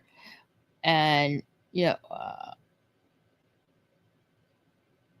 and tells her, I want you to imagine the wheel as a clock face. Put your hands on 10 and 2, which is 10 o'clock and 2 o'clock.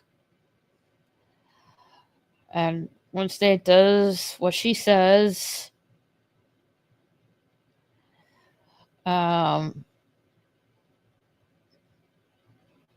And he tells her to, with her right hand, shift into drive and to take your time, that she's a newbie.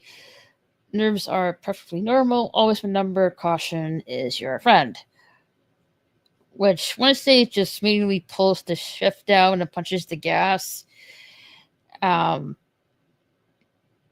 And the old guy has another stopping brake on the side of his seat, and he stops the brake.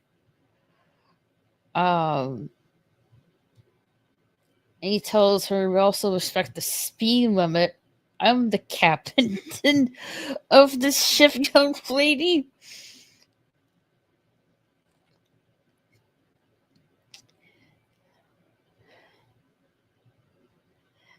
And, and then something caught the old instructor guy's attention, and Zombie Slurp trying to get out of the confines of the school grounds. And the instructor guy is like trying to see what's there. and in his rear view mirror of the car, and says that the school gets weirder every year. I would say so, pretty much. And then once they hear the song,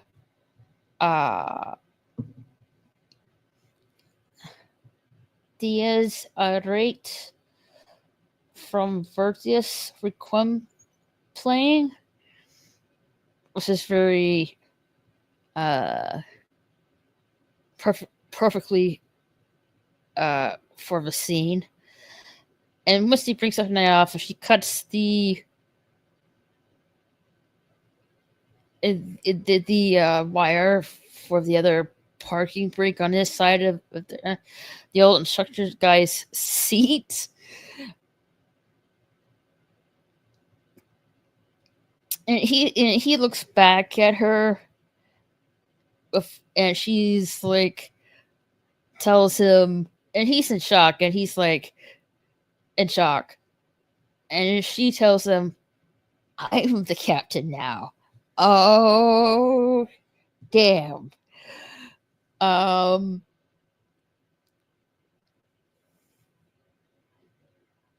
she just punches it, and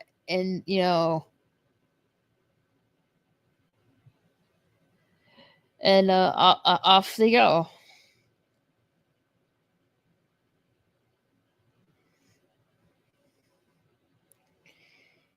And Mom Patricia is at her daughter's dorm room, and she tells Thing that Wesley has Goody spellbook all summer, and you'd ever thought to bring it to my attention. And her and Thing are talking, and says,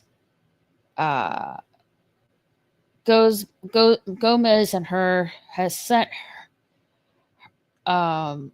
Thing to make sure she didn't succumb to her own worst instincts.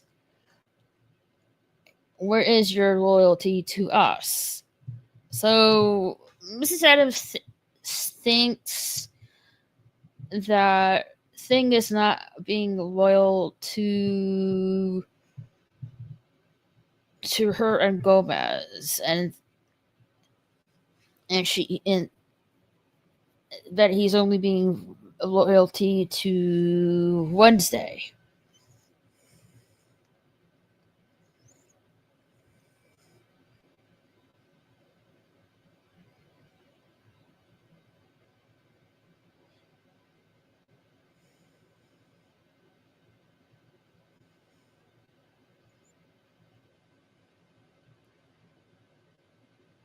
So, like, I guess they feel,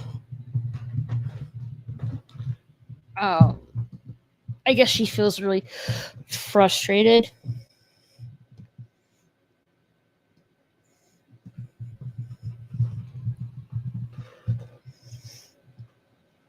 Which is, like, understandable.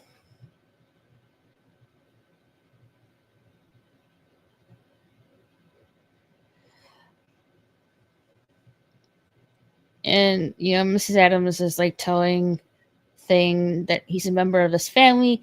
Just because she's cross with him doesn't diminish that.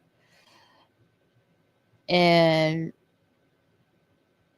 Miss Adams, like, it's like, when, it's like, stop treating you like a servant. When have we ever done that? And then you see flashbacks of Thing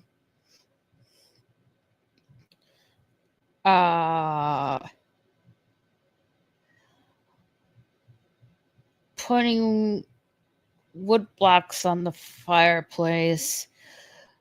Her and her husband drinking and throwing glasses at the floor where Thing is, and he almost gets hurt.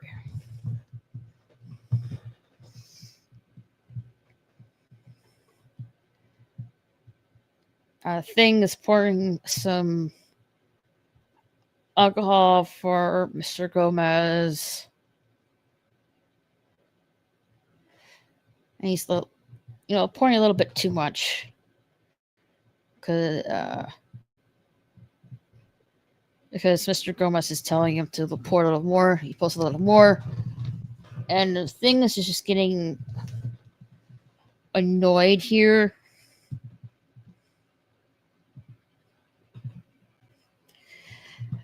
And, he's about to pour the whole bottle in that glass, but he doesn't. And then you see Thing holding up a golf ball. Gomez unfortunately hits Thing and the golf ball. And the golf ball lands right next to Thing.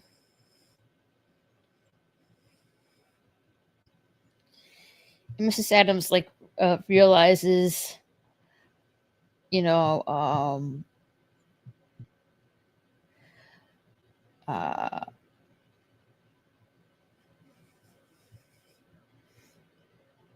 hits the tree and the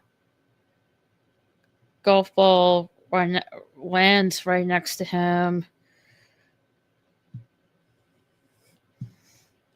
And Miss Adam admits perhaps there may have been times when they have overstepped, and she apologizes. We depend. She says, "I'm sorry. We depend on your steady hand so much," which is, good of her.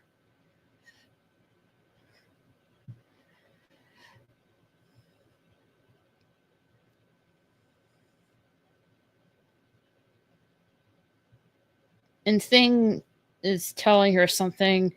Miss Adams is like, "Don't take my poor relationship with Wednesday out on you." And then Thing goes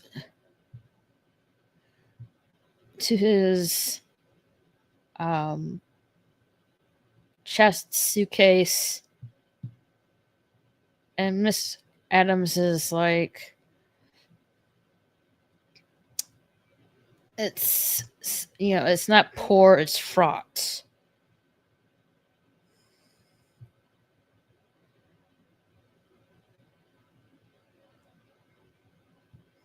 So yeah, mom and daughter are definitely butting heads.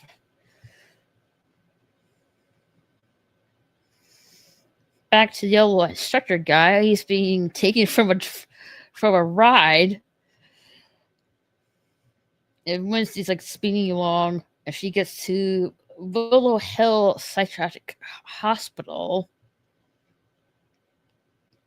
And the old instructor guy just has enough.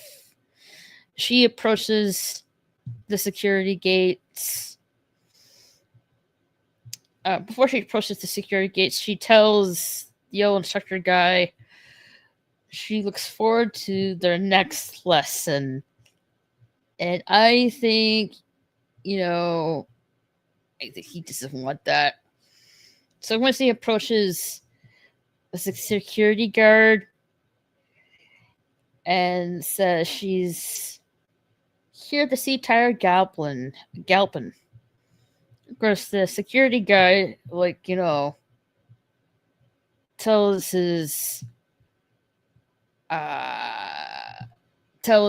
the person right next to him, check this out. Another one of those weirdo fangirls who got the hots for a hide, and tells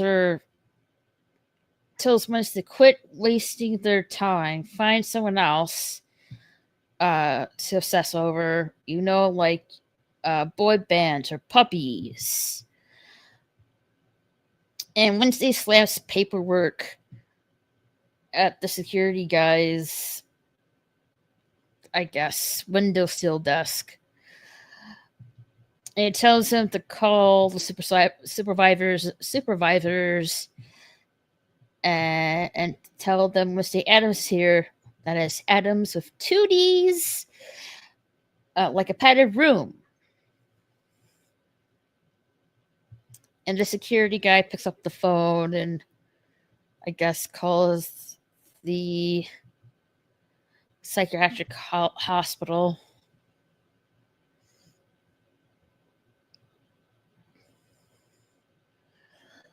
And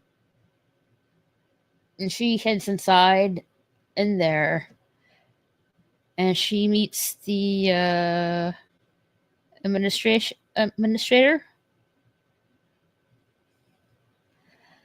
And she asks if she wants Wednesday. She asks if Wednesday wants a jelly bean. And it says, and she says, "I am a stickler for proper form etiquette. We have left no box unchecked." And Wednesday says it is her first time with the criminally insane, and when she can see Tyler. This is Administrator Judy Spangangle, and tells Wednesday to hold her pigtails. That Dr. Fairburn will need to make that call. So she might have a tough time getting to see Tyler. And she questions if she's Tyler's handler. And she tells Wednesday, handler, we're not a zoo. Which Wednesday retorts, you're right. Zoos don't pretend that animals can change their nature with electric shock therapy and dual drug cocktails. Dang, what kind of zoo are you going to?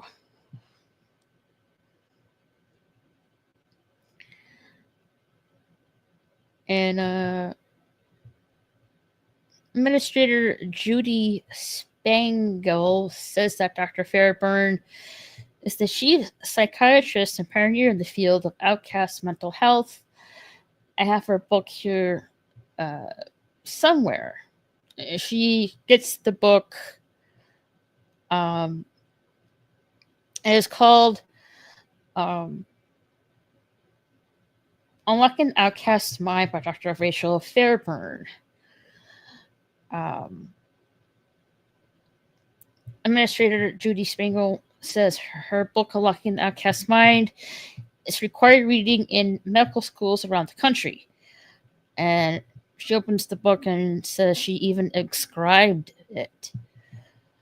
And Misty asks if Dr. Fairburn is an outcast. And Administrator Judy Spangle asks, why does that matter?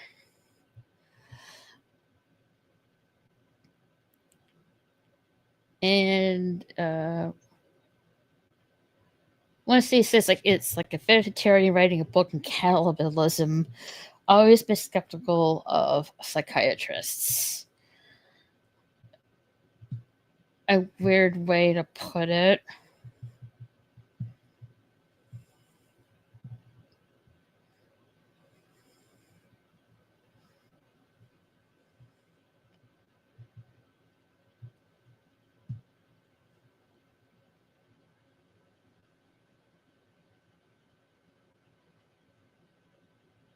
And Dr. Fairburn appears behind her and she says pretty much agrees. Like she says, like, me too.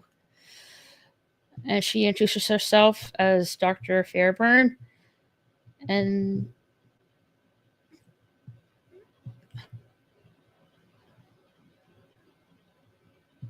tells Wednesday that Tyler has spoke of her often. And Wednesday hopes like her name leaves a bad taste in his mouth. And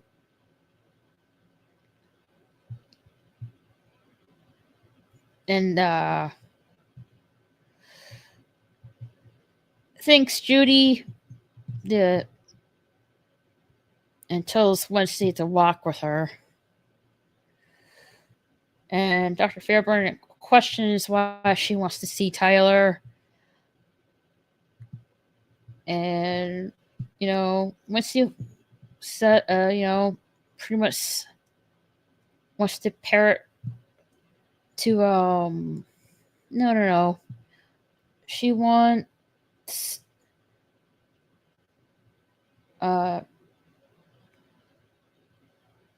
closure from her former psychiatrist who Tyler gutted like a freshly caught trout. No, that's not it. Hold on a second.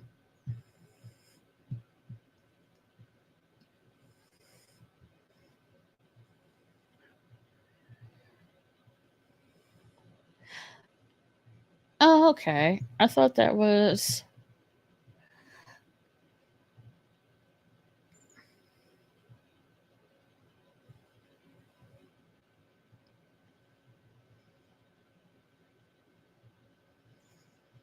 Okay, so I was wrong there. Never mind.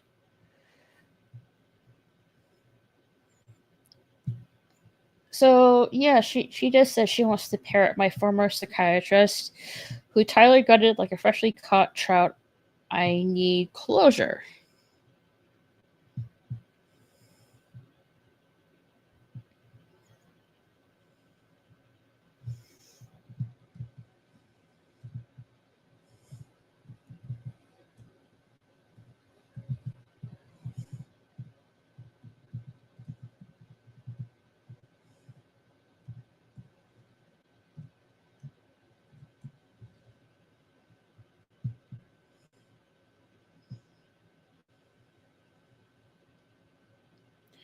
So apparently she wants closure. And Dr. Fairburn says she granted her request with the court a couple weeks ago. So she knew Wednesday would show her face sooner or later. And guessed she chose today because of Donovan Galpin's murder. So I guess she already heard the news. And asked Wednesday Wednesday asked if Tyler has heard the news.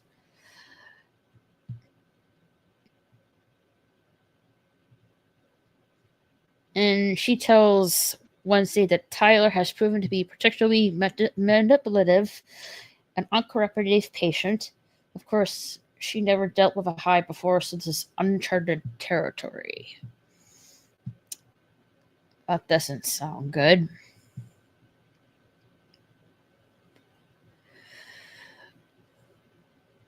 And Wednesday wonders what about Mayor Thornhill? And Dr. Fairburn let's see here. Says that she still denies that she's Tyler's master.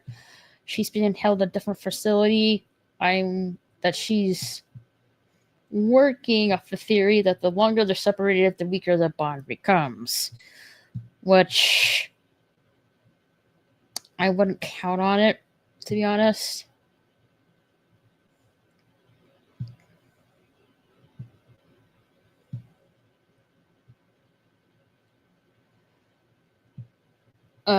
Wednesday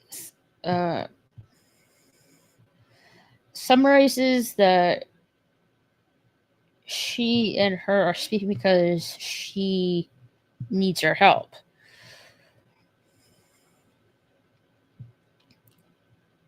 And Dr. Fairburns, with her traditional care methods, aren't yielding results, so she thinks it's time to be unorthodox.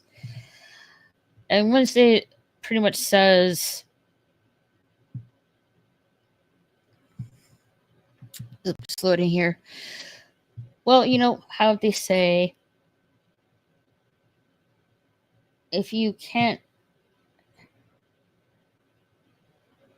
kill them with kindness, try lethal injection. That is rather extreme. And Dr. Fairburn tells Wednesday this way, and it leads to a very heavy security door.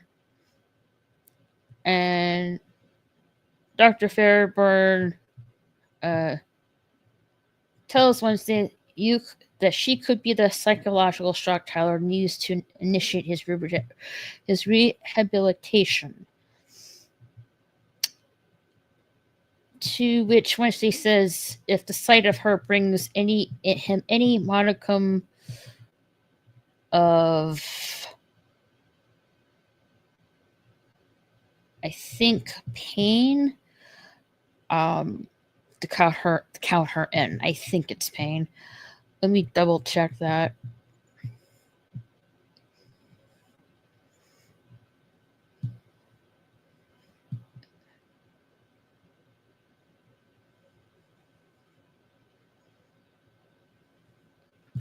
Yes, pain.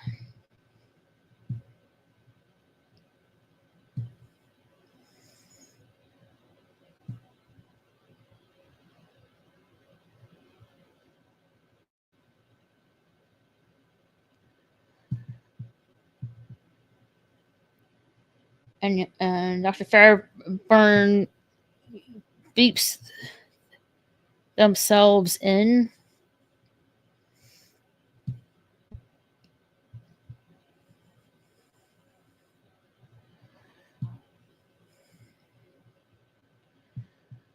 And you see like a security guy looking at a monitor.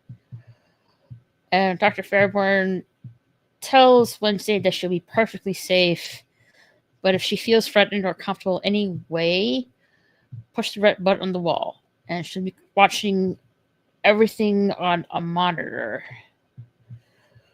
So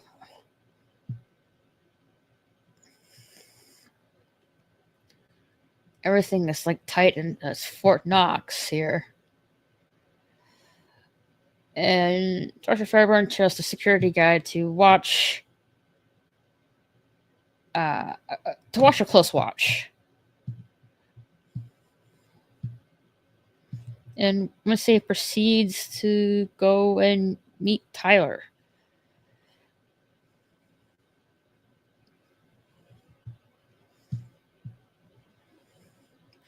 And there's Tyler.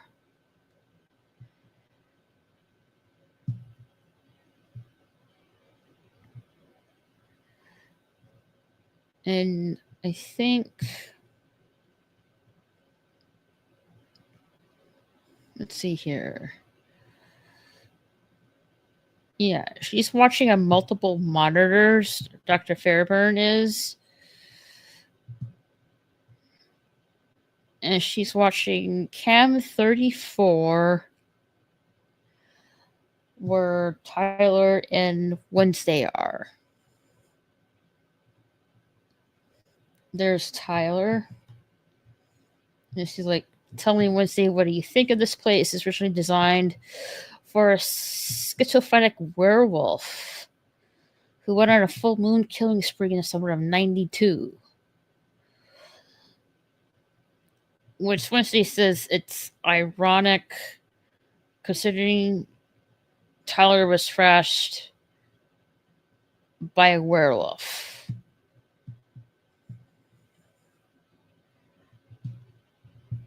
You know, Wednesday said it was ironic that he was considering he was thrashed by a werewolf.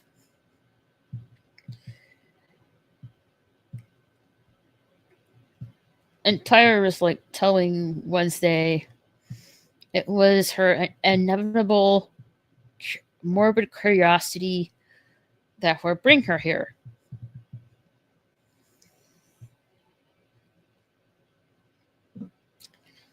That he knew she wouldn't resist seeing him again.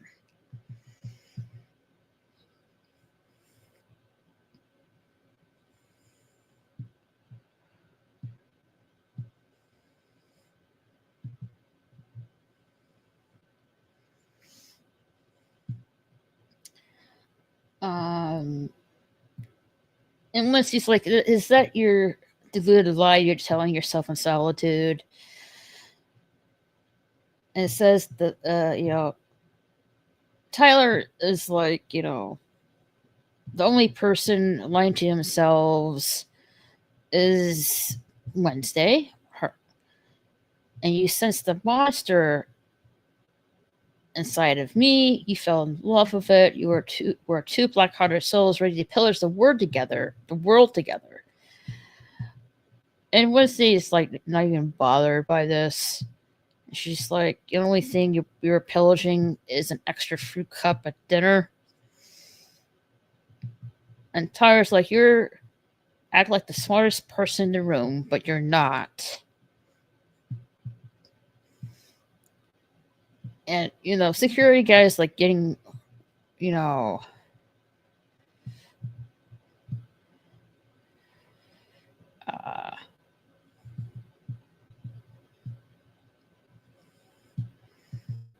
getting ready to press this red trigger button just in case, like, Tyler tries to transform, which is why the collar around his neck.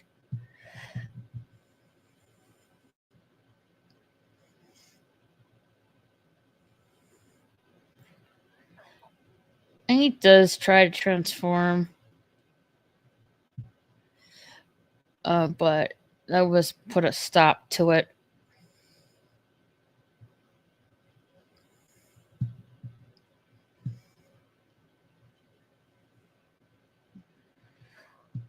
Which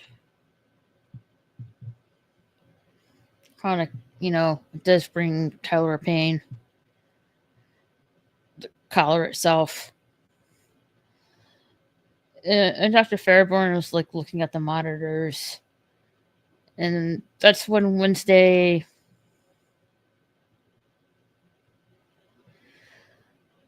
tells him that his father is dead, that he was murdered last night.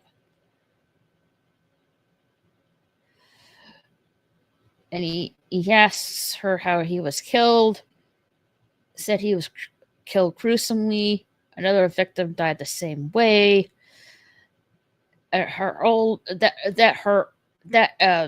His old partner, Carl Bradbury, 2 murders in 2 days, both connected to his family.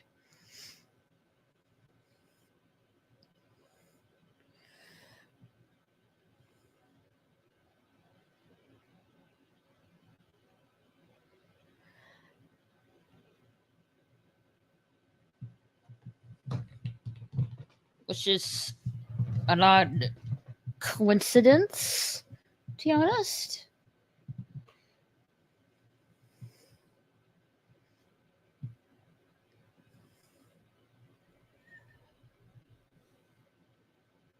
And like Tyler's like, he got me Wednesday, incredible mastermind. I'm pulling the strings from here, which obviously I don't think that's the case. And Wednesday's like, who else I want him dead? And that's when Tyler's like, are you looking for my help? I'm flattered, but it's going to be so much more fun watching you grope around in the dark. Eee, this guy's a sicko. And Wednesday has like enough with this, so she turns away. And that's when Tyler says, like, say hi, he did for me, which puts Wednesday stop dead in her tracks. And he proceeds to tell her, like, he's going to kill her the next time she sees her and making her pay for sticking her snout in his business, and wants her screams to haunt Wednesday for the rest of her life. Again, this guy's a sicko. And Wednesday just turns around, says, like, tell him that he's right, that she couldn't resist seeing him. Witnessing him chained up, cased up, makes her dark heart grin.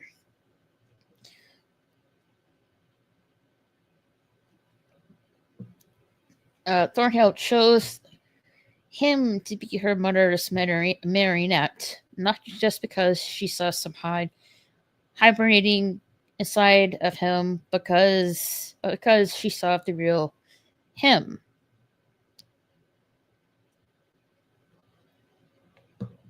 An expendable nobody, a feeble-minded schoolyard bully, with nothing to offer the world except for subpar barista skills.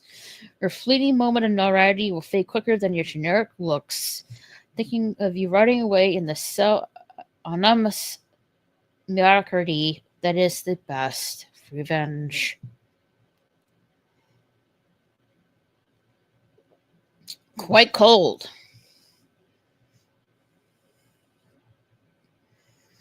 Like, wow.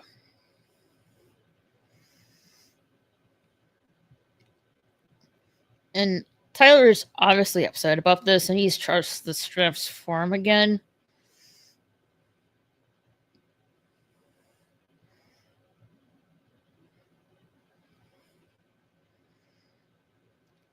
But stopped by the security guard hitting the red trigger button.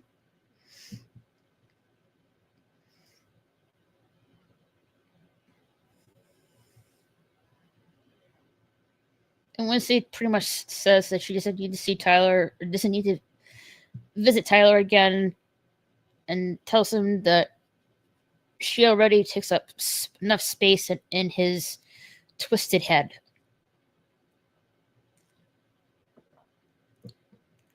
And,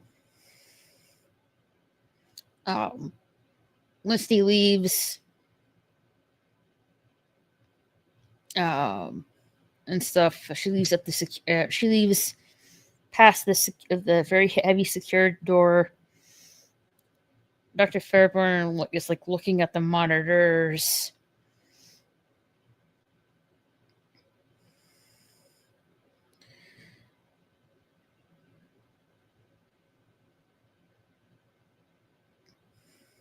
So right here, he's like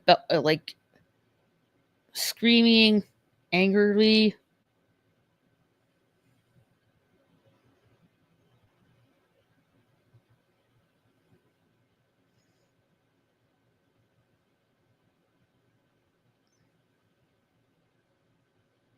Let's see here. Let's see if I can get it right here.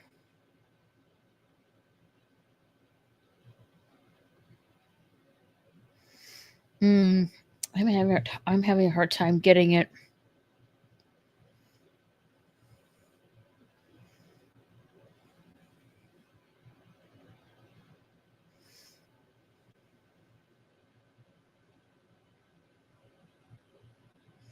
Okay, there you go. So Dr. Fairburn is looking at all the monitors. Wednesday takes off. Tyler screaming. Wednesday takes off.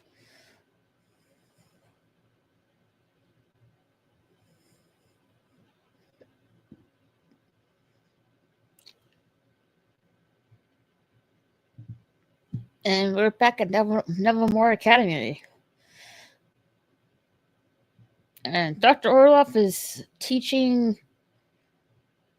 Looks like the same classroom as where Thornhill used to teach. Looks like the plant classroom.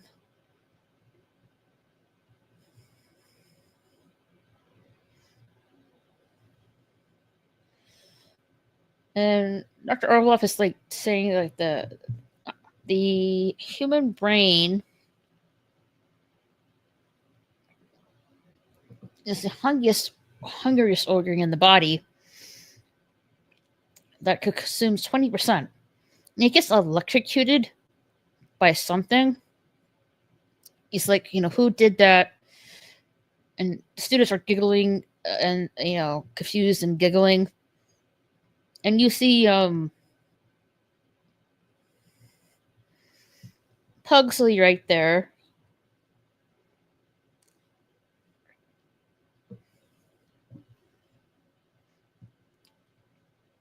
hiding at Dr. Orloff's desk and firing electricity at him. And the students are just laughing it off. And he's like, Dr. Orloff is like, listen up, people. Unless the perpetrator reveals themselves, you'll be spending the rest of the semester in detention and these watching two people, or I should say rest of the classroom.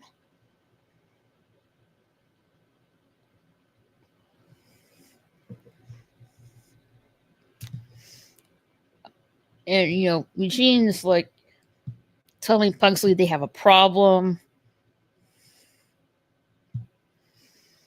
And Eugene tells Pugsley that his pet zombie slip has escaped. So that's not good.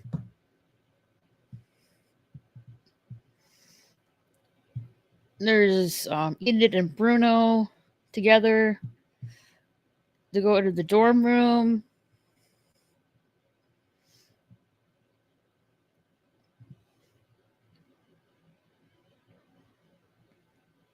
Bruno's like, so you didn't have your first driving, you didn't have your driving lesson. And Enid said, no, he was a no-show. Which is sad because we all know it was Wednesday who did that because she needed the driver's ed card to go to Willow Hill. And then they enter the dorm room and, getting chummy with each other.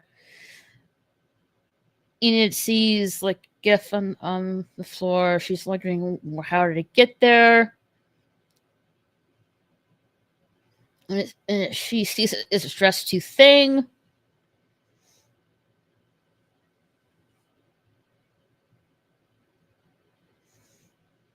And she knocks at, thing's chest suitcase. She's like, Thing, have you been drinking? How is that even, what doesn't matter? Yeah, I agree. How is that even possible? Again, I guess some kind of voodoo magic or something like that.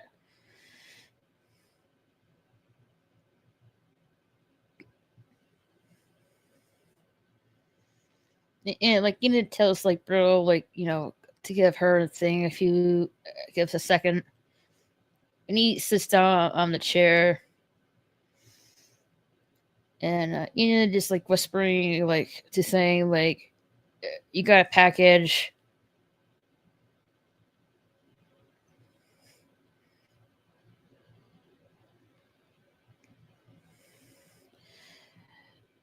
And Enid's I don't know if maybe it's prank day or maybe it's from Wednesday's creeper. And you see she's showing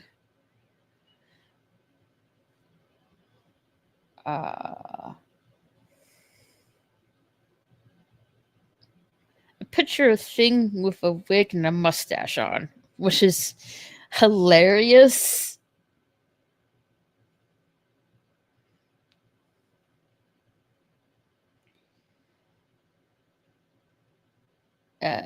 Enid says it's a mud check from the Normal, Illinois to police department.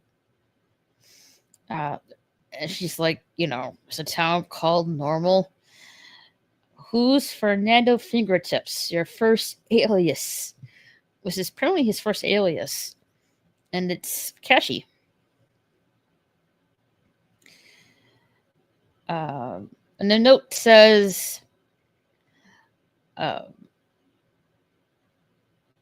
found this while cleaning out an old safe house. Happy birthday to my buddy from another body. Snickers and wet willies, your partner in crime, Uncle Fester. So how did Uncle Fester get to the dorm room? Does Miss Adams and Uncle Fester have some kind of teleportation ability or something like that?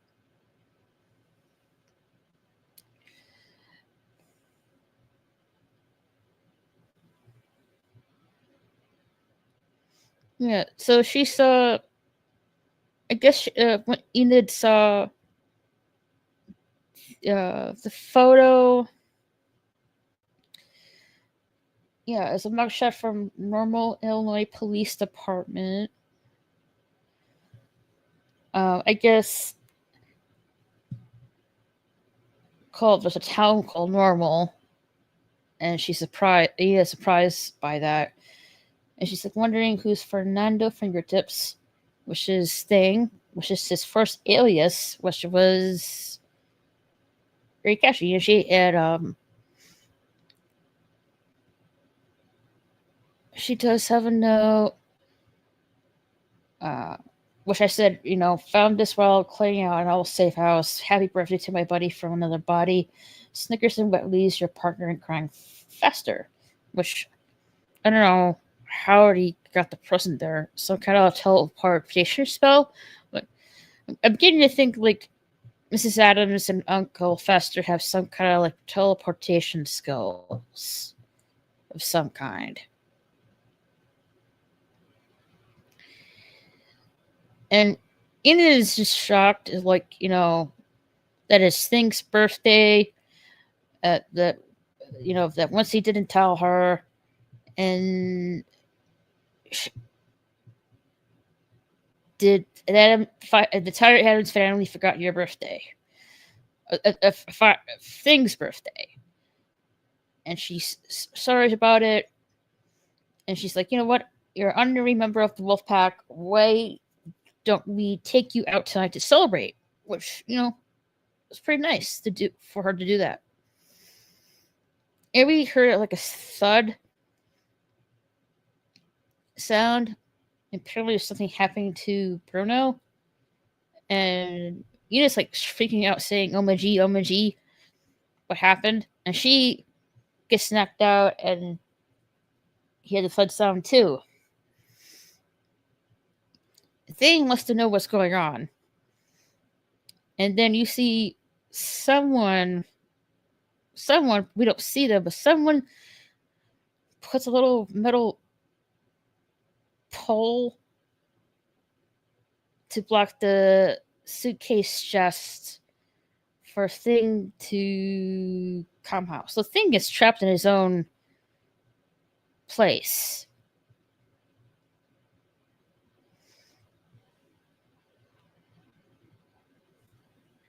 Principal Barry Doors playing golf. He has a knock on the door. He's like, yeah, or yes. And it's Bianca. And Principal Barry Doors wondering if Bianca has an update on Mrs. Adams. And Bianca says she has gave Mrs. Adams the donors list. Just going through the names, and we'll meet at the end of the week to discuss strategy. And Principal Barry Doors like wondering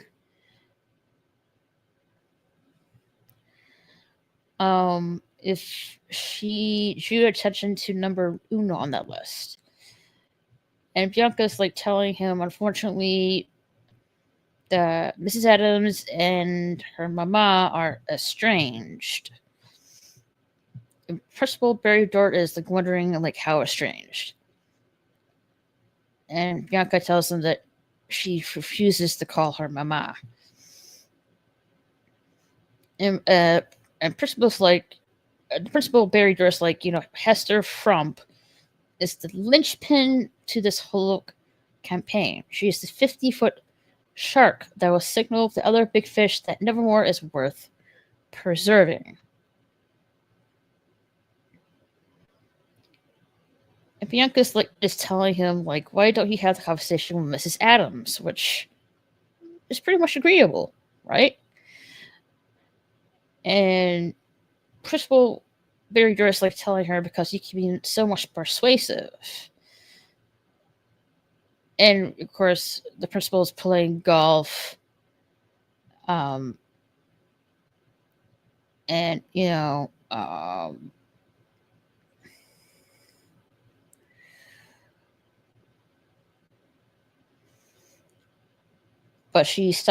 but Bianca stops the golf ball.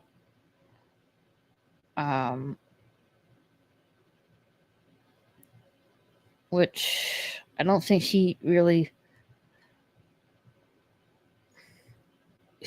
likes.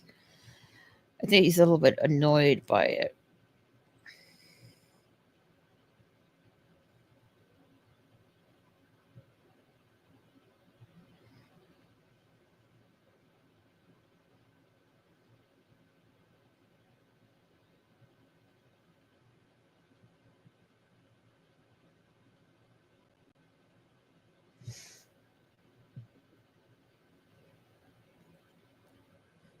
So yeah, she stops the golf ball.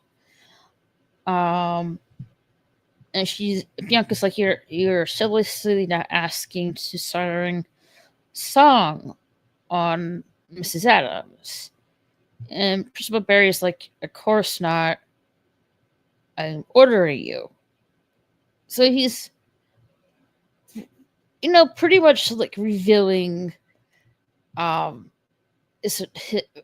he's pretty much fully revealing his manipulative side to Bianca now.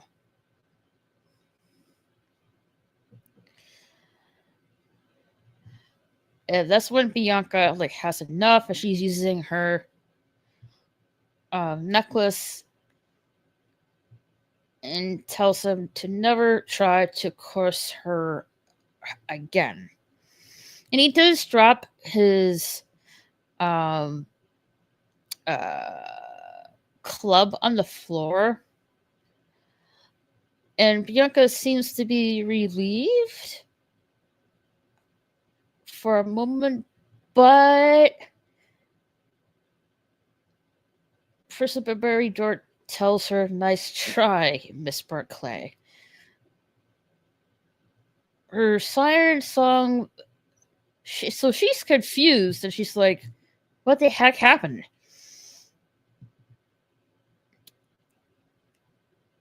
And apparently,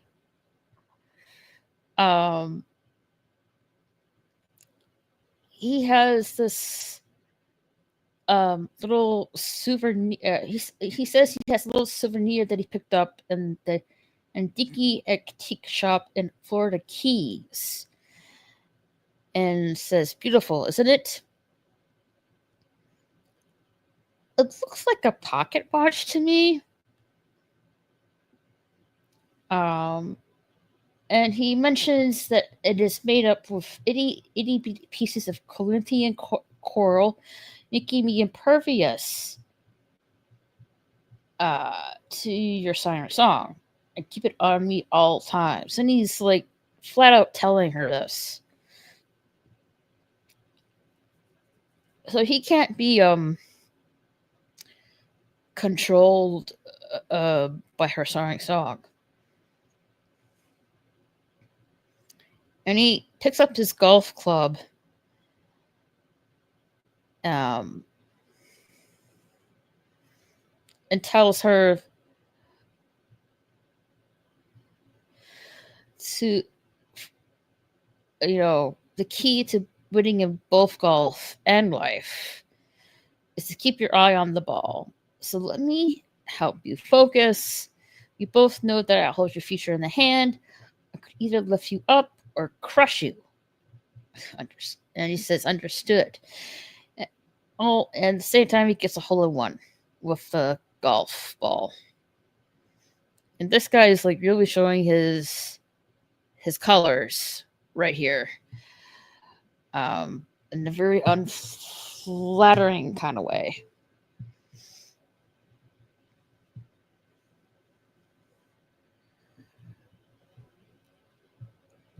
Wednesday comes into her dorm. She notices something's wrong. She hears noise.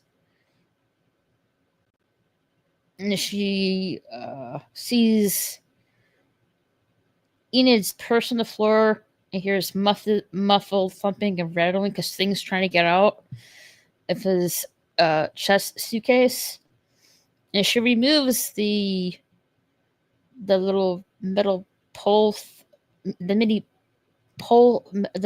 metal pole thing that was blocking thing to get out, and things like just frantic. And when she's like, wait, where's Enid? And the phone vibrating is like, we hear the phone vibrating in Enid's purse, and she answers the phone. And someone on the phone's like, do I have your attention now? And once she's like, who are you? Where's Enid? And the person on the other end of the phone is like, the game has just begun. You have 30 minutes to find your werewolf friend, or I put her down. Above anyone else, and game over. I am watching. And a car is like thrown underneath the dorm door.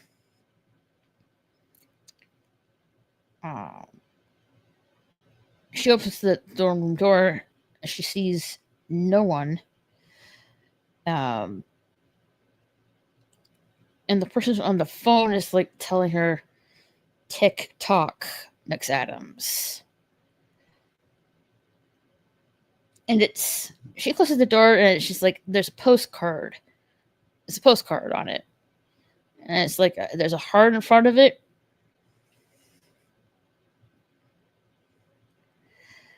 And she flips the card, and it says, "Play dead." Now, Enid and Bruno are chained up in metal chains, and they wake up and they realize they're in danger. And they're asking if they're okay. I'm like, where are we? And Enid thinks they're in Iago Tower. And Bruno mentions he doesn't think anyone's been here in a long time, which Enid mentions has been closed off years ago after it was damaged in some freak electrical storm, which brings to mind of the story of the skull. Brings to mind to the boy of the skull tree. That's literally what it is. It's the story. It's what happened to the tower when the skull tree was doing. The skull tree boy was the boy of the skull tree was doing his experiments.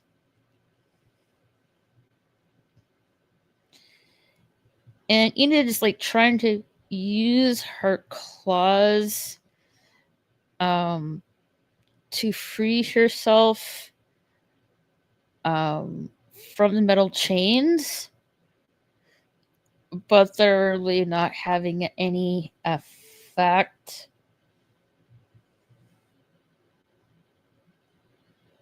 And Bruno's like wondering who's like doing this to us. And Enid thinks it's Ajax, and she's like, Great Brink, let us go. She's like, Ajax. And then the knife falls to the ground. And we see a ceiling of knives, many knives above them. So this is clearly not a prank, and they should really be worried.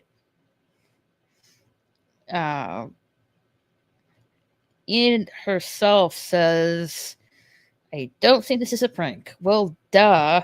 Of course not.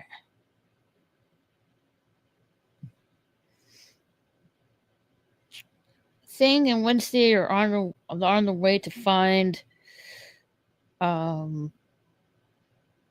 Enid, but she encounters Miss Capri right next to the Telltale Cafe. And Mrs. Capri is like wondering what Wednesday's doing out here. And she says she's looking for her. Wednesday's is looking for a roommate. And Miss Capri says it's a coincidence she's been looking for her. She's putting together an orchestra for the gala, and she likes her to play cello. What Jack Beard mentioned earlier. Mm. And Misty says she doesn't have time for this right now. And besides, when you heard me play, you were hardly complimentary. Which Miss Capri brushes it off, saying, like, oh, come on. All I was saying, if you want to be great, let the music control you. Otherwise, you just play plain notes. Mechanical. Rehearsal 3 p.m. Friday. I hope you see me there. And then she takes off. And Missy looks at the postcard and, says that the letters saying aren't letters, they're notes. And her thing approached the music room, and you see this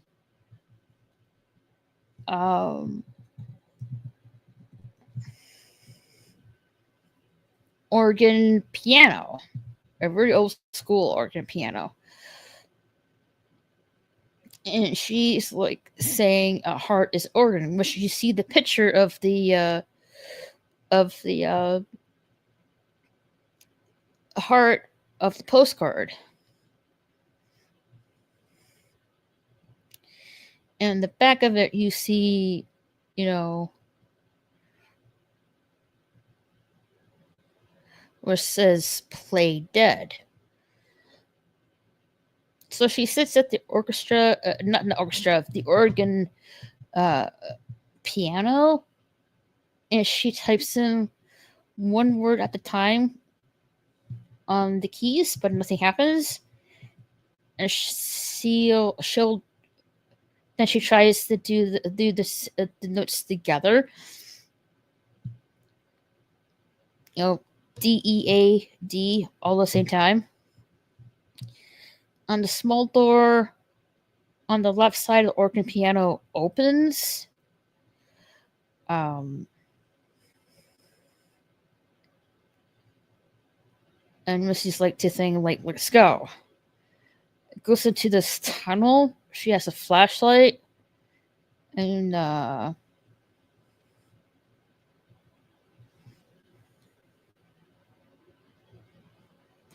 walking into this dark tunnel. At the clock tower, Enid's like, it's only if there was a full moon, we'd be out here in no time. And she's like apologizing to Bruno. Bruno's like saying it's not her fault. And Enid thinks it's. Enid says it kind of is, because whatever is going on here is clearly connected to her roommate, and she is like a Dark North Star for psycho killers. And Bruno questions why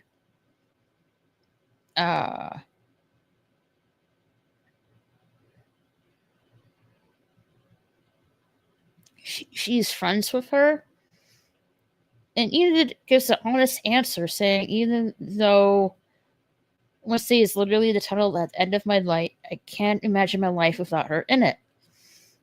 And Bruno is pretty much like, I think it's cool. You're her ride or die. And there's like emphasis on the die at the moment, because they're really in danger.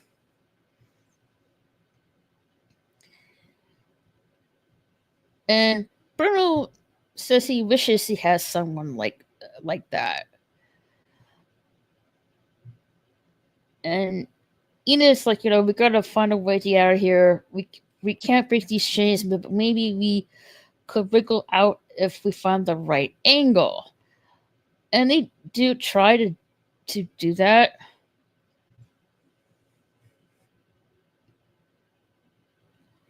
Meanwhile, Wednesday and Thing are in some kind of dark tunnel. And I get the battery of the flashlight is having trouble.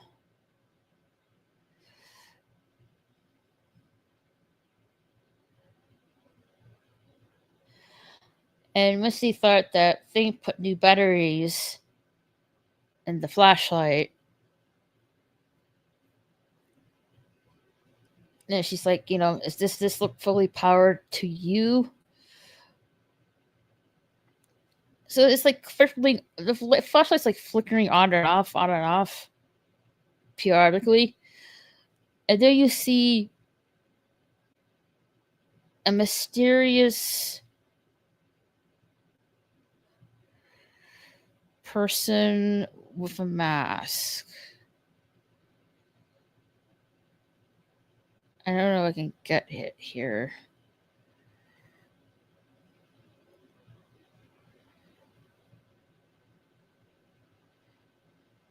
Let's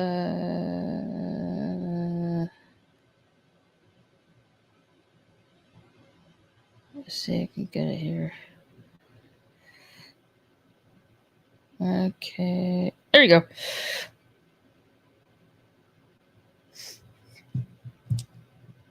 So every time the light flashlight would flicker, this person would pop up closer and closer until it disappeared. And then once she's like looking around her surroundings, no one's there, and she finds the mask on the floor. As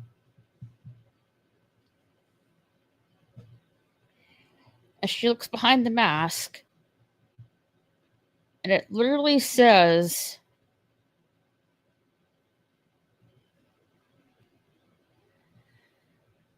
"Clock's ticking."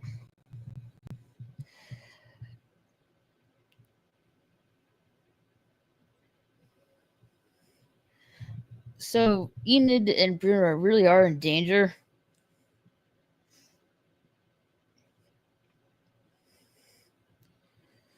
Once she finds an old elevator,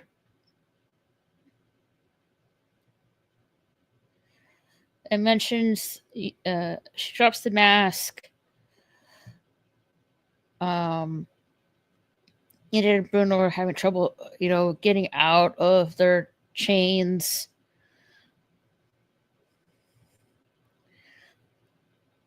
Yeah. So once they sees the elevator, says it leads up to Igo Tower, tells Thing to come on. Meanwhile, Thing and Bruno are trying to escape from the chains. They fell down.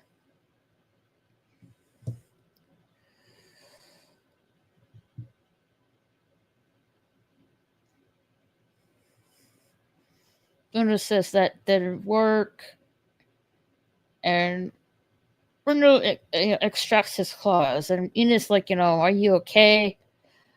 And he's like, "I'm fine. This happens sometimes when I'm stressed or nervous. It's just wolf whimpers. Lupin late bloomers usually suffer from it. I was the last of my family to wolf out." And Enid's like, was like, "No way. Me too. I had this nervous claw thing too. Have you tried box breathing?" And Bruno's like, He's like telling him to inhale deeply, say 4 counts in, 4 holding, 4 out. And they're like, they kiss and stuff. Here comes Wednesday from the elevator. And Wednesday's like, Enid, and she goes upstairs. And there's Thing. Enid's like, "Oh my gee, thank goodness." And once he's like looking up at the ceiling, there's a bunch of knives at the ceiling.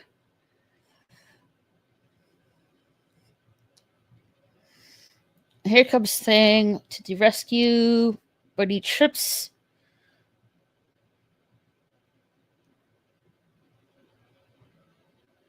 some kind of wire.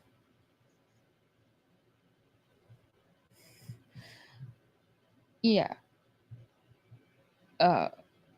Yeah, Winston looks up at the knife ceiling. Enid tells Winston to help to get them out of this. Winston is so when's notices the danger thing is coming along, but he shifts some kind of wire. Um,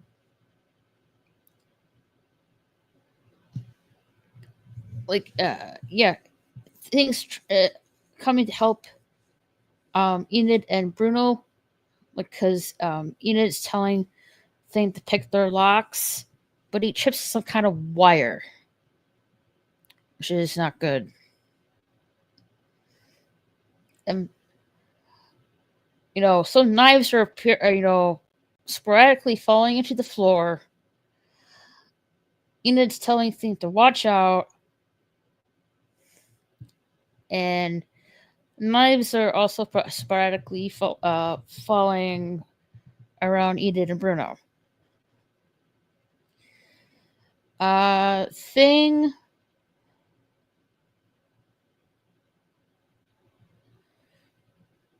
He gets pinned down by a special knife with handle grips. So he's pinned down. He can't do anything now.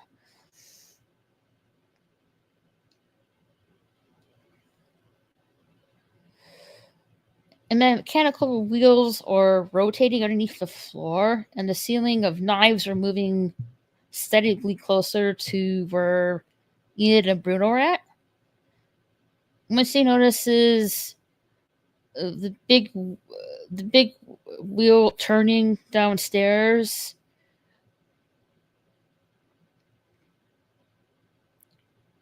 big wheel right there with the typewriter is. She goes down the stairs.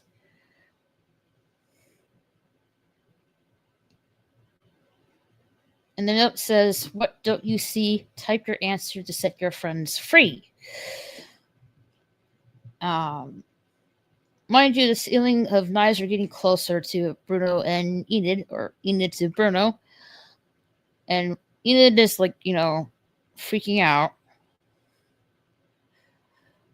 And Misty is looking around her surroundings.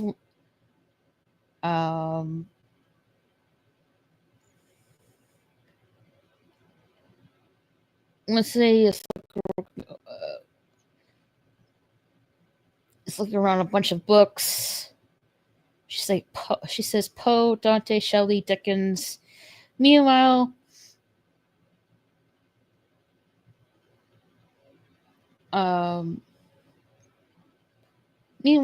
Enid is telling Wednesday to hurry up.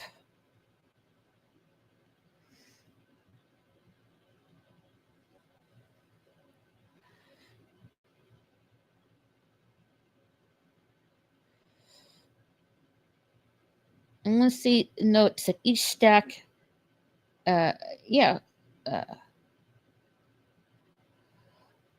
each stack is the collective work of famous author.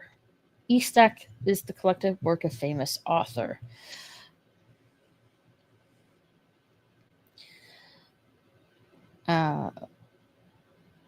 Enid is telling Wednesday, hurry up.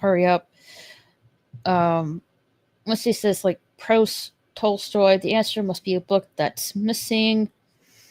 Enid is even more freaking out, saying, "I swear if I survive this, I'm demanding a spa day." Just a spa day? You should be asking more than that. And then, weirdly enough, let's see if I can get it here.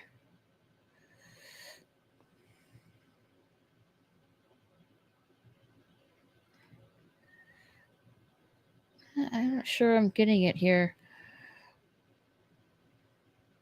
Oh, here we go. The Babysitters Club.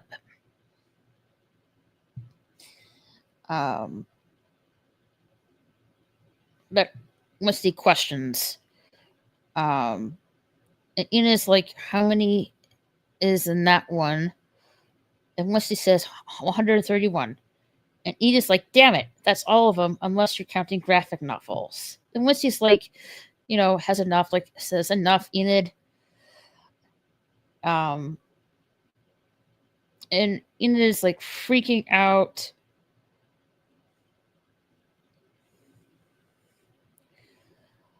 And Wesley's like, reminding yourself, but what you don't see. And she's noticing that, of course, The Invisible Man by H.G. Wells is not there.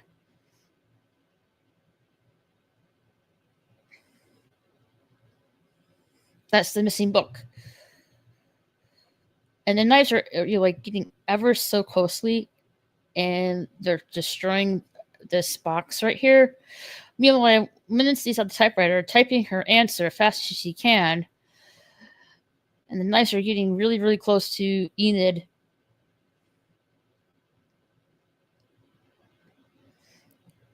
And finally, Wednesday types in, yeah. So the box right here.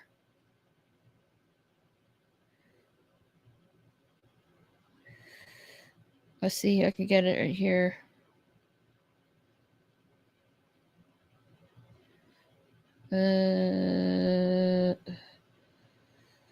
Let's see. I forgot something. Oh,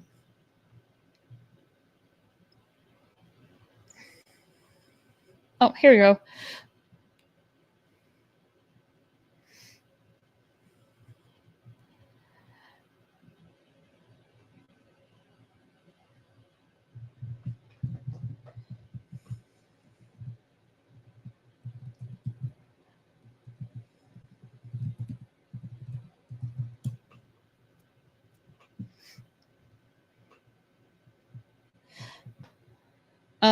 So there's the box is getting crushed and stuff like that, by the knives, and the knives are getting really close to Enid and Bruno. And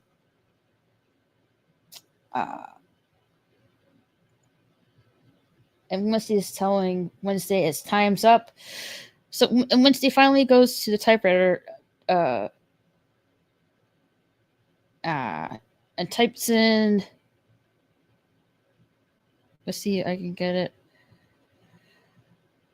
The Invisible Man, and the giant mechanical wheel stops. And the knife is really close to Enid, like this close.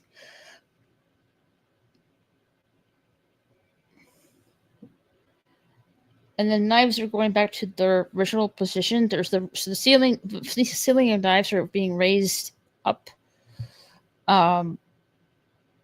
Enid is like to Wednesday that she did. Enid and Bruno are both relieved.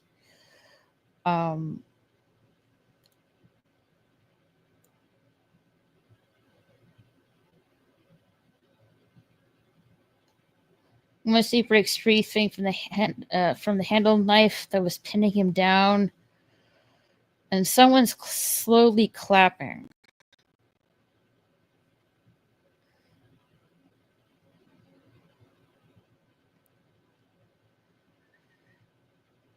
And it's revealed. See two hands in the middle of the air. And Wednesday's like, who's there?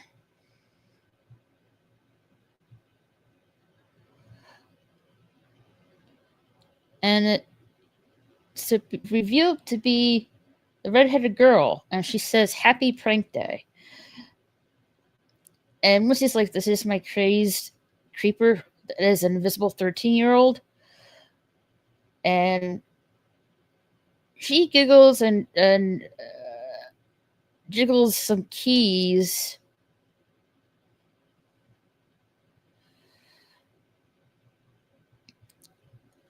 Like, Enid and Bruno are astonished.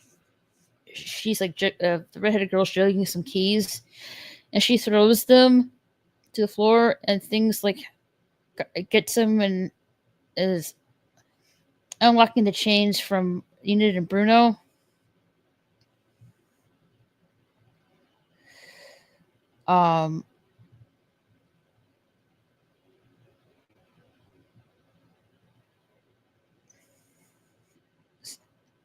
So the redheaded girl said she hasn't properly introduced. Her name is Agnes D. Millie, her number one fan. And was just like, you don't seriously expect me to believe you're pulled off this elaborate plank solo.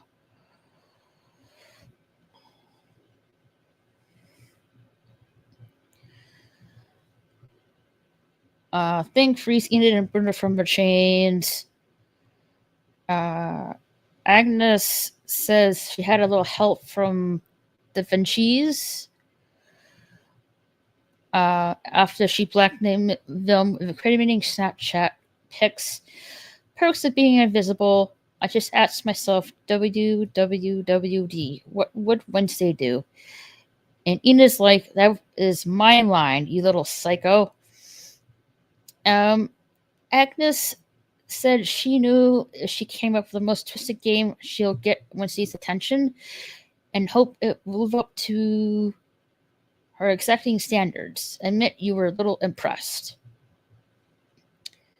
Enid says she can't believe she was almost perforated by her fangirl, by Wednesday's fangirl Mini-Me.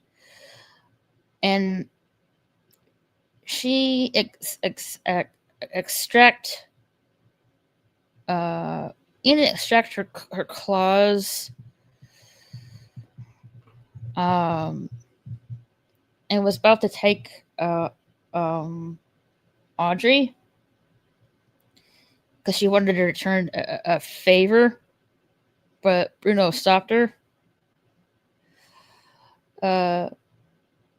And it's pretty much tell Enid to park her Rainbow Claws Barbie, which is funny. Besides, she got Enid some low time with the pack hottie and says you're welcome.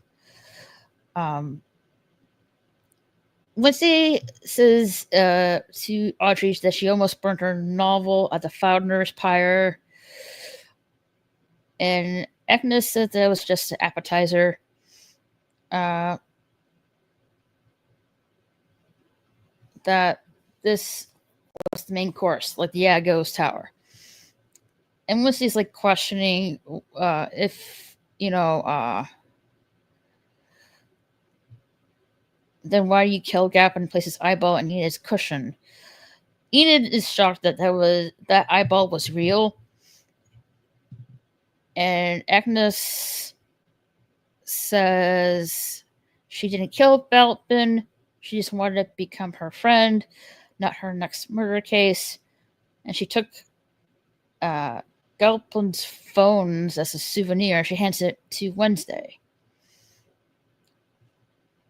So she scrolled through his texts and emails. And Wednesday asks Agnes if she didn't kill him, then who did?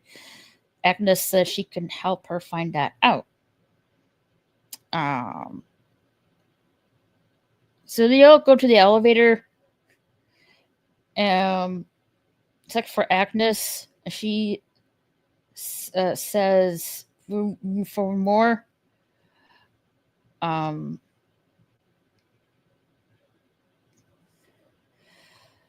And that's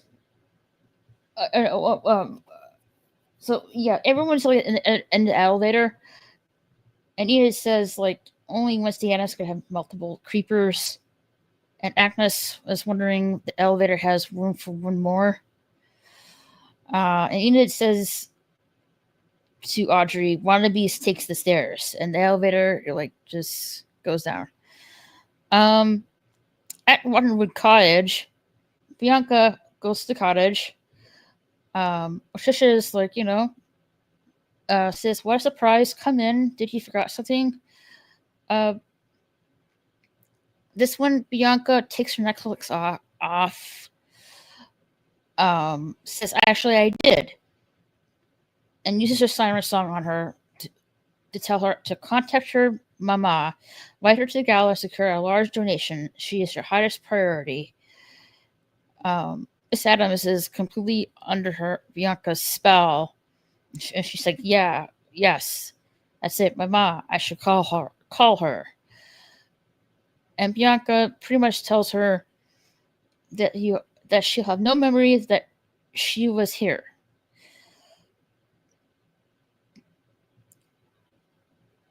As she takes off, she tells Mrs. Adams goodnight and takes off. Well, actually pondering what she has done, which isn't good. Wednesday is that Thing's chest suitcase, and she knocks. Thing appears. Let's see if I can get her. Yeah, Wednesday knocks at Thing's chest suitcase, and Wednesday says she has forgot his birthday. That's inexcusable, and hope this makes up for her memory lapse. She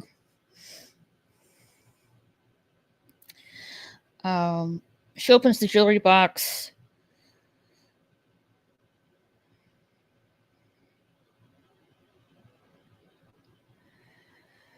Let's see if we can open the jewelry box.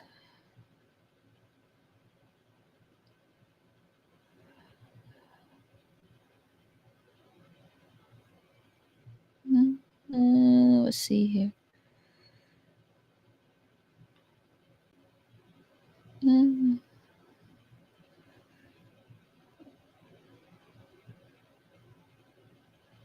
Yeah, there she is. And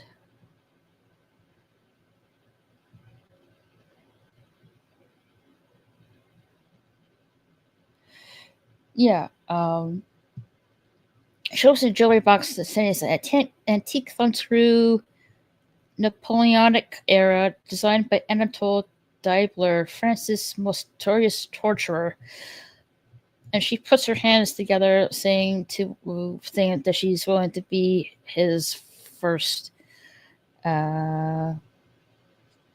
victim.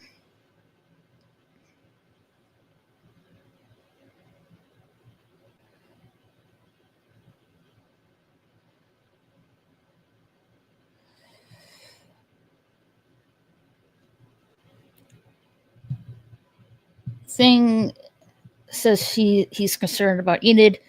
Winston says she's concerned about Enid too. I'm masking my flame hair creeper was an unwelcome distraction.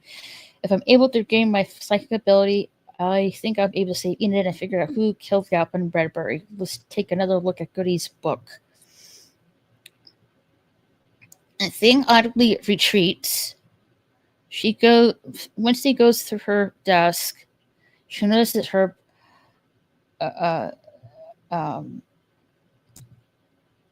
Wednesday says, "Did you find any answers in there?" She opens her desk drawer and it's not there. And she's like, "Where's Goody's book?" And Thing comes out, tells her something, and Wednesday's like, "My mother took my book." Then Wednesday looks outside. She sees a one-eyed crow right there. It takes off. She goes to the balcony. She sees the bird flying away. And then we see a zombie slurp running in the woods. Going somewhere. We see the old instructor guy on the phone. And we hear the voice message of Principal Barry Dort saying, we reached Principal Dort. I'm unavailable, but don't panic. Leave a message and I'll get back to you. Always remember, nevermore for never evermore. And the old guy instructor says his name is Gabe Packard. I'm performing that he's no longer teaching Nevermore students. Edith Sinclair has pushed me over the edge. And then he hits something, and Zombie Slurp. He's like, oh my gosh. And he's like, like in shock. And he goes out to see what he hit. Nothing's there. He turns around and there's the Zombie Slurp, and proceeds to tackle him and eat him. AKA Gabe Packard, while he's screaming. And that is episode 2, The Devil You Woe.